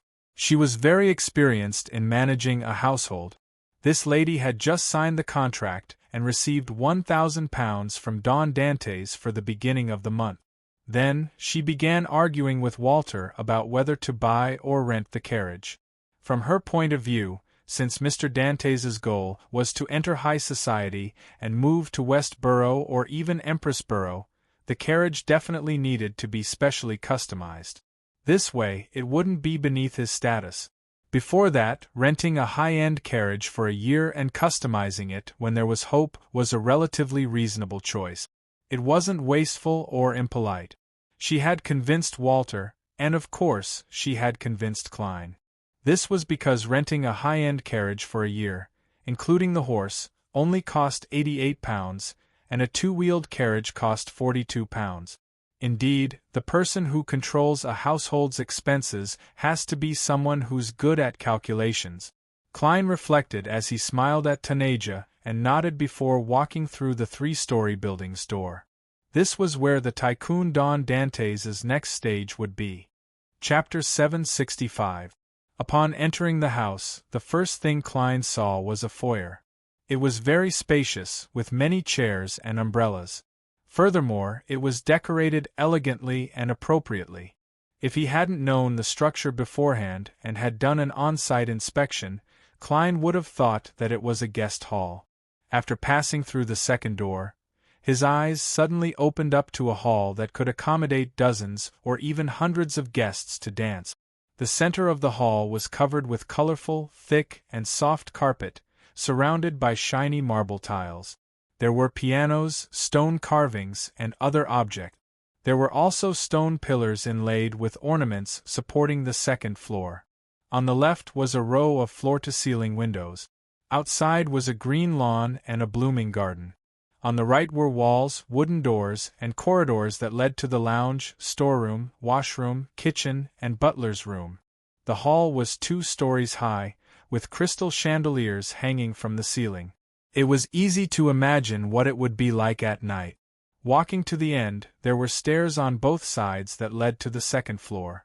The corridor here was square, and the empty space in the center was where the hall was covered with carpet. Klein only needed to hold a glass of wine and stand behind the railing on the second floor to enjoy the ball below. There were many rooms on the second floor. There was a living room, a dining room, a washroom, a billiard room, and a large number of bedrooms. If guests needed to stay overnight, they would stay here. Similarly, there were 2 staircases on the second floor that led to the third floor. That was where Dwayne Dantes lived. There was an exaggerated master bedroom, a semi-open room with a bar counter that allowed one to bask in the sun and enjoy the scenery. There was also a study that could be called a miniature library. There were 2 cloakrooms, separate bedrooms for the valet and maid on duty, as well as rooms and washrooms that belonged to family members. However, Klein was currently alone. As for the other servants, they lived in the row of single-story houses at the back of the building. On the other side was the stable. The basement of the building was also spacious, with a large storeroom and wine cellar. Taking off his coat, Klein stood straight on the balcony of the semi-open room on the third floor. Looking at the scenery around him, he couldn't help but sigh in his heart. There's a reason why it's expensive. The £315 rent wasn't too wasteful. He had already paid a year's rent yesterday afternoon, and all he could do was force himself to find this place more pleasing to the eye.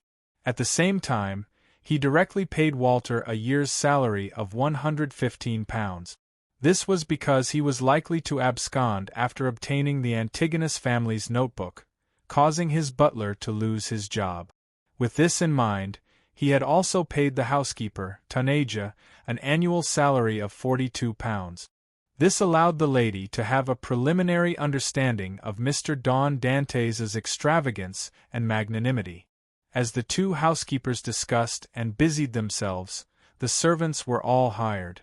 A male household property manager had an annual salary of £30, a valet, Richardson, had an annual salary of £35, 2 male servants in charge of receiving guests and serving them at the dining table had an annual salary of £25 each, 2 first-class female servants had an annual salary of £18 each, 2 second-class female servants had an annual salary of £12 each, and 2 men servants who did manual labor also had an annual salary of £12 each. Apart from that, the chef's annual salary was £30, the kitchen assistant £15, the kitchen maid £13, the storeroom maid £11, the home nurse £25, the laborer £10, the carriage driver £25 each, the 2 gardeners £20 each, and the 2 laundry maids £10 each. That was a total of £413, which was about £8 a week. Adding on the 2 housekeepers' salaries, Klein had to pay £570 a year, or about £11 a week. This didn't include the expenses of food, clothes, and daily necessities. Every Monday, without any income, I'll have to spend more than £10 to £20. Klein casually did the math and forced himself to cast his gaze towards the garden.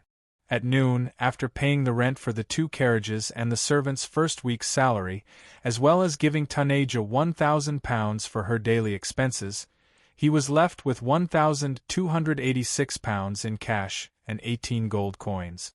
However, the money for Miss Justice and Ma M. Hermit would arrive within the week. I wonder how long Tanaja's £1,000 will last. Just stocking up enough alcohol for the ball and banquets will cost at least a few £100s. The tycoon Don Dantes fell into deep thought. In order to calm his emotions, he decided to head above the grey fog while the housekeepers and servants were busy dealing with the affairs of his new home. He wanted to study the strange puppet that Emlyn White had sacrificed.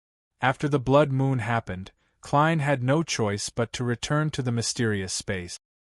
He pulled furs in and listened to her ramble on about Bakelin's daily life while resisting his drowsiness. By the time everything calmed down, he was just too sleepy. After accepting Emlyn's sacrifice and confirming that there were no abnormalities, he returned to the real world and fell asleep. After straightening his well-lined, dark-colored vest, Klein walked to the entrance, opened the door, and said to his valet, Richardson, who was standing outside, "I'm used to taking a 3/4-hour nap at this time. I'm used to taking a 3/4-hour nap at this time. Don't let anyone disturb me."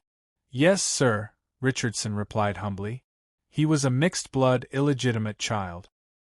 His father was a Rouen citizen, a steward of a manor. His mother was a native of East Balham, a slave of the manor. After he was born, he suffered discrimination and bullying, resulting in him developing a cowardly and obedient personality. As his looks were rather good, making him suitable for receiving guests, he was chosen as a valet by the owner of the manor and brought to Bakeland. When the upper and lower houses of the Rouen kingdom passed a bill to abolish slavery, he lost his job and had no choice but to seek help from the Household Servants' Assistance Association. Before Klein, he had served 2 families and made some mistakes, but he had also accumulated a lot of experience. He caught the eye of butler Walter and became Don Dantes' valet. Looking at the tall and straight Richardson, who was about the same height as him, Klein shook his head indiscernibly and sighed inwardly. This fellow who looks like a celebrity can only be a servant in this day and age. Furthermore, despite being so tall, he's cowardly. However, this is also a good point. He's obedient, silent, and obedient. He does whatever his master orders, and he definitely won't act on his own. If I only have a valet and need him to handle various matters, then Richardson would definitely be unqualified. However, I still have butler Walter and so many servants. With his experience and abilities, he should be able to handle the remaining matters. Without another word, Klein locked the door and returned to the reclining chair. He took 4 steps counterclockwise and went above the gray fog. He sat at the fool's seat and beckoned with his hand, making the charred moon puppet fly over and land in front of him. After repeated examination, Klein didn't find anything special. Hence, he conjured a pen and paper and wrote a divination statement. Its origins.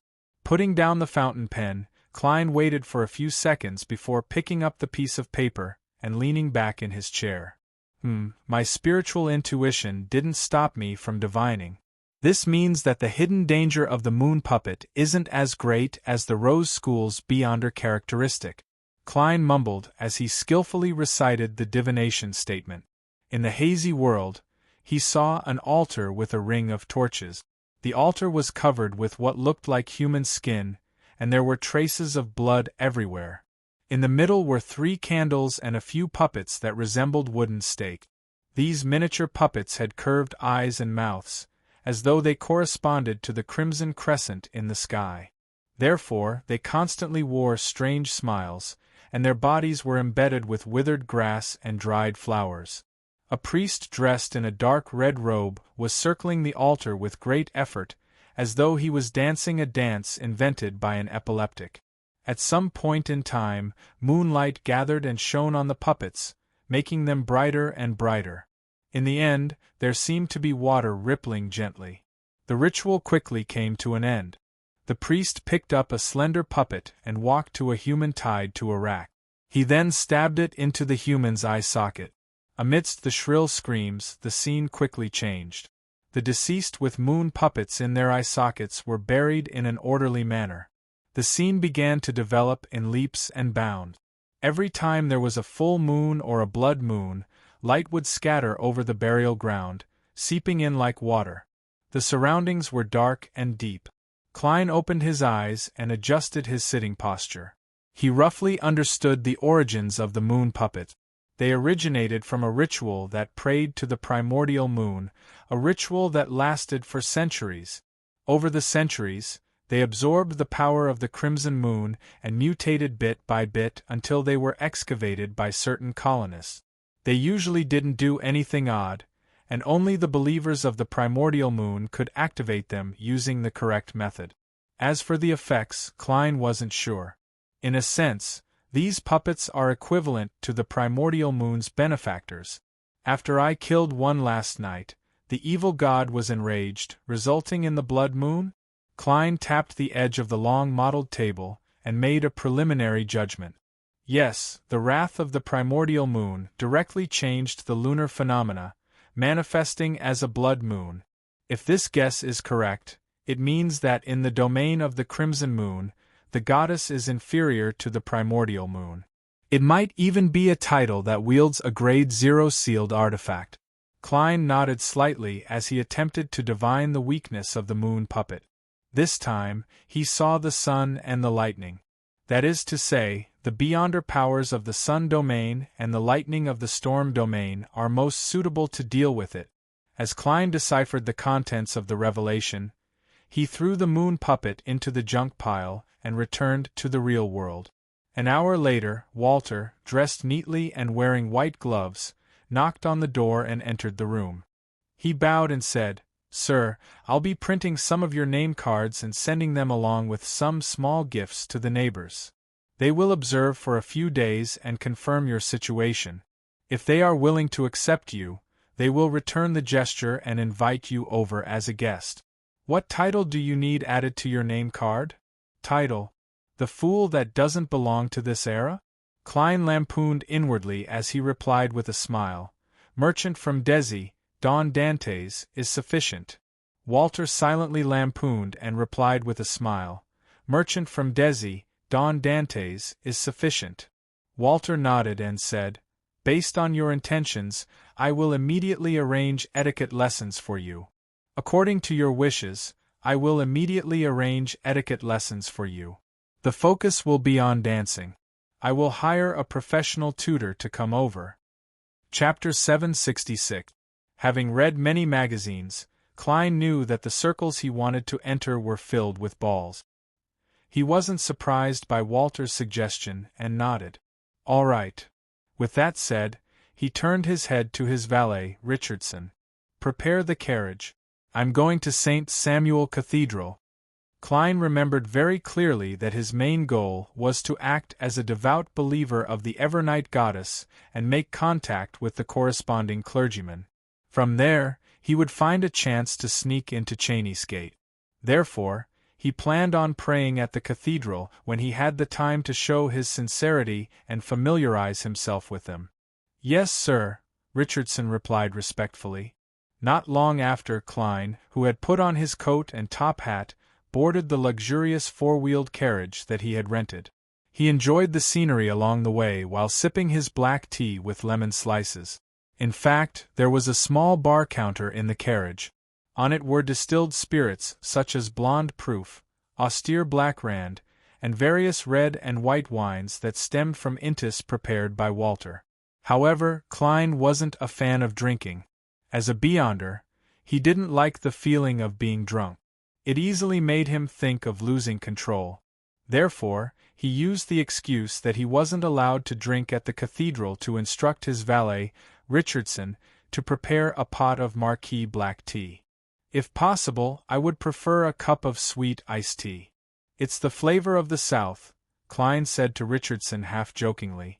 "I will prepare it next time," Richardson immediately replied. Klein smiled and shook his head. No, it's not respectable enough. After I get familiar with the neighbors here, I'll hold a Desi specialty banquet. I'll prepare sweet iced tea then. I think their children will like it." When Richardson realized that he had misunderstood his employer's intentions, he hurriedly said nervously, "I will remember." It only took about 20 minutes to walk from 160 Buckland Street to St. Samuel Cathedral on Phelps Street. If it wasn't for the fact that he had already rented a carriage and hired a carriage driver, Klein would have preferred to walk over to digest his food and strengthen his body. Soon, the carriage stopped at the edge of the square outside the church. Klein walked down with his golden-laid cane and stopped to watch the pigeons dance for a while.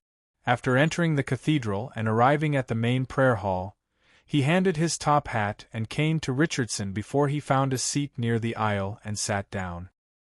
He lowered his head and clasped his hands together, starting to pray seriously and quietly. Richardson sat behind him and put down his various items. He glanced at the dark, sacred emblem on the altar before closing his eyes. In the serene atmosphere, Klein felt that his spirituality was slightly diverging, but he was not surprised. This was because the believers who prayed in the cathedral would experience the same thing. A small amount of spirituality with pious beliefs gathered bit by bit, providing power to the seal on Cheney's Gate. After an unknown period of time, his spiritual perception was triggered. He quietly opened his eyes and looked diagonally ahead. There stood an old man wearing a clergy's black robe. His hair was sparse and the color was like frost, and his face was as pale as a corpse. From afar, his aura was cold and he was expressionless. He blended in with the dark environment of the prayer hall to a certain extent. Keeper. Klein made a judgment with a single glance. He closed his eyes to pray again. Of course, he had already memorized the man's looks. He had a big nose, grayish-blue eyes, loose facial skin, and no facial hair. The old man dressed like a clergyman also sat down at this time and focused on praying to the goddess. In the entire prayer hall there were only a few holes on the top of the wall in front of them. Pure light shone in, like bright stars, making the dark environment seem gentle and sacred. As time passed, Klein's spiritual perception was triggered once again. He carefully opened his eyes and saw the black-robed keeper leave his seat and enter the passageway to the side. That should lead to the back of the cathedral. Do the keepers live in the cathedral? They have no family, and no residence of their own? From their state, this doesn't seem too surprising. Furthermore, it's normal for the people guarding Cheney's gate to be supervised by the bishops. This means that I really have to befriend the bishops and priests of St. Samuel Cathedral and obtain the chance to freely enter the cathedral's back. Klein didn't take another look as he closed his eyes and pondered over various problems. After a while, he slowly got up and walked to the altar. Standing in front of the donation box, he took out £50 in cash and piously threw it in. This made the bishops and priests on duty look over. Their gazes turned friendly as they memorized his looks. After doing all of this, Klein nodded slightly at the clergyman, turned around and walked down the aisle to the exit. Richardson followed closely behind with his hat and cane in hand. After leaving the prayer hall, he walked towards the main door amidst the exquisite murals and the light that penetrated the stained glass. At this moment, a few figures walked in. Leading them was a middle-aged man with long sideburns and soft facial features. He wore a black trench coat and didn't wear gloves, nor did he hold a cane. To the left of the man was a young man who was also wearing a black trench coat. He had black hair and green eyes, and he looked handsome. However, his hairstyle appeared a little casual, as though he hadn't combed it carefully after waking up in the morning. His looks and figure were abnormally familiar to Klein, but he had the misconception that he hadn't seen him in years. Leonard Mitchell. Klein's pupils constricted, but he didn't stop at all. He maintained his previous pace and stride as he walked towards the Nighthawks in black trench coat. Yes, Klein confirmed that they were Nighthawks. When he met them, he casually swept a glance at Leonard and company before walking past them and towards the door. The door was wide open. The clouds outside were thin and the sunlight was pure. White pigeons were flying in the sky. Leonard Mitchell also glanced at the believers who passed by, as though he had nothing to do. He retracted his gaze and sighed. I hope I can stay in Baekeland for a few more days and have a good rest. Not only is this case dangerous and exciting, but we also need to be on our toes at all times. Their team of Red Gloves had just cracked a case of a devil in human skin and captured 2 of the target. It looked easy on the surface, but in fact, it wasn't simple at all. They had experienced many setbacks and counterattacks before completing the mission with great difficulty. Every member was not only physically exhausted, but also mentally exhausted. Captain Sostel shook his head and smiled. This is the life of us Red Gloves. You should have known that this would happen when you chose to join. However, congratulations on being promoted to a sole assurer this time. Leonard Mitchell curled his lips and smiled. This is slower than I imagined. Also, Captain Sostel, you've finally reached Sequence 5. This isn't a problem with the Church. If I could take it well, I would have become a spirit wizard 5 years ago.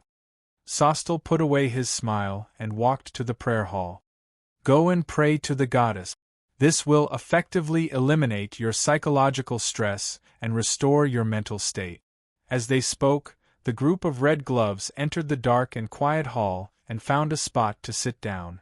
Leonard was about to focus on praying when he suddenly heard a slightly aged voice in his mind. There's something wrong with that person. Who? Leonard lowered his head and asked in a low voice. The slightly aged voice replied, That's right. One of the people you met at the entrance. I'm residing in your body, and my strength hasn't recovered yet, so I can't see too clearly. Leonard recalled and asked in a low voice, What problem? He has an ancient aura on him, the voice in Leonard's mind said simply. A beyonder who's lived for a long time? Leonard mumbled. I'll try to investigate. At the same time, he thought to himself, Old man is definitely hiding something. He rarely takes the initiative to remind me that there's something wrong with someone, but he doesn't say it clearly. Once I find the target and confirm that he's temporarily harmless, I'll leave him be. I don't want to be embroiled in the battles of the undying monsters of the fourth epoch. If that person really brings disaster, I'll directly report it to the Archbishop, Sherwood Borough, in a house. This is the money I lent you previously. Furs handed the 220 pounds she owed to Zio. She had already received 100 pounds from Mr. Moon and 500 pounds from Ma Am Hermit. Zio Dericha grabbed her messy blonde hair and looked at the money before looking up at Furs. She blurted out a question, What's the matter? She blurted out, Are you really involved in illegal gambling? I have to tell you that such gambling is definitely a trap and a trap. They're letting you win just to make you lose more. Although you're a trickmaster and have a chance of deceiving them, such gambling might very well have other beyonders hiding in it. Stop, stop, stop. Furs pressed her hands down and said in exasperation and amusement, Do I look like the kind of person who would participate in illegal gambling? You do.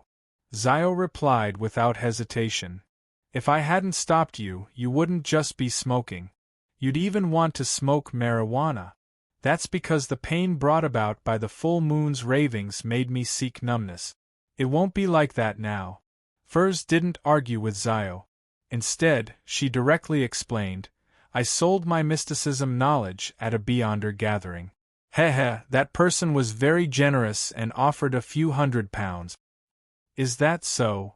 Zio instantly threw the question to the back of her mind and said, There's a new beyonder gathering in East Borough recently. I was invited. A new beyonder gathering? Furs was first taken aback, before she felt a sense of anticipation.